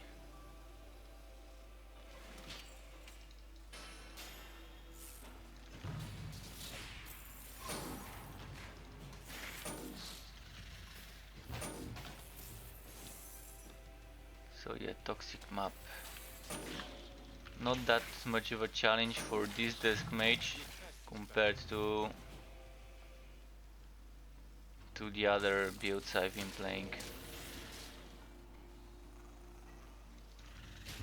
Very excited to test some things with Radiant Blast and the Mayhem modifiers, the altered item modifiers that I've seen for Radiant Blast. Radiant Blast is such an interesting skill, and it's offering a very interesting playstyle for the mage. A mage that tries to be close to the enemies rather than keep their distance from them.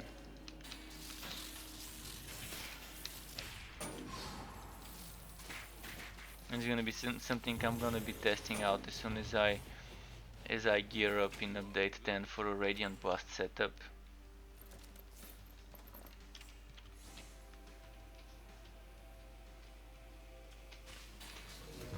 No, no, no, no.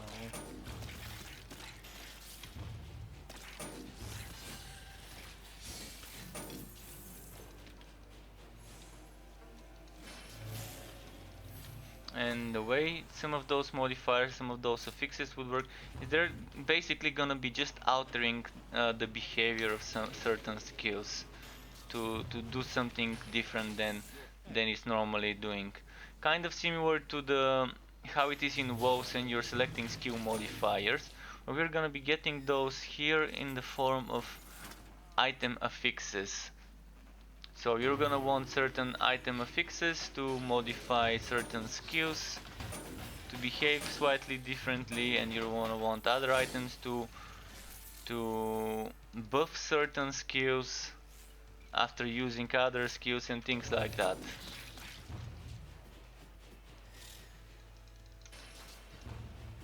So there's definitely gonna be some nudges. You wanna be using this item with those two skills. You wanna be using this item with that type of skills. Dark white, Brower, or what was the other one? Barrage, or Lineage, Train, Conductor actually, not Train. So yeah, it's gonna be different items nudging us towards using different things. And combining those with some other stuff is what's gonna give us the variety, the build variety in the game.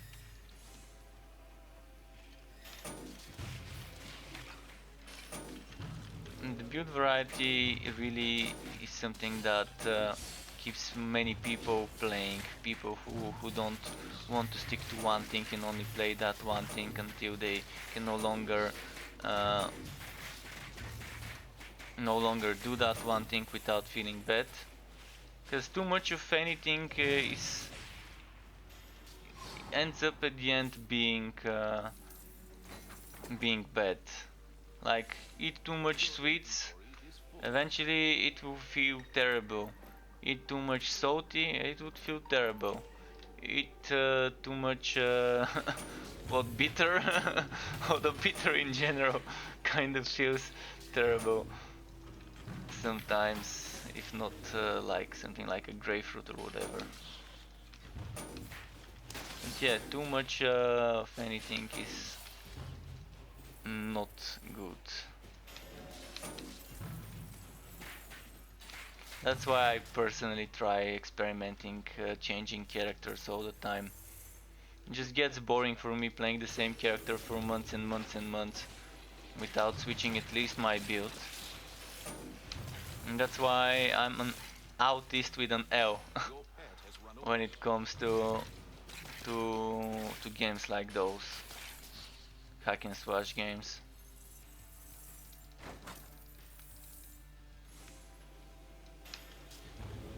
Oh,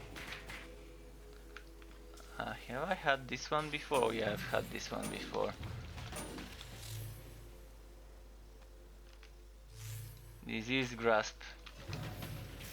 I've definitely had this one, but I can show it for everyone who's watching just to see what it looks like. Because this is one of the items that has a very, very interesting image. Like the inventory image is barely giving you an idea what the item is. So this is the item.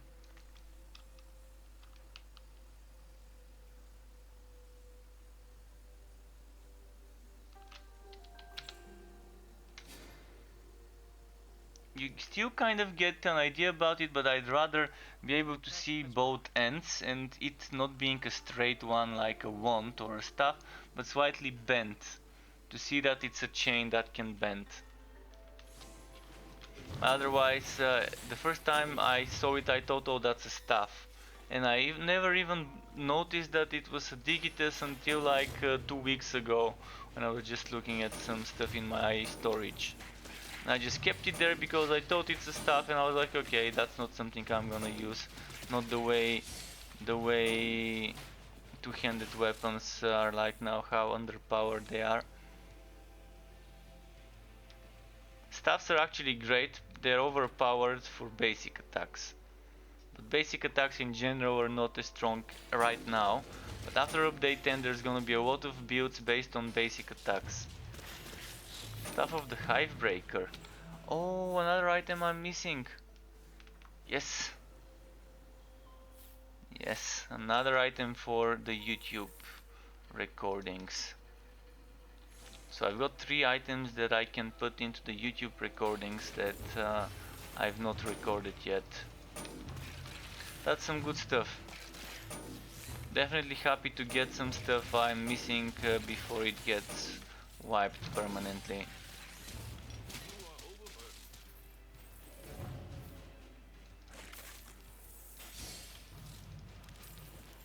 Well, thank you Extra for adding such a weird looking stuff. I won't even test it now. Let's check it out. Hmm. Me likey. Definitely a good one.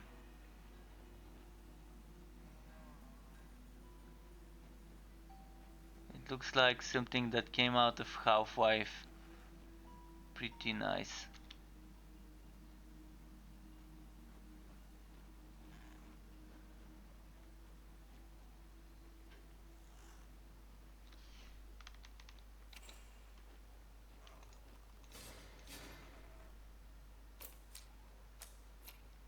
Staff of the Hive Breaker, and it has a nice effect, chance to gain unpoisonable on kill. But is this unpoisonable gonna get me immunity to those poison fields? Let's find out. Though I still take damage over time, I just don't get poisoned. Okay. It's not as OP as it sounds. Definitely not as OP as it sounds. It would have been nice if I was immune to poison damage in general. Then I could stay in those fields all day long, not caring about how strong the fields are.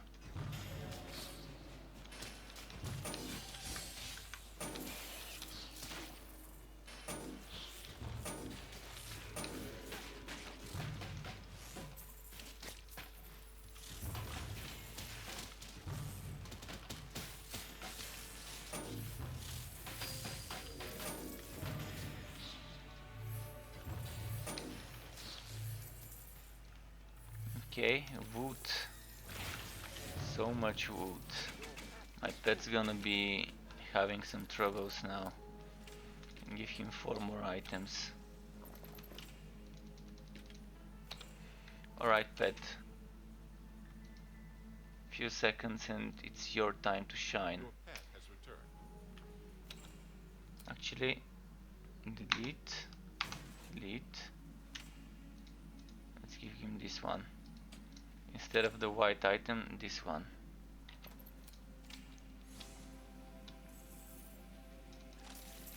So, oh, there's a boss chest as well. You can't carry it.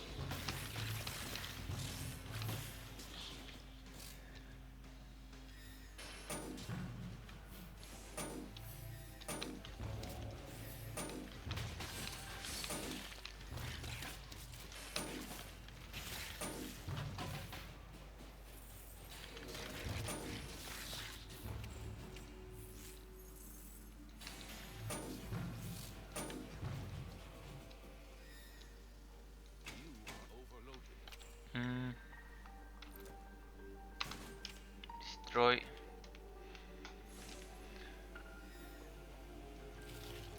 Oh, another elite. Did not expect to encounter some more elites before this map ends. That's why I like checking every single nook and cranny of my maps. You never know where the elites are, you never know where the legendaries would be hiding either. So it's worth being thorough when it comes to Torchlight Frontiers map clearing. I've had times when the worst ever enemy, a basic enemy on a map would drop me a legendary. Like the very fucking last mob that I kill. After killing every single thing, 100%. I've also had times where I would just finish exploring after killing the boss and just wooting some random tentacles or whatever, and bam, legendary. So yeah, RNG can be very weird sometimes, in a good way.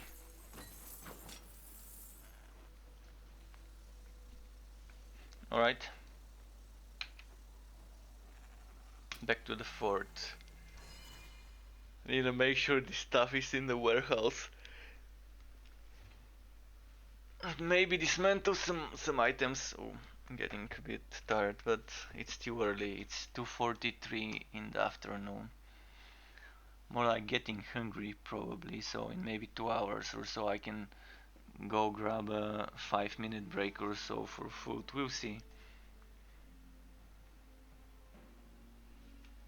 I am planning on keeping this stream up until the official Twitch stream starts, and then throw everyone from here to there and have a blast and watch together with them all the reviews and all the good information if there is an official stream today.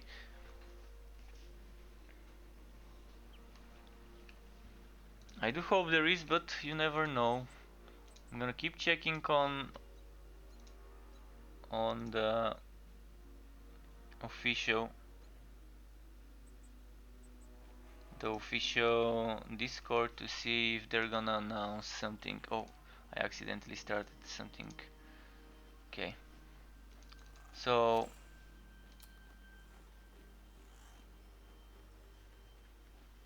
do I want this? I already have it, so I'm just gonna break it down.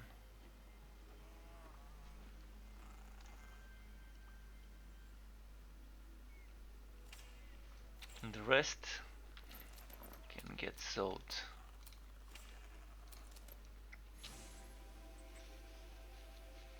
And this one,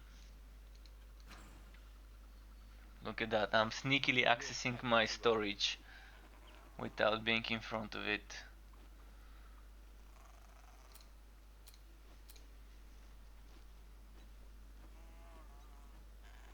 So yeah, this stuff can easily fit here. This little general, well, I can also put it somewhere. This one is level 14. Oh, this is a legacy Liu General. Before they made it have fixed stats with the Summon Spectral Guard. So legacy items are gonna be missed. This one is a legacy item as well.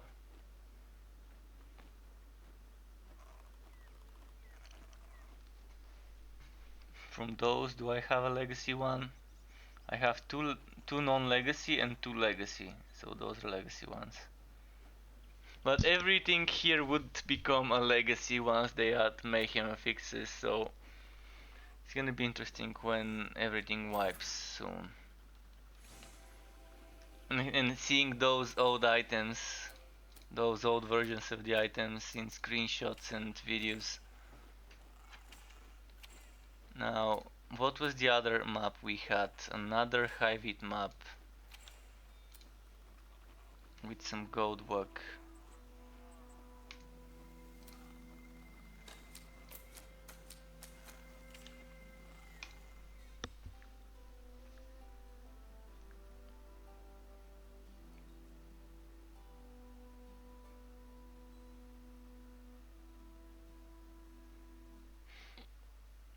Let's see.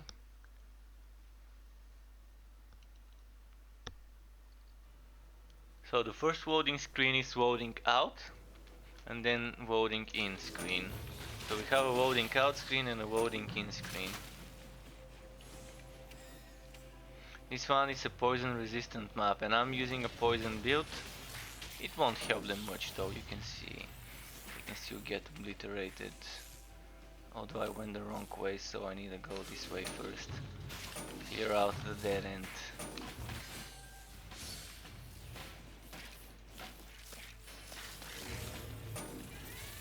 Oh, and my pet is begging me for food.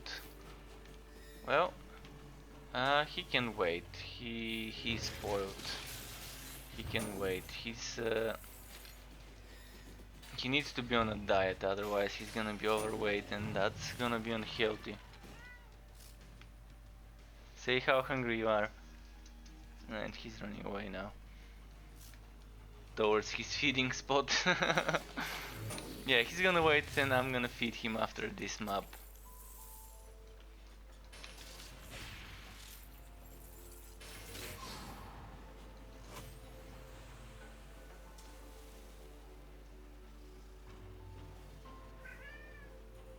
I'm not sure whether you can hear him. Sorry, I think my microphone bumped into my desk when I bent to pet him. I could try and lift him, but he doesn't like to be held.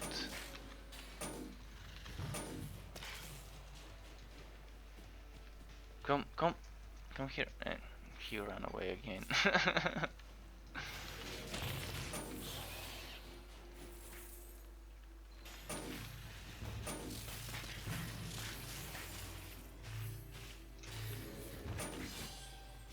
Alright, let's get those here. Wait, did I get those here? Yeah. Mimic, okay. So there was at least one thing I missed here. And the tentacle.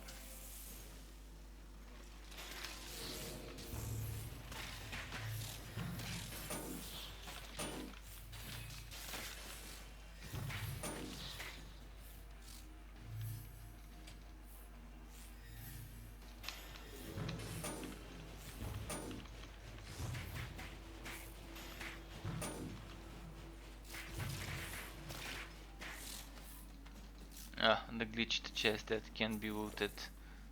Unfortunate.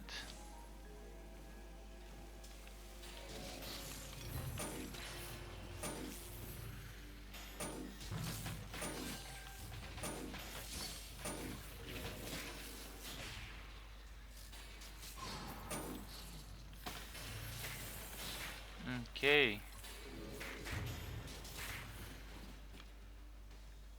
Wait, that's on the other side? Yeah.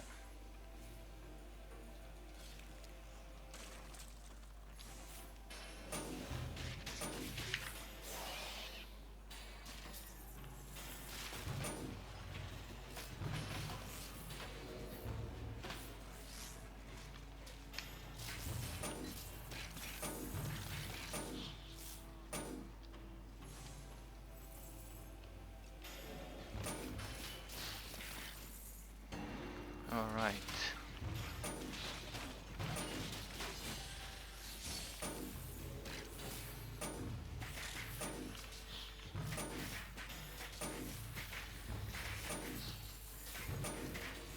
Your pack is full. What's this? Wife-bound sword.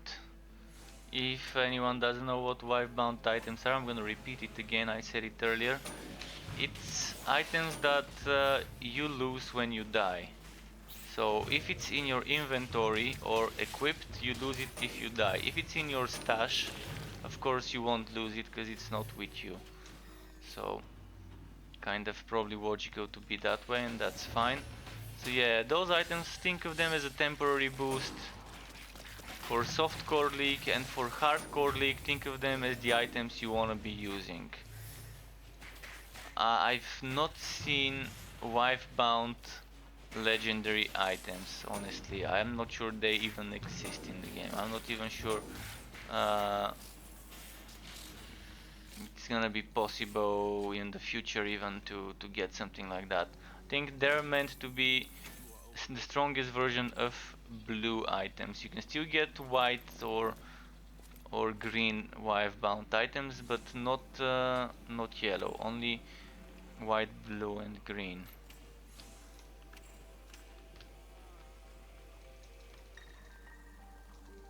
And it's nice, a nice temporary boost. I think, as I said before, 20% more stats wise. So if one item would give you 1000 damage, the same one of the same grade and level, but the wife-bound version would probably give you 1200. Roughly, I don't know the exact number, but let's say it's 20%.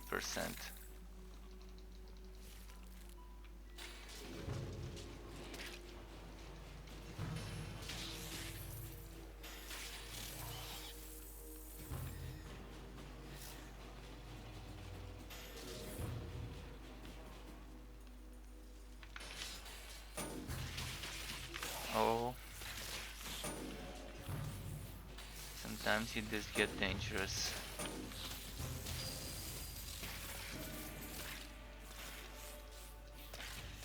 Can't wait to try on the forge. There is this charged beam skill, furnace blast.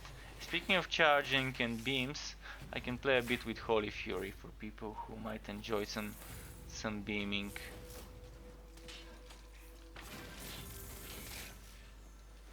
If you enjoy some beaming, that's what you might like.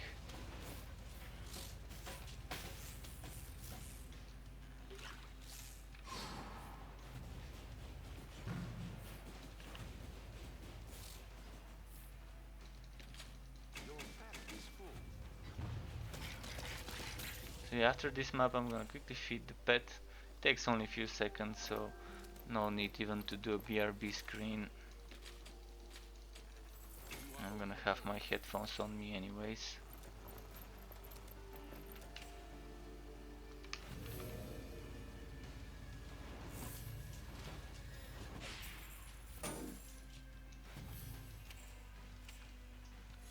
So did I do this part here?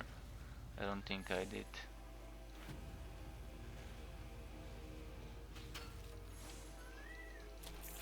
Pet, shut up pet, you're gonna eat in a moment. Come here. Say hello. He's shy, he doesn't want to say hello.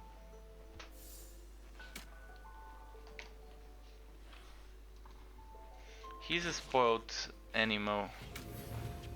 But after the sterilization, he just hungry all the time, almost. Wants to eat more than he needs to.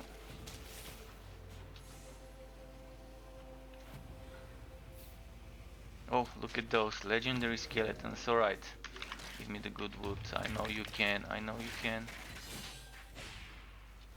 The problem is they're ranged, so I'm gonna try and use entropy more opposed to using Holy Fury more.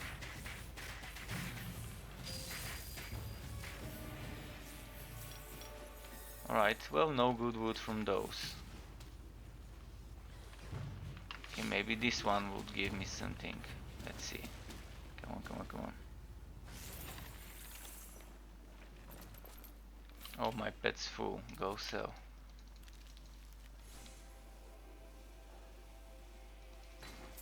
You are overloaded.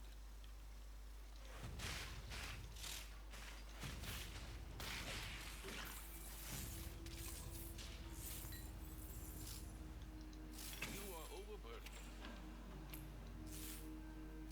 Destroy.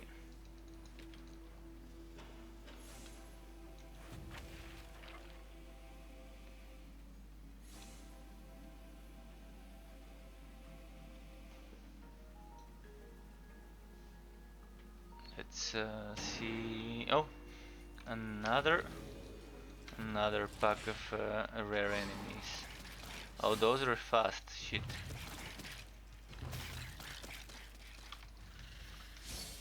And they got feared. Your pack is full.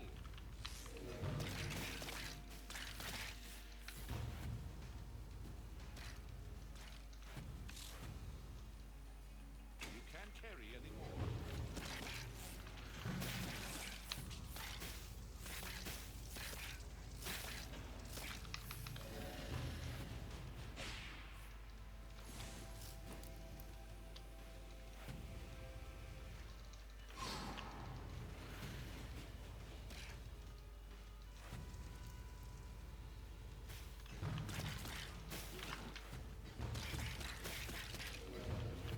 Wow, he's taking quite the beating.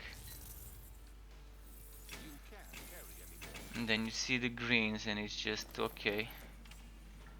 That's how it's gonna be.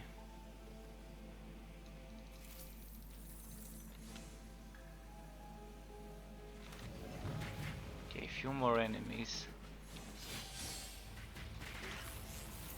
Your pet Then I can feed this little furball.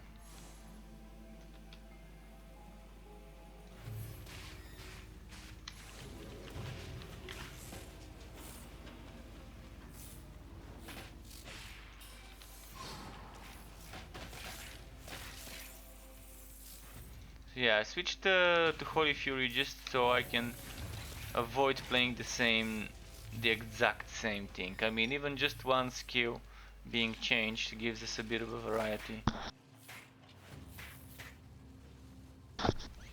Sorry, had to mute the mic for a second. You don't want to be hearing those farts.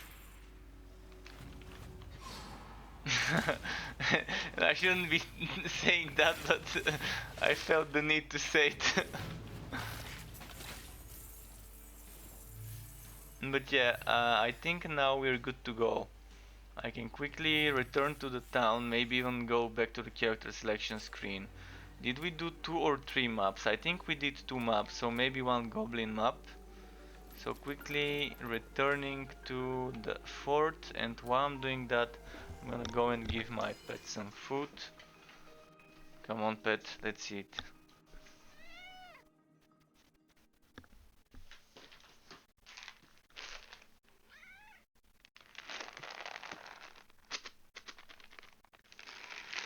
There we go.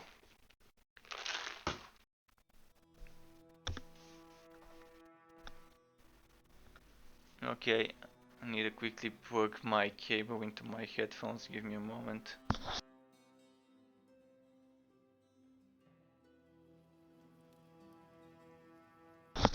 Okay, ready. So, right on time for the voting.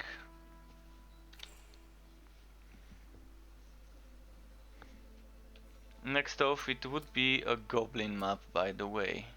Enough of this high-vid stuff. So let's switch the gear up a bit.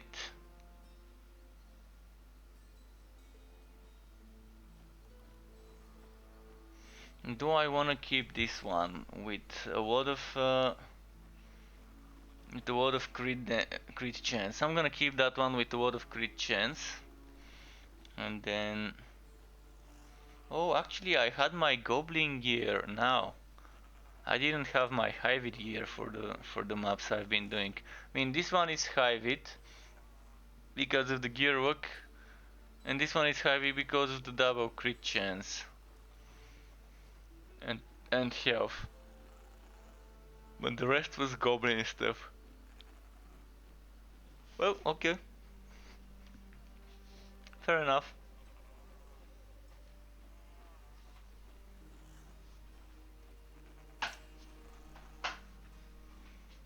So, I guess I'm ready. Maybe just send the pet to sell quickly for a few seconds.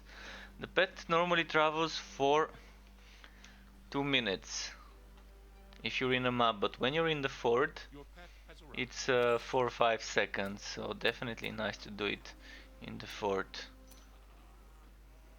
Now, do I want gear work or gold work goblin? Let's do this one because it's a blue one and I'd rather get rid of the blue ones first. And I probably completed some quests so I can collect something, or I'm not sure, I need to check.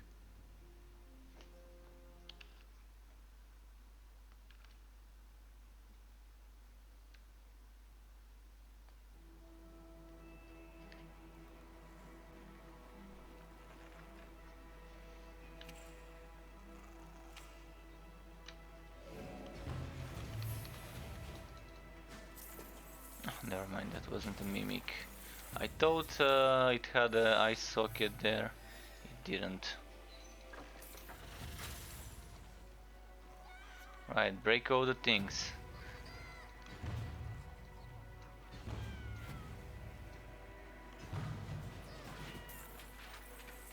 Broke them.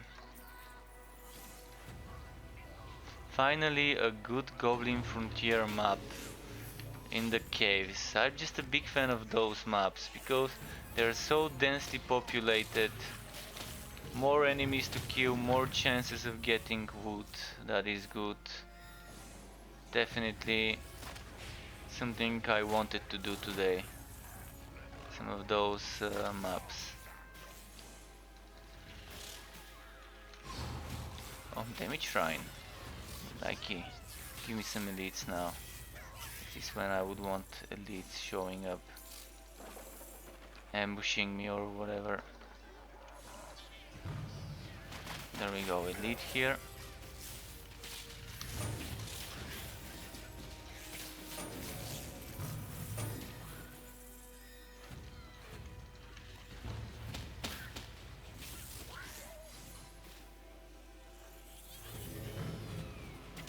about here? Was that spider a single elite pack? Like some of the packs would be 4, 6, 8. I've even seen 12 I think or so as a pack, which is so rare. But sometimes you would see just a single enemy being his own pack, a one-man pack.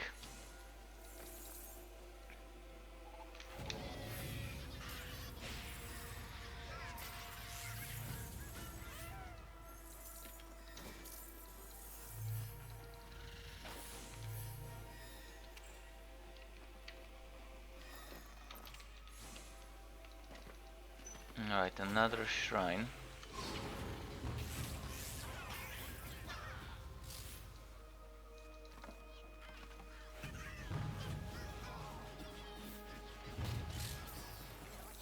Okay. Spawn killing them.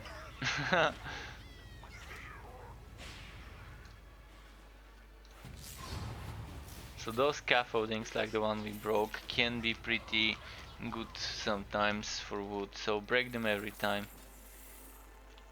if you wanna have chances of getting something.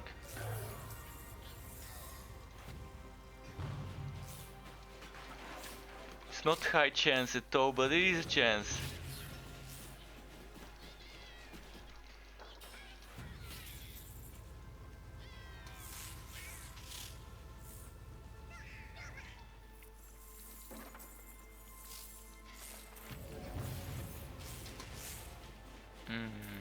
Okay, let's break the things before taking the shrine, and now we can take it.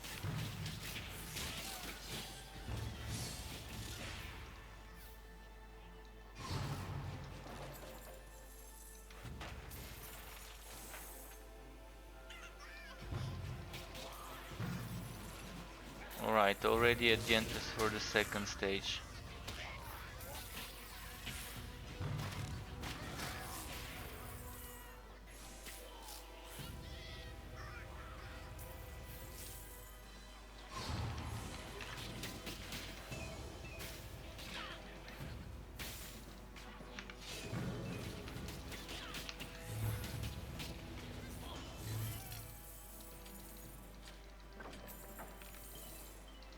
Alright, next level.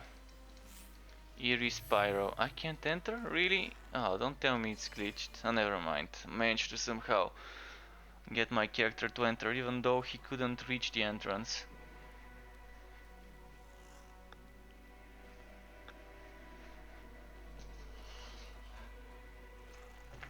Okay. This.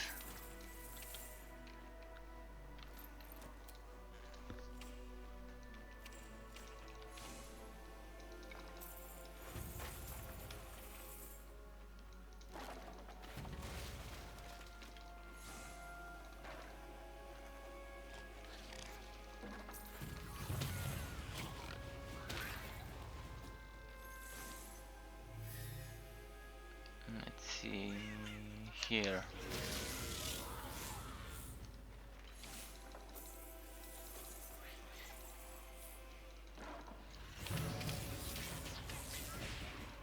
So after this I'm switching again to the Realm Master for 3 maps or 3 quests or whatever. Just keeping it 3-3-3 all the way. Bit of this, a bit of that, a bit of the third thing and so on.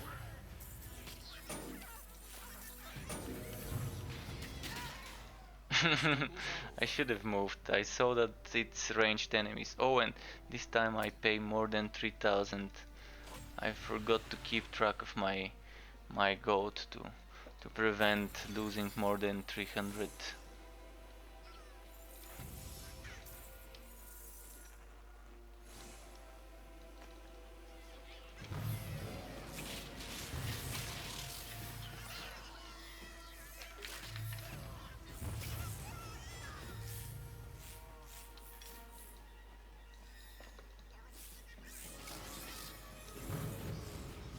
Okay.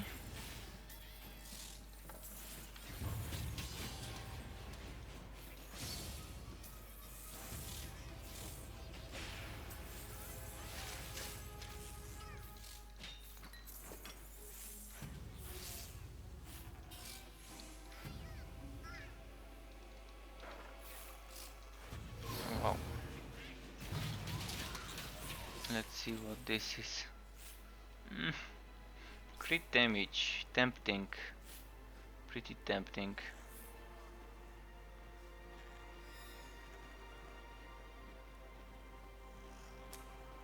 Yeah, let's equip it. How's my crit damage now?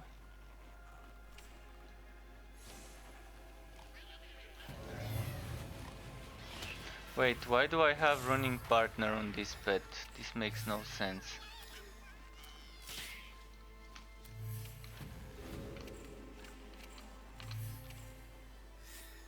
.53 crit chance. Is 53 the limit? Or am I just seeing things? Oh yeah. I was wondering why my crit chance wasn't that good. Had the wrong aura.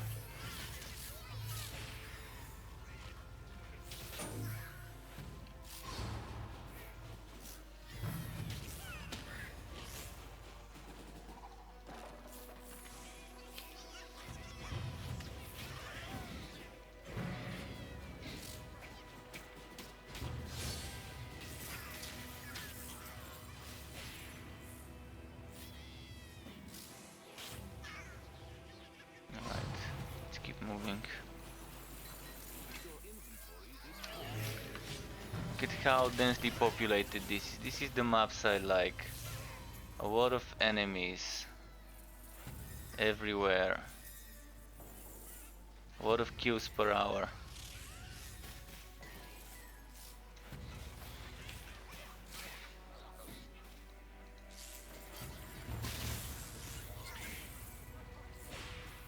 And they just don't stop showing up all the way to the end. I mean, there's barely been times where I would travel a long distance without a decent number of enemies appearing in this map.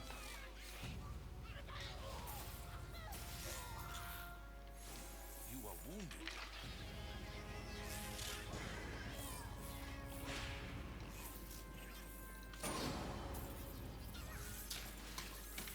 Damage buff shrine. I'm gonna do something. Just wanna check. Is that where the boss would be? Yeah, that's gonna be the boss fight. So I'm gonna do something. I'm gonna clear those enemies and then take the shrine and run to the boss fight. And maybe have some of the shrine effect left over for the boss. We'll see, depending on how quick the loading will be. Doing some min-max stuff here.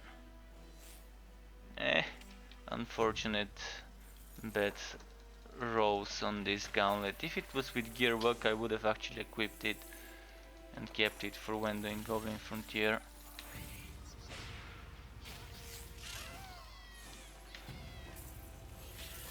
But yeah, tonight there might be, I'm still waiting for a confirmation or anything from the dev team whether they would be doing an official Friday Fun Day tonight with some information about update 10 hopefully.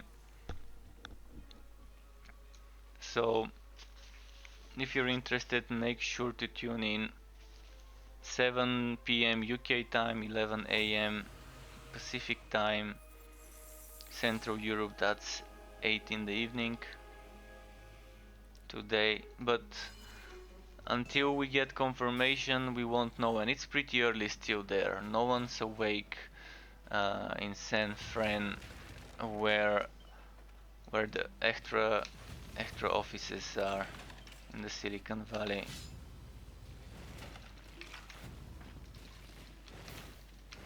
No one's awake that early. Well, you never know, there might be someone awake that early, but yeah. Met your end. Wow, that was a pretty nice one shot. I'm gonna switch to what I normally use, because for this boss I want the mobility that White Spear gives me. I don't have to stay in one place and channel the skill.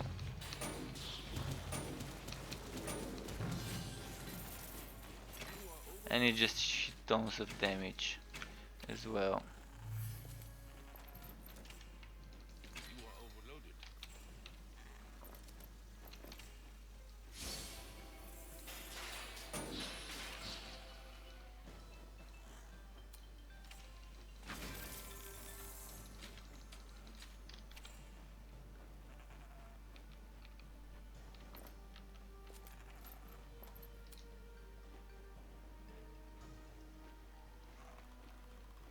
Okay, nothing too special.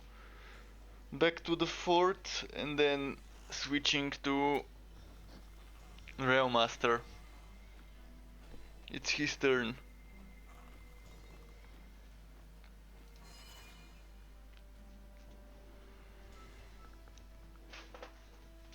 This time around I can probably do the shield car setup, cause why not? I've got it leveled up and I can try and do a bit of mix and match with the shield car and with the melee, which is kind of a very good setup. Probably the moment in the current state of the game, this is one of the best setups. If you add a shield car to a melee build. Just too much defenses.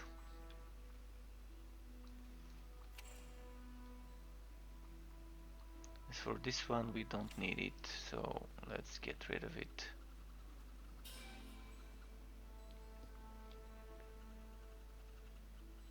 Come on, Ford. I know you wanna load up. I know you wanna load up. Let's focus on that spell. Actually, there's a way to look at this glitch. How about that, eh? Casting multiple spiders. And look at my cooldown here, by the way. Look at this, the numbers sometimes go up. Are we trying to break the server? We couldn't. Well, we tried. We tried. There we go.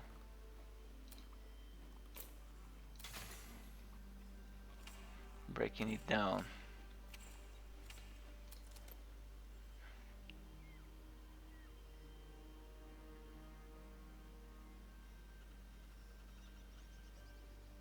Come on. Your pet is back. And character select.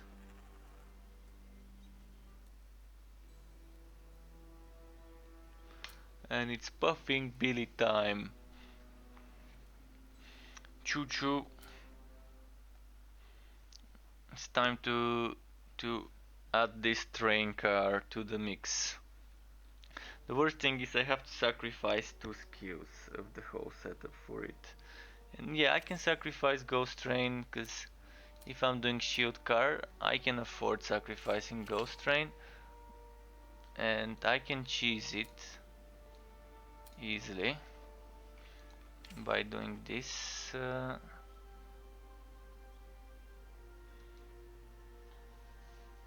You're gonna see what I'm gonna do, just a moment.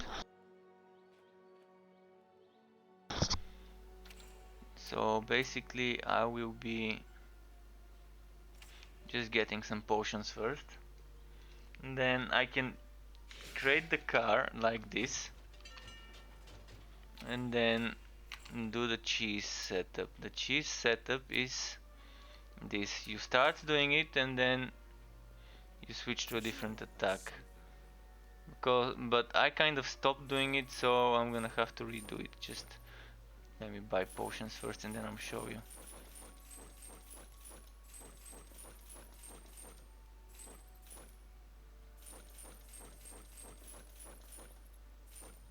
Good luck on your So travels. let's start a map, a Goblin 1. Boom.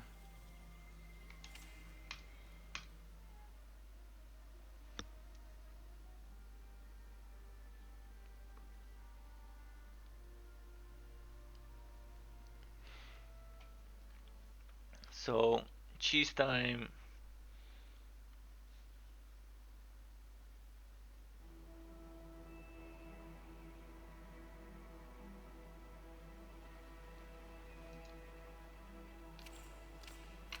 To cheese it, I'm gonna have to do this. And then do this. The train's still gonna follow me, but I don't have to use my place track skill.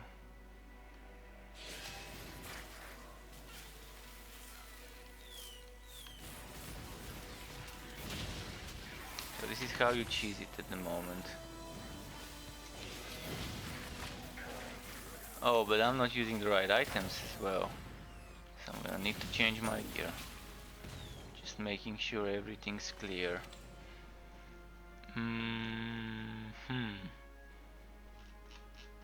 Yeah, I'm zero goblin.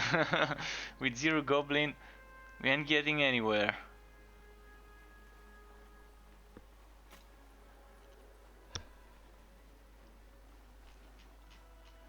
Oh, we need that crit chance, don't we?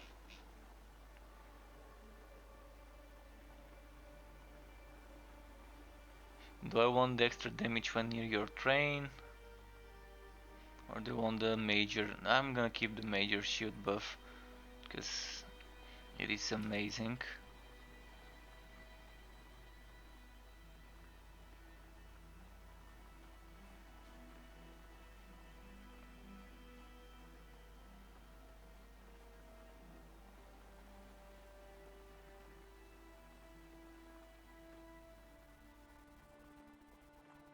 Oh, I can't equip this because I want that major shield buff. Can't equip this because I want the major shield buff. And I'd rather have the crit chance here. So yeah, not much fire and goblin defense, but it's still something. It's still better than nothing.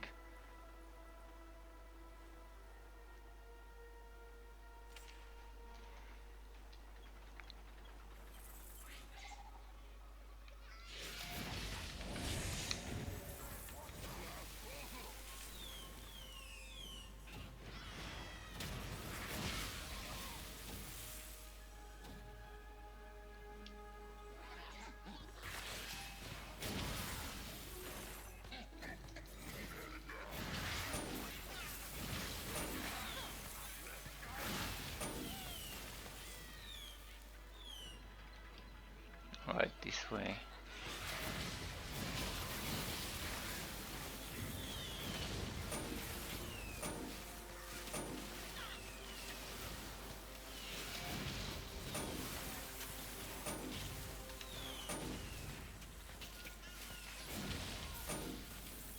Nice. Okay. Wait, is that a... no, never mind. Sometimes I get confused and I think there's a legendary on the ground. Some of those beams do look similar to the legendary beam.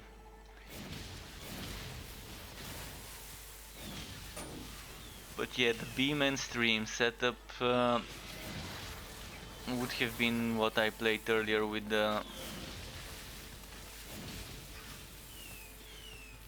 Dusk Mage, the Holy Fury setup. Would be the beam and stream or stream and beam, depending on what you wanna say first.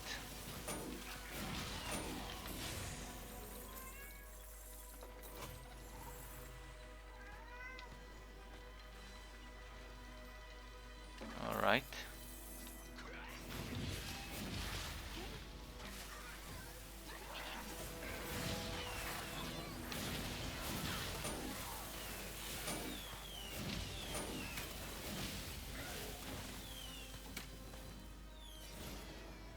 Yeah, glitch. Never mind, fixed it somehow.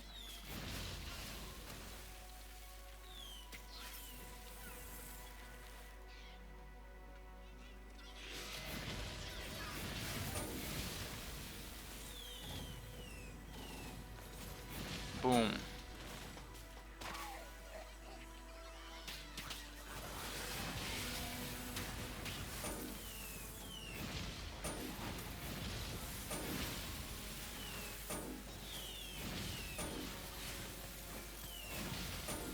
And boom. So much exploding enemies when they die.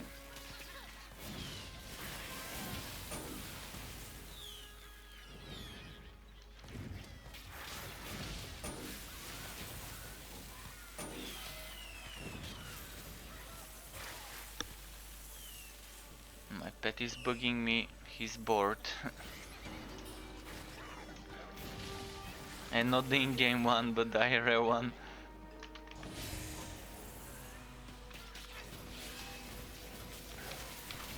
That's how he is though. He eats food and then he gets bored and wants to play. But now he's gonna give up and just and just go lie down and have some rest. A cat nap. Pretty typical. So this one's good, similar to that one. Kind of saying they're identical with very slight differences. So one more for the grinder. Let's make it into dust.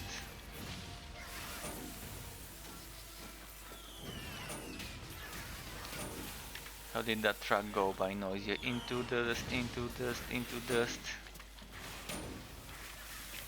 Wish I could play it without getting myself in trouble with licensing.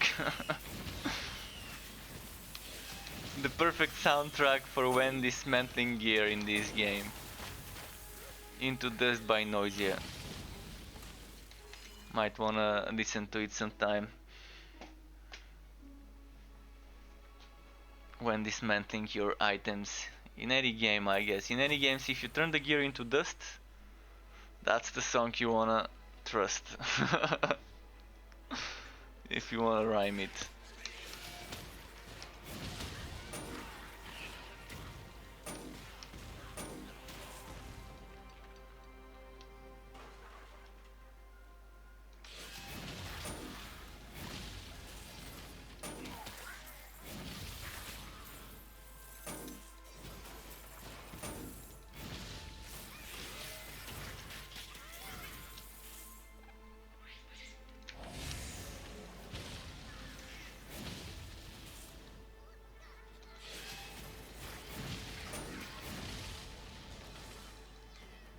Okay.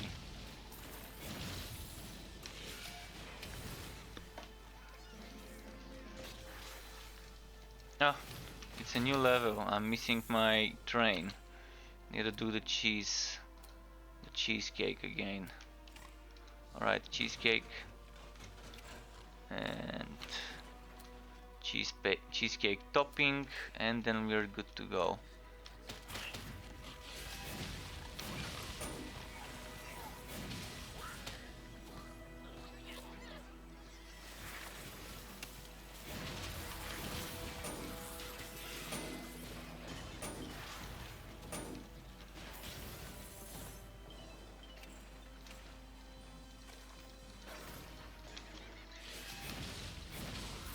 Not a big fan of the train having to take one SWAT for this skill on the skill bar, so thankfully I can cheese it like that.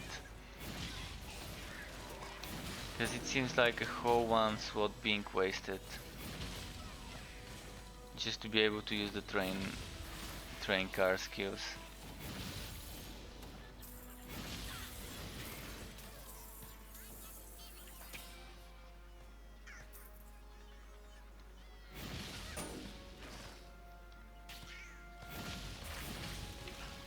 No. Get them.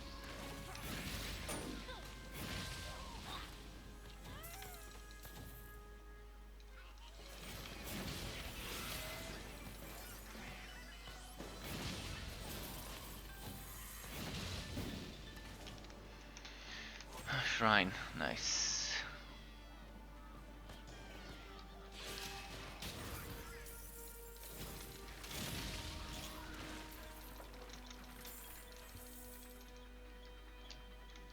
Mimic? Nope, not a mimic. Can I attack those there? I can drop dynamites on them. Sniper mites. Get those sniper mites falling from the sky.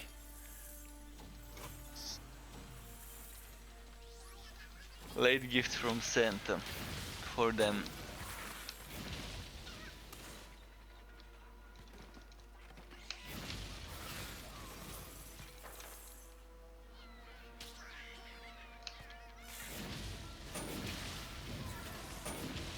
Boom, boom.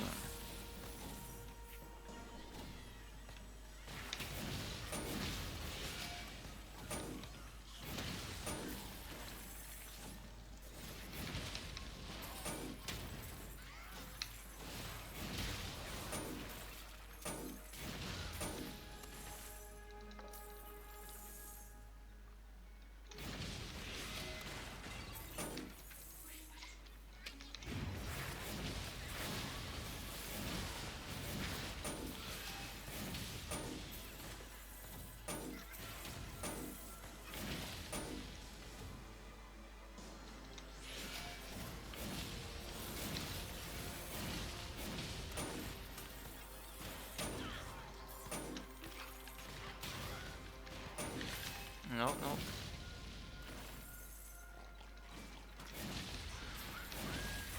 Hydra. Another one. Another one. Let's see it. The first one I'm dropping on the Realm Master, by the way. I've got 3 to drop on my mage so far. This one would have been great if it had 2 sockets for extra endurance regen per second. So yeah, it's gonna go into the gear grinder.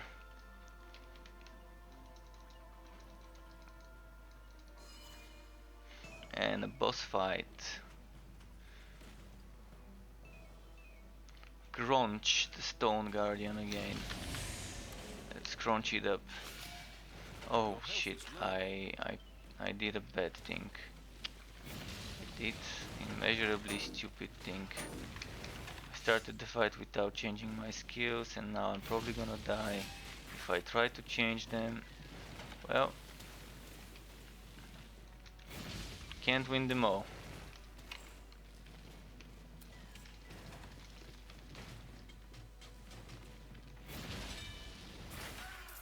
You've lost Yeah. a life. Should have changed to this skill and then back to the other one before. Wow, I still could. I'm not sure I can even do it. Let's see, would the train be kept here? It's not, so I have to use it here. Move a bit. Change my skill, and now we're good to go.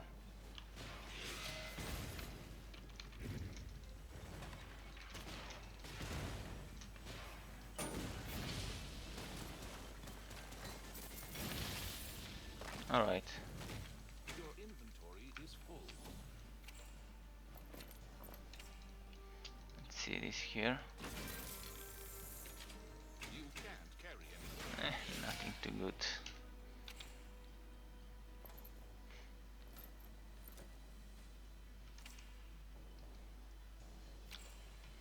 Do we want to do a mapception? No, we want to go and break some gear down into dust. Into dust, into dust. Get that sparkling substance.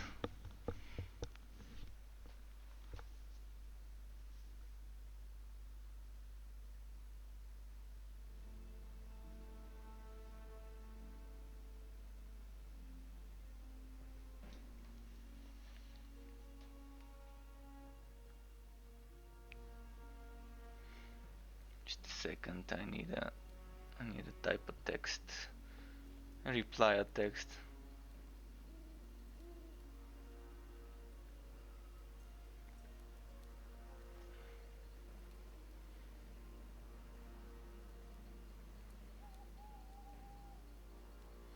Okay, I'm ready. Had to reply. I was being asked whether I want some some barbecue for tonight. My brother was asking, so I had to reply. Can't miss out on some good barbecue, some beef burgers and stuff.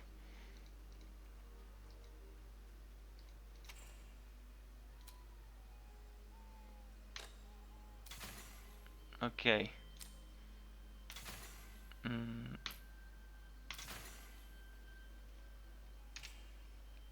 Now, we did goblin. Let's do some hivit, I guess. So that's gonna be good. And that's gonna be good. And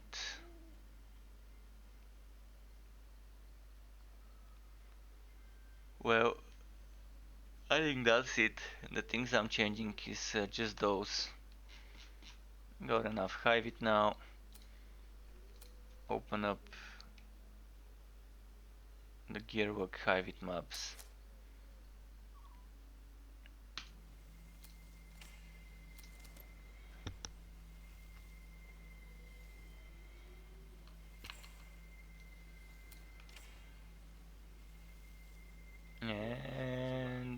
enter.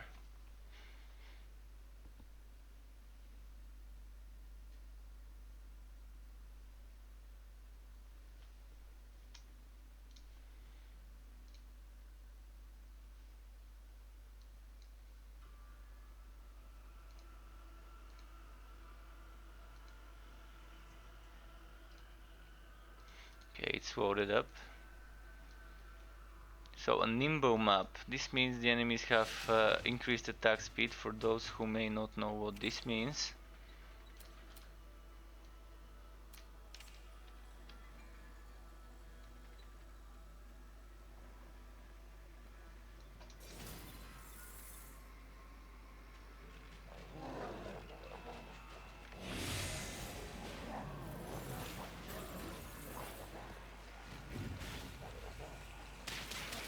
Boom.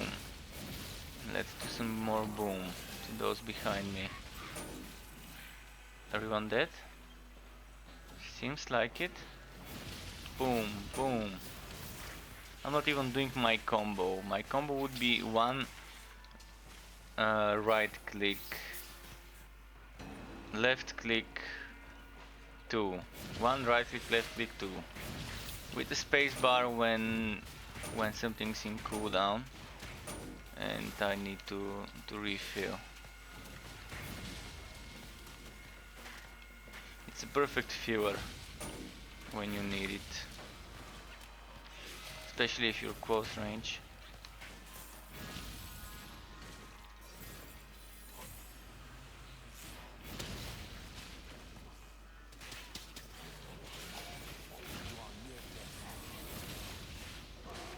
Boom. Oh, no. Couldn't do much. Ranged enemies. Now I gotta cheese it again.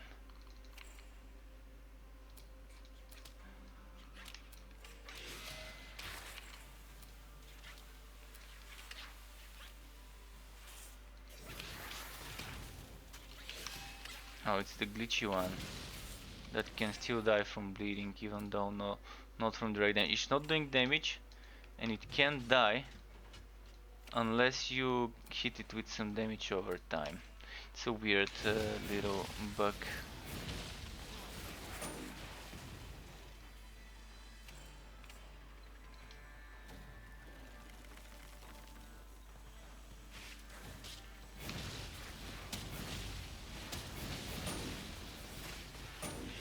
Boom. It's not dropping much lately.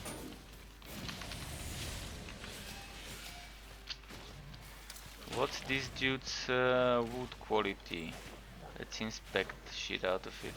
100, so yeah, it's to the limit. 100. Doesn't sound good when I say it, I should have typed it.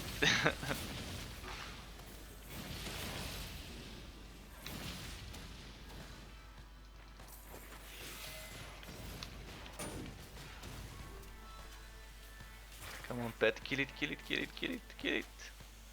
We believe in you, pet. Chakawari.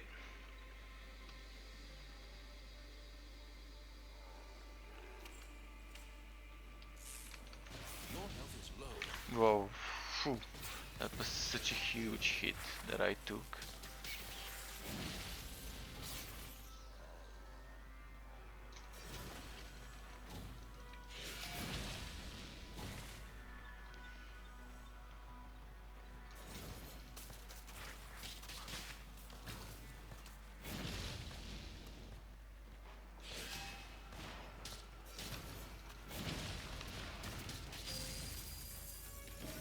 And booyah!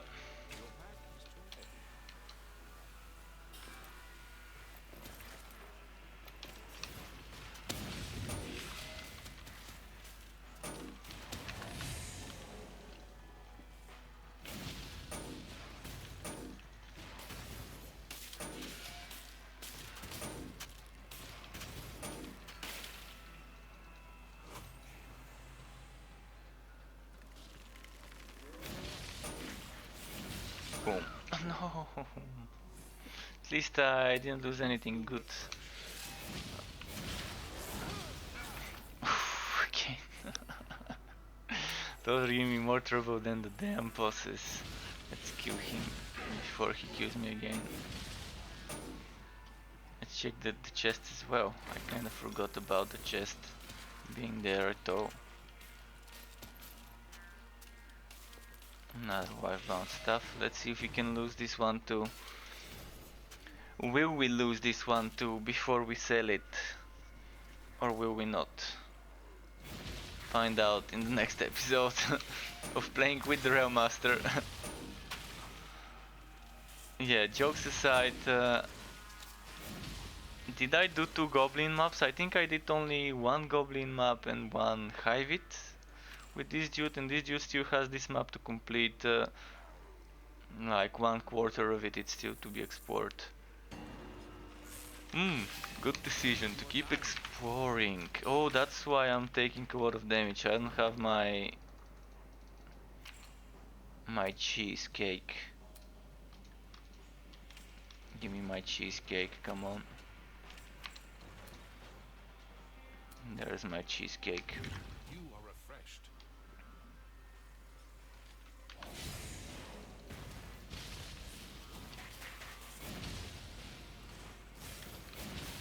So yeah, this is the tankier melee setup. You just add a shield card to it. If you want, you can cheese it. If you want, you can uncheese it, however you prefer. But cheesing it gives you 1 extra skill on the skill bar.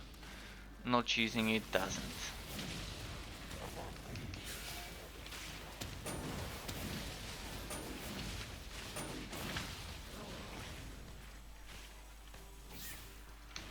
I'm wondering if this would change with update 10, this method of cheesing it. Who knows, maybe we won't even need to use it.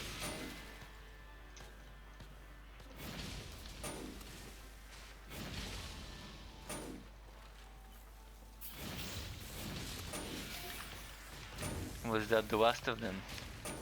I think it was.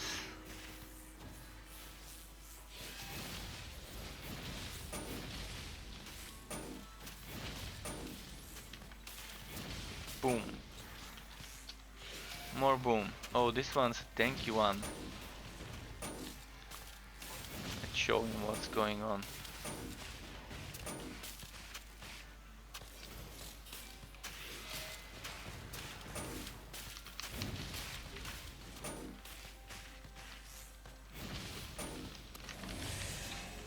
Ah, it moved. I did not notice.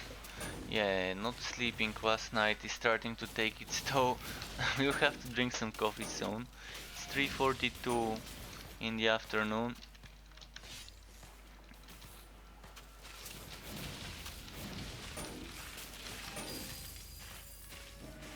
So I've been up for like 24 hours or so.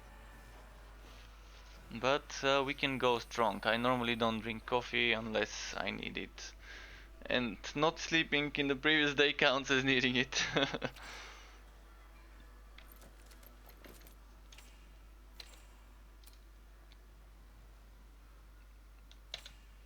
So I'm gonna do one more map with this dude.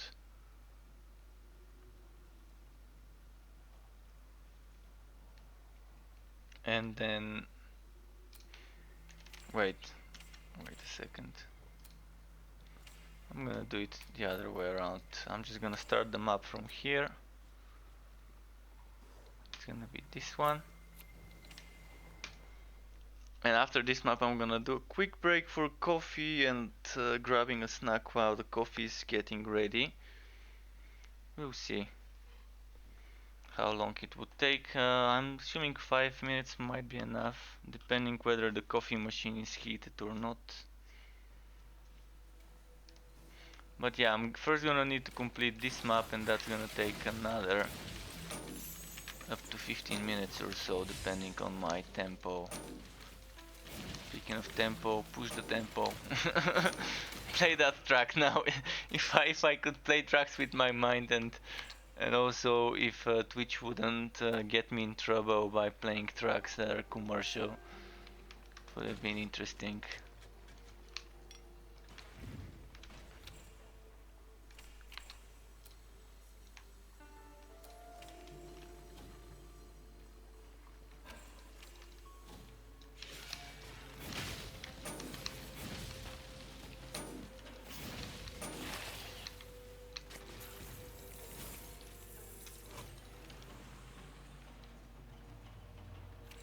First this way, no, first this way, then the other way. Okay. I'm gonna do one thing this time. I'm gonna group them up. Gather them up for nice and good AoE. Classic train after the train. So my train is making a train, it's a trainception.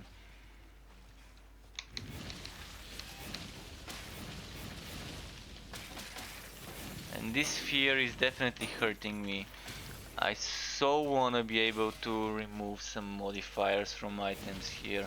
I mean, the one thing I fear in this game, getting a fear modifier in the game. Fear the fear modifier. It's just hurting you. In most cases it's hurting you because you wanna do something, then the enemies run away from where you're trying to hit, and yeah. There are some builds in which it would be good. Some melee tanky builds. But even then you'd rather want taunt instead of fear. Especially if you're using a teammate to do the damage and you're just doing the tanking.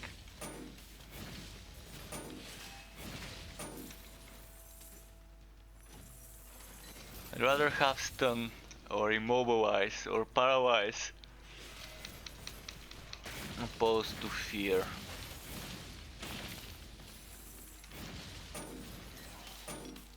It's pretty random and sporadic, and they just end up not taking damage when they're feared because they're going out of where you're aiming.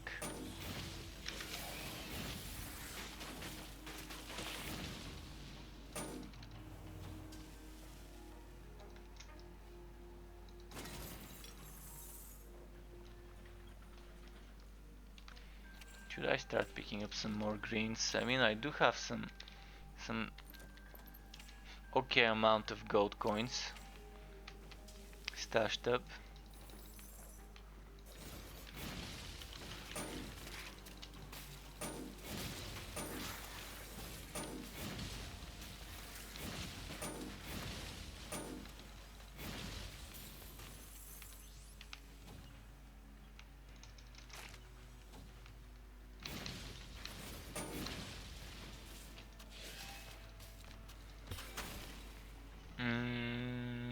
Here.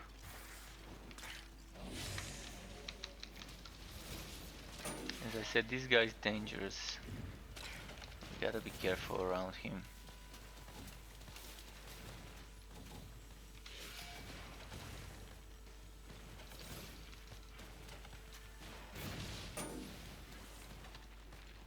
Double health map. No wonder he was so fucking beefy. He had twice the HP, and that's an enemy with a very big HP base. So double the base.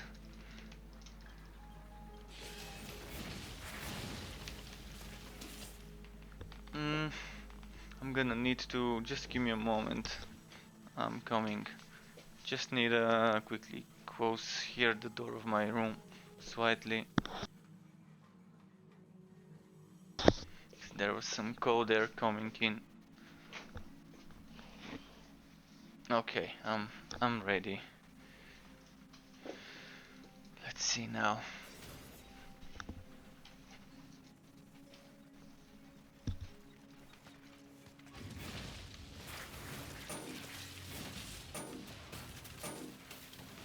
So this build is a bit more tanky, but it's not as fun as when I add a ghost train to the setup.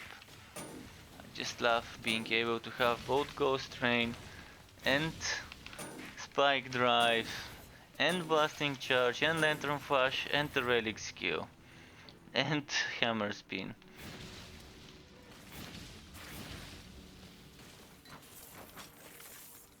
Not Not that boring of a setup, but it's one of the more boring ones, having this shield car in the melee setup. But it's the one of the one tanky setup for the melee build. You can't get the melee build tankier than a shield car melee build.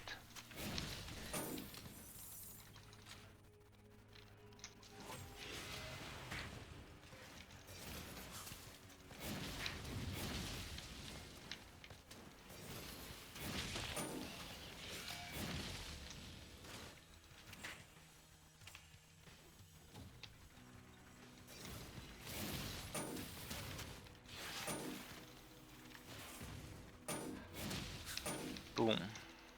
Boom.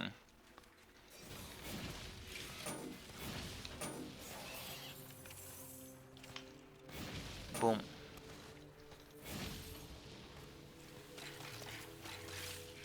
I love how he's swinging the hammer during the hammer spin. Wait for it.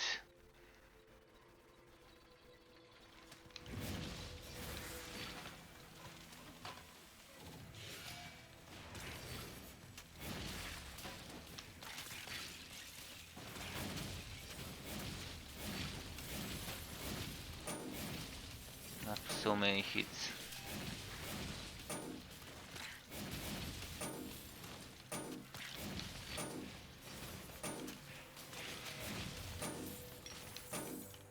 Okay.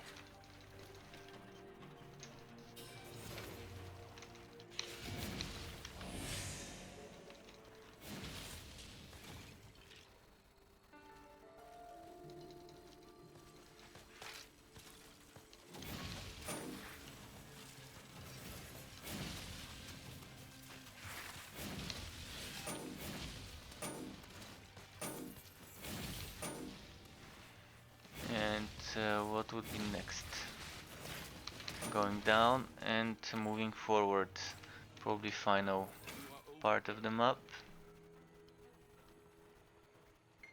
This map used to have 5 segments, now I think it only has 3.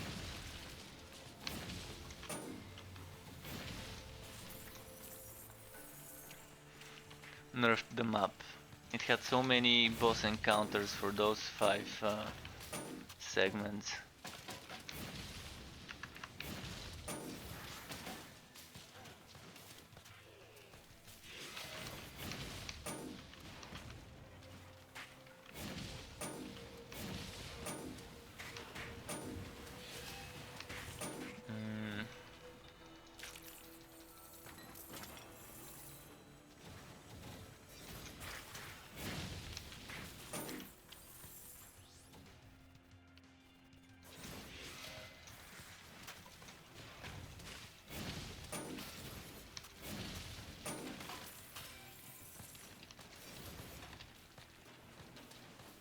Moment there I was kind of like stuck or whatever. You can count on Struck to get himself stuck in an invisible wall or whatever.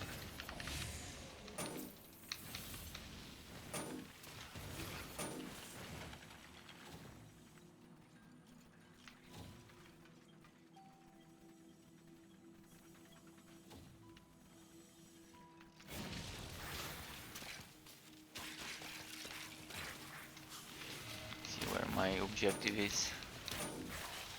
But before that, clear out everything. Hey Struck, how does this game feel compared to the first 2 Torchlights? Hey, Sonic Man, it does feel fun compared to the first 2 Torchlights. It still feels like an alpha rather than a full game, because it is an alpha rather than a full game. So there are things to be desired, but with the upcoming update, I'd like for you to ask me after I play a bit the new update once it comes. So if you catch me playing this game in a week or so after the update hits, I don't know exactly when the update hits, maybe next week, maybe the week after, update 10, but I'd like you to ask me again and I can give you a better answer then, because currently this game hasn't seen an update in a few months. a big update. And this one would be a huge update, so huge that they need to wipe the server. So a server wiping big update, meaning they're gonna be reworking some of the core principles in the game, such as the progression. I think is gonna be reworked. But it does feel like a typical Torchlight game. It does feel like a typical Torchlight game, and we're gonna be getting ranged weapons, which is something I've been looking forward to for quite a while. Can't wait for those as well.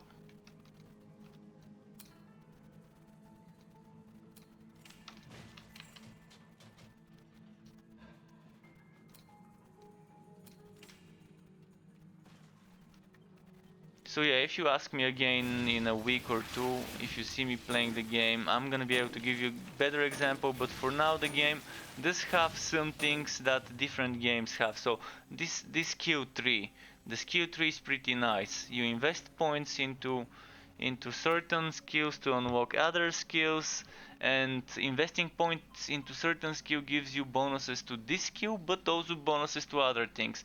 This gives me melee damage reduction, this gives me rail hammer damage. I'm not using rail hammers, but there's gonna be viable basic rail hammer builds later.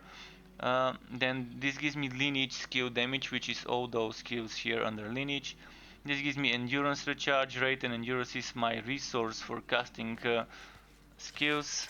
This gives me damage versus stunned, blinded and slowed targets, which is a great synergy, because this blinds the enemies, this slows the enemies, and this can actually stun. This gives me healing for 5 seconds after using a lineage skill is increased. So meaning after I use a lineage skill and I use my potion would have 50% more healing. And this chance to return an endurance attack on melee attack. Endurance attack on melee attack. Endurance attacks are those here. So that's one thing. Then you have the trains. Again, each train car can give you buffs to different things. Then you have the relic weapon, which is something unique for this game. The relic weapon would not be a relic weapon, but rather a relic. It's not something you equip.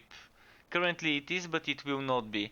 It's something you just keep here at on your person at all times, and then it's like a transformation. I'm gonna use W now, and then immediately it switches my weapon to the relic one. This is not gonna be that way. When you use the relic, it's not gonna change your weapons and replace them. It's just gonna give you the effect without this visual change, because sometimes you might be using a Digitus and then you use a sword relic, and then it changes your attack from ranged attack to a basic one, and they want to avoid this happening. Or you're using a shield and require its survivability for your setup, and then you use a relic and then it replaces your shield, so this is not gonna be happening anymore, which is a very good decision to make it that way. So the relic is kind of like how in Wolsen you're gonna be having similar to how in Wolsen you're gonna be having apocalyptic forms, but without visual changes and without replacing your skills, just giving you some sort of an ultimate for a while. And the relic also gives you some passives. So hitting a bleeding enemy has a 35% chance to make them explode for etc. weapon damage. And you can decide whether you want to increase the chance or increase the damage. Then it also gives me an active skill, this one, Spinning Blade. So each relic has its own setup of things you can level up. It has the basic one, which is the one you activate with W. Then it has an active one, which you can put in your skill bar. Then it has some other two passive things that are procs, and then it has an ultimate upgrade which you get when you max it out. Then you decide how you can level up this. So there are some things I don't like and there are some things I like. Currently, in order to be able to level up this one, you need 5 points into this one. In order to level up this one, you need 10 points in those two, regardless whether it's 5 here, 5 here or 10 here, or other combination. But you need 5 here to unlock this one, so it makes it kind of annoying, because you can't have a setup where you put 0 points here and then 10 points, 10 points, 10 points, 10 points. So this is what I don't like. I want more freedom. I want to be able to put 0 points into this queue and then maybe go for a maxed out spinning blade, maxed out rupture, or maybe a maxed out rupture, maxed out butt pulse, and things like that. Or a maxed out butt frenzy, maxed out spinning. Depending on what people want to play, I'd like to see more freedom. So let's say you don't need to put points, but you need levels. So let's say I'm gonna save my levels for level 10. And when I hit level 10, I would be able to start putting points into this one without putting points into that one. That's how I would have reworked it if someone told me to make it better for the players and to have more freedom. So that's there's this about the relic system. Then you have the pet system, and pets can give you bonuses. They can give you different bonuses. So the pets have auras. You can only have 1 aura at the same time. You can see I'm trying to put 2 auras. It immediately replaces one of them. So there's crit chance, defense, movement speed, or block, regardless of shield use. And since you can have only 1 aura at a time on one pet, you can have 4 people, and 4 people in the team with 4 different auras would still grant you all the auras you can get. Then this one is healing, this one is stun. This one gives you every now and then some extra damage resistance, and this one every now and then gives you some extra damage. On theory, this is supposed to happen every 4 seconds and lasts for 10 seconds, but in practice it's not like that. In practice, then the pet doesn't cast it all the time, so you're not having this 100% uptime. The same goes for this, and this one is quite nice as well. But I was just about to switch my character, and I can let you pick which one you wanna see. I can let you see some more of the mage, some more of the forged. I was about to go on the forge, so if you wanna see the mage, let me know. I can do one map on the forge, then go back to a mage. But yeah, there's a lot of things. Then there's enchanting, similar to how Torchlight 2 had some enchanting. This game has it as well, but it's working slightly differently here. I'm gonna quickly demonstrate it if I have enough money. Basically, how enchanting works here is you find recipes in the game, and then those recipes you unlock and learn them. And then you go to enchanting station, and then you select an item with enchant sockets or enchant slots, and then you pick one of the recipes you've unlocked. And then once you select this recipe, it gets enchanted with the recipe, and the recipe can contain multiple things. So if I were to, well, let's try and pick a junk item. Well, I'm gonna just pick this item. I'm not gonna disenchant it, but I'm gonna show you that if I go for this item, then I have the options to go for Goblin Butler or Hiveit Scrapper. So Goblin Butler would give me defensive bonuses for the chest, locomotion or leg armor, and that would be bonuses for fighting against goblins. So it can be goblin defense, it can be fire defense, and it can be physical defense, and maybe Netherrim defense, maybe some HP, I'm not sure. I have to check. There was a tool that we could use, but I think the person is reworking it. And once it's reworked, we would know more, and we would be able to simulate this. But someone made a simulator of this before, and the Hiveit one would be the same, but for the Hiveit frontier. So the Goblin defense is replaced with Hiveit, and the Fire defense is replaced with Poison. So different recipes would give you different things, and different items would be able to be changed with different stuff. So this one is similar, but it's for hatch. So for shoulder, boot, or hatch armor. Again, goblin or hivit. And then there's gonna be a third frontier coming with the next update. So there's gonna be some more recipes that include things for this frontier. But we never know, maybe this might be reworked and maybe this whole enchanting system would be different. I do prefer Diablo style socketing system, similar to how Wosen has it. I do prefer this type of upgrading items because there's less RNG to deal with. Because this time, once I spent 130,000 or 140,000 trying to get 2 times critical damage on this item, and the game just didn't let me. It just didn't let me, and I eventually just gave up and took crit damage with physical damage as a combo. And each enchant uses some resources that you get by dismantling items. So you can break down a legendary item for 1 legendary essence, and when you enchant an item, you can see it costs essences. A blue item can be broken down for blue essence, green item for green essence, and then you can see if I pick this one, it's gonna cost me 2 legendary essence, 5 blue and 6 green to enchant it. And since it's 2 sockets, I'm gonna need to enchant it twice. And if I wanna disenchant it, then I pay 1,000 gold coins for legendary items.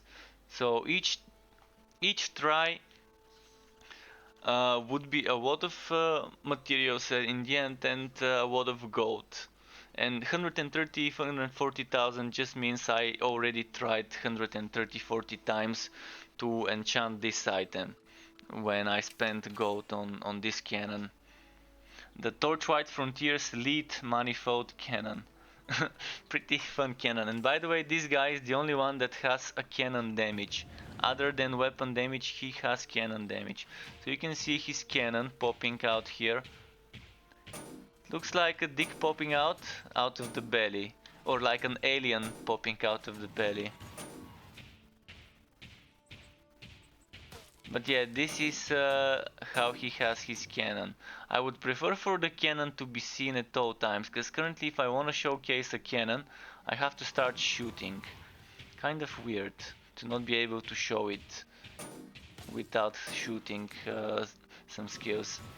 Okay, enough talking about it. I'm gonna do one more map and then I'm gonna go make myself some coffee, I guess. So let's do, well, this is Hivit. Do I have my Hivit gear on first? I don't have my Hivit gear on. So I'm gonna have to change some of my items.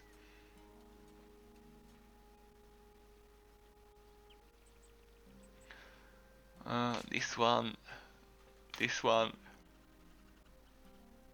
And currently you have certain things that are definitely gonna change. So if you look at the map, we have on the world map 2 frontiers with the third one to show up probably around here.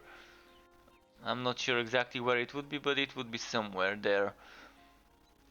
So yeah, we have the Goblin frontier and we have the Hivit frontier. And each frontier has 6 public zones connected with some mini outposts, which are kind of like a random fort and a waypoint. And in those public zones you have dungeons that are private. In the private dungeon it's just you and your party, but in the public zone you can encounter some random players that might be killing stuff alongside you, and you can either team up with them or just help them or help each other without teaming up. So that's the public zones. In the hubs like this town and another one that's upcoming, you're gonna be seeing other players as well. And then that's the other frontier, again the same layout, 6 zones with 5 in betweens. And again, in the public zones you can see other players, but in the dungeons that are inside the public zones you cannot see the other players. So there's gonna be a third frontier in the similar way, with more whitening themed stuff, whitening mechanical things. And now mapping. Once you finish the story, currently the only end game we have is doing maps. This is the only end game we have right now. We don't have any survival mode, we don't have anything different than just doing some randomly generated, randomly selected maps out of different layouts. They're not that random procedurally generated, but there's still some randomness to the layout. It's not the exact fixed one every time for all of them. But it selects from the frontier you pick. This map was a high-width frontier map. It gives you, depending on the map, it can be bonus gearwork or bonus goldwork. And it goes for 10 for white, 20 for green, then 35 for blue and 50 bonus gearwork for a legendary map. And the max gearwork is 100. You can get gearwork from your work tree, which you grow in the town. You get gearwork if you have another player around you, 15 gearwork, and you get gearwork from items, which is helmets and gauntlets, and the limit is 100. And I think the one from the map cannot make it over 100. Currently when you have 100 here, I think this is the maximum, regardless whether the map gives you or not. This gearwork from the map would not be shown here, but I think even though it doesn't show here, it still wouldn't go over 100.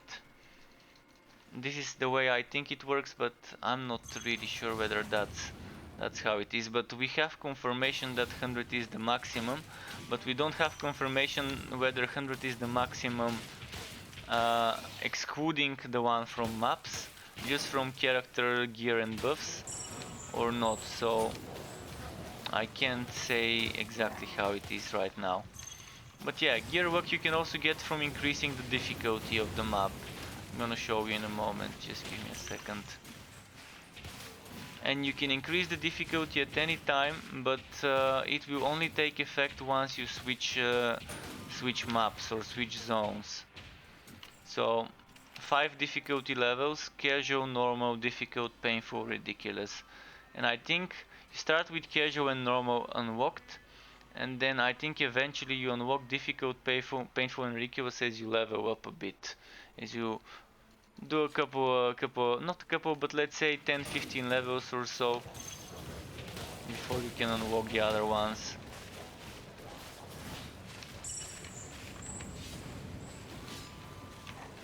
And yeah, you saw you can get up to 20 more gearwork just from that.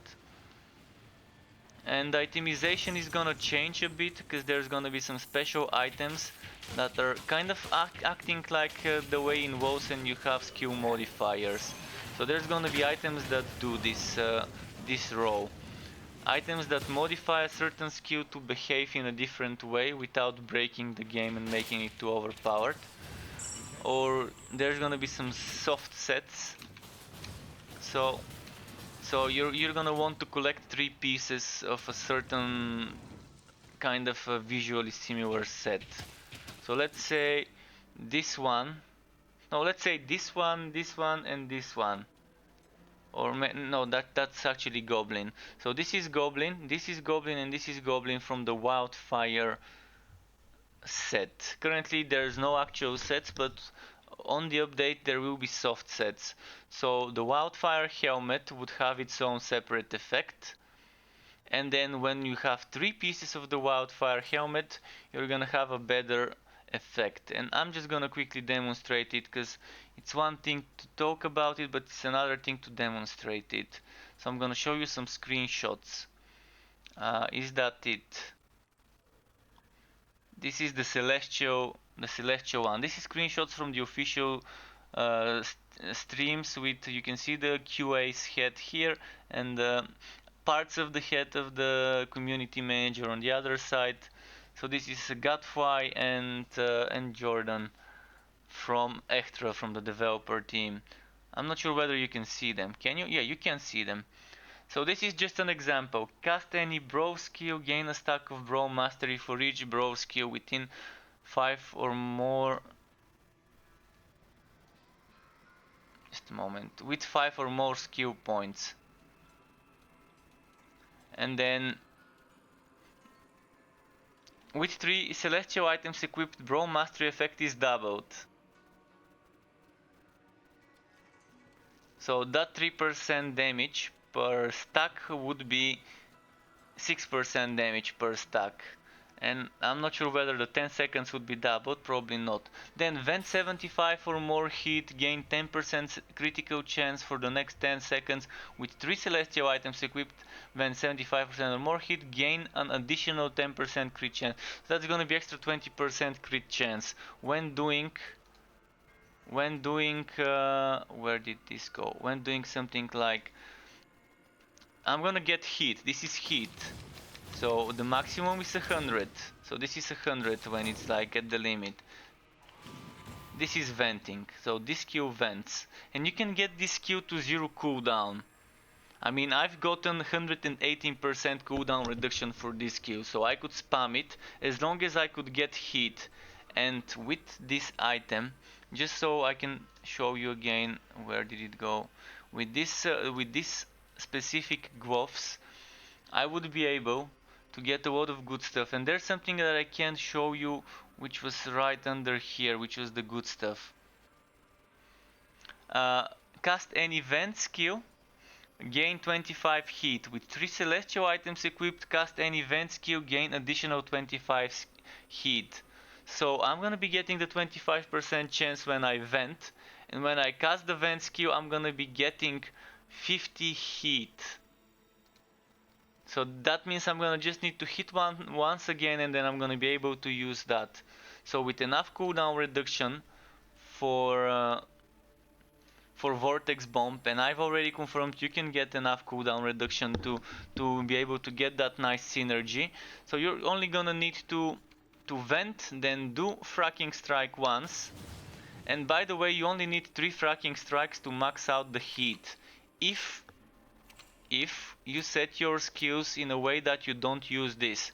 If you use this skill, if you max it out, it makes your heat building up faster, slower. So if you don't max this skill out, 3 fracking strikes would give you maximum heat. Currently for me I need like 4 of them, or maybe even 5.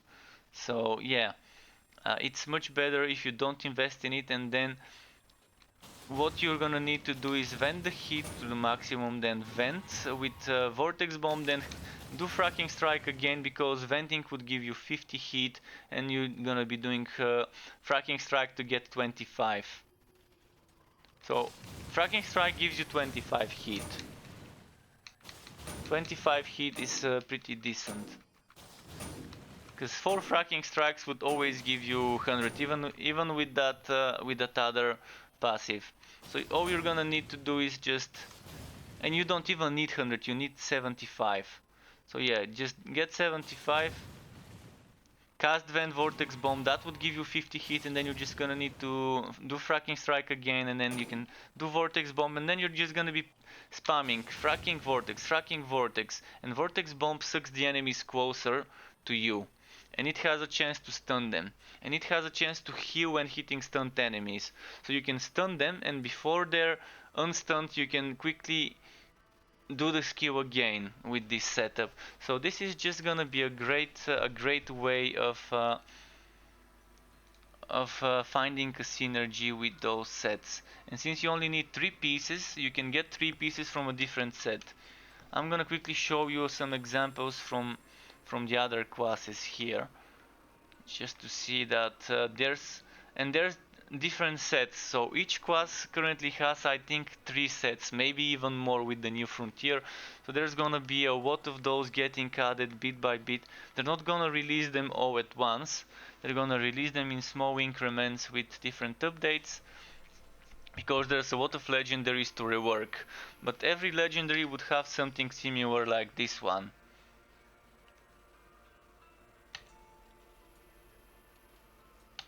Those are just some examples of items that would give you some bonuses.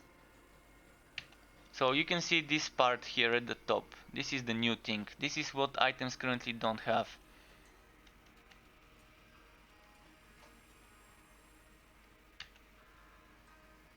So Bone Walker, summon 3 skeleton knights for 20 seconds when you activate your relic. If you have Bone Razor, also summon 3 skeletons. So you have 3 skeletons here, you have 3 skeletons here and 4 more for the combo. So that's 10 skeletons. Combine this with this Wood Beast Shoulders. Wood Beast Shoulders, so it allows you to summon a Goblin Hound when you activate your relic for 10 seconds. And if you have 2 other Wood Beast items equipped, you get 2 more Hounds. So if you want a pet build, well, that's your combo. You get the sword and shield, then you get this thing with other 2 Wood Beast Shoulders, and then you can combine this with something else. So there's definitely gonna be a lot of good stuff. Definitely something to look forward to.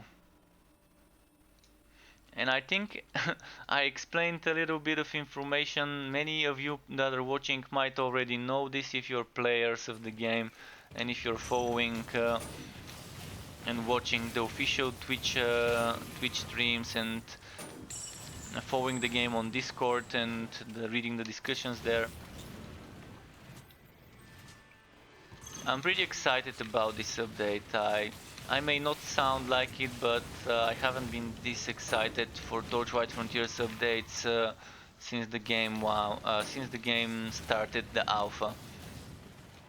So this is the biggest update ever so far, and the most significant update when it comes to the changes and the impact on the whole system, on everything. I mean, just the fact that we're getting a wipe means that something really needed to change drastically for this to be happening. Oh wow, okay, okay. Getting those hits, heavy hits.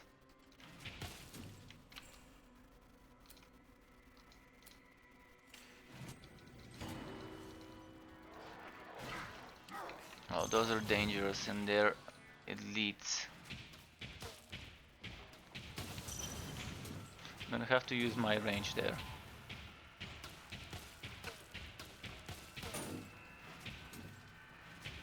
They're annoying because they charge. Where did they go?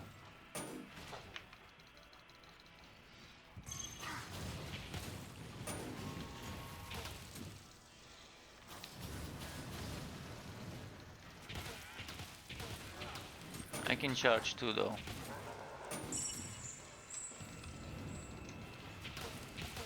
And their invigorated regenerates health, so those I wanna kill one by one.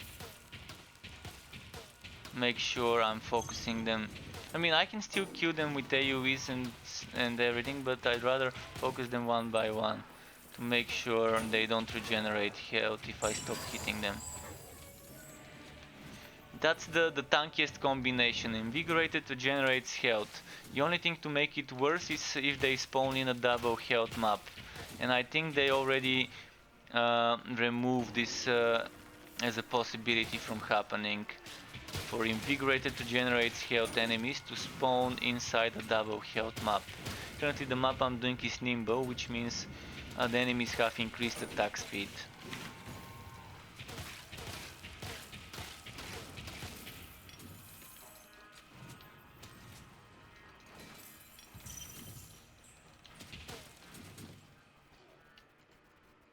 And yeah, I will be making some interesting builds, and I already, from seeing the previews for those items, I already have ideas of how to make my old builds better or how to make new builds together with those items.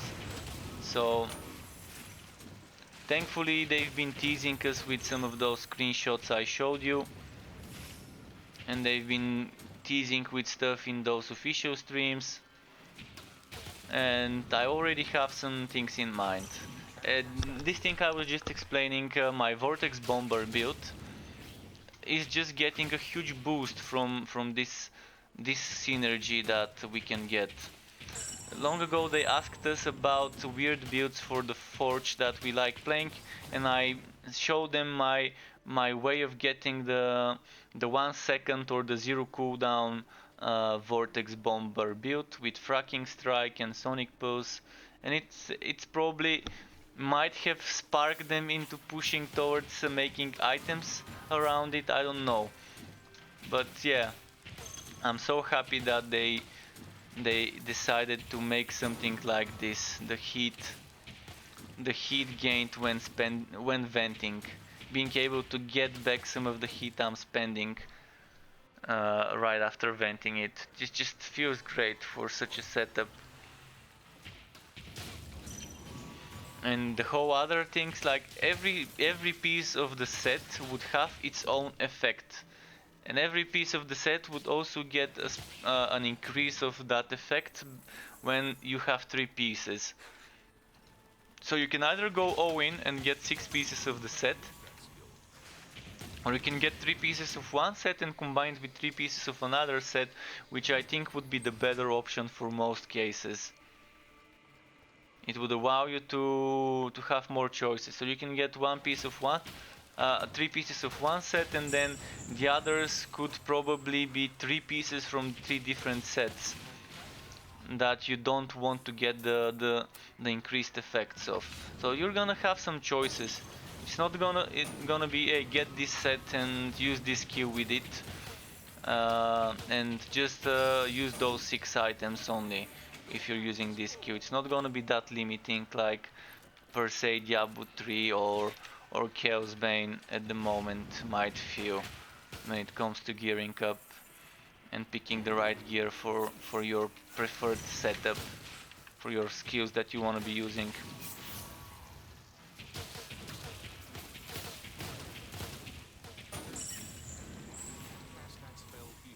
And the game can be challenging. It does seem like a bit of a more casual game, and yes it is, but if you want to challenge yourself, yeah, there is hardcore mode. You can do permadeath if you want. And there's also, you can see I'm dying and I'm decked with legendaries, and they even have some properly wrote defensive stats in the sockets. So there is a challenge. And hello Jan Novak, nice to see you again, Jan. Welcome back. Hope you're enjoying your stay here, watching me play some bit of Torchlight Frontiers, showing everyone what it is. And feel free to ask questions, guys. If you see me doing something and are wondering why I'm doing it or what that is, ask me, because I try to explain things as I go to people that may have no idea what this is, what the game is about. But since I've already explained certain things more than once in the game, I try to repeat it every now and then, but sometimes I might forget if there's someone new that kind of missed explanations before. And this game, before anyone asks, I do not know when it's launching. It's launching this year. My guess is around the end of the year.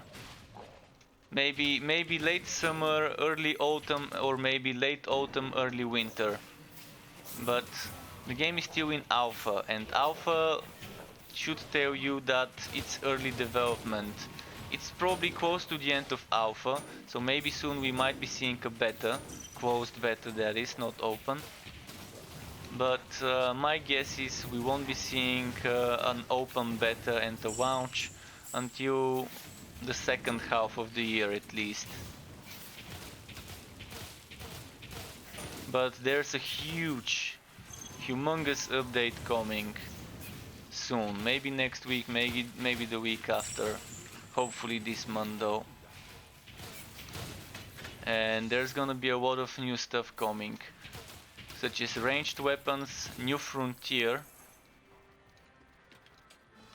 There's gonna be damage numbers. Actually, if you wanna see what's coming, just check this one. you can check this link. This is the link you wanna check.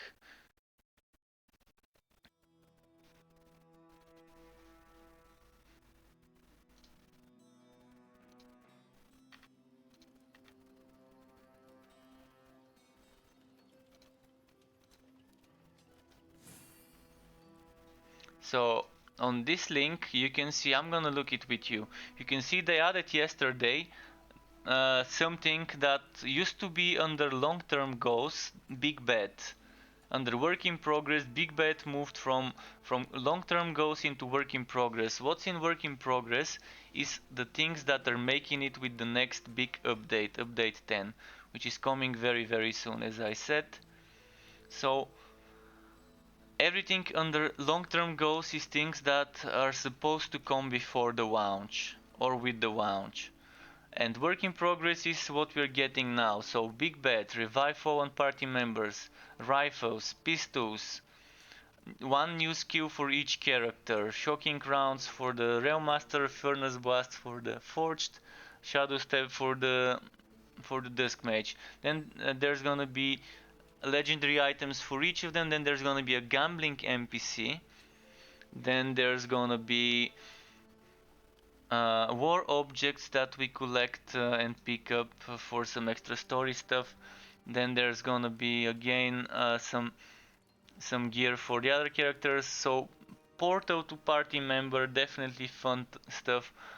Holding out for item nameplates. Then there's gonna be 2 new relics and the third one that was teased. I'm not sure whether the third one is coming with this update, but it has been teased, so we do know that eventually it will be coming. Then How do I get to play this game? Then a new frontier and a skill respect system and damage numbers. And as for playing the game, you have to sign up and you have to be lucky. So there's one way, and one of the ways is to sign up. So sign up is at torchlightfrontiers.com. https://www.torchlightfrontiers.com. Sign up for the TLF Alpha. So you can sign up at torchlightfrontiers.com. But not everyone can get into the alpha. Signing up does not mean you get access. Signing up means that you get a chance to get invited to participate in the alpha. So you could get invited this week, you can get invited next month, you can get invited after 2 months, 3 months, after a year. After a year is probably by that time the game would be launched and it would be free to play, because this is a free to play game. So yeah, sign up and pray to RNGesus to invite you. Another option is to watch the official streams. Official streams on Twitch. This is the link. https://www.twitch.tv/playtorchlight, official TLF Twitch. So yes, if you want to maybe increase your chances of getting access to the beta, you might want to watch those official streams. I'm not saying that every time there is an official stream there will be keys given away, but around the holidays they were very generous with giving keys during those streams. For the past month there have not been official streams because they have been too busy working on the patch, trying to bring us a good polished patch without many bugs, and fixing the current bugs and reworking so much stuff, so they have not been able to do those official streams. But you might want to give them a follow and watch those official streams. And if you want to be in touch with when they're doing those streams, you might want to follow the official Twitter. Official TLF Twitter. This is the official Torchlight Frontiers Twitter. So yeah, you might follow them there. They used to do contests on Twitter, but I don't think they do those anymore. They used to do like different contests where people could win keys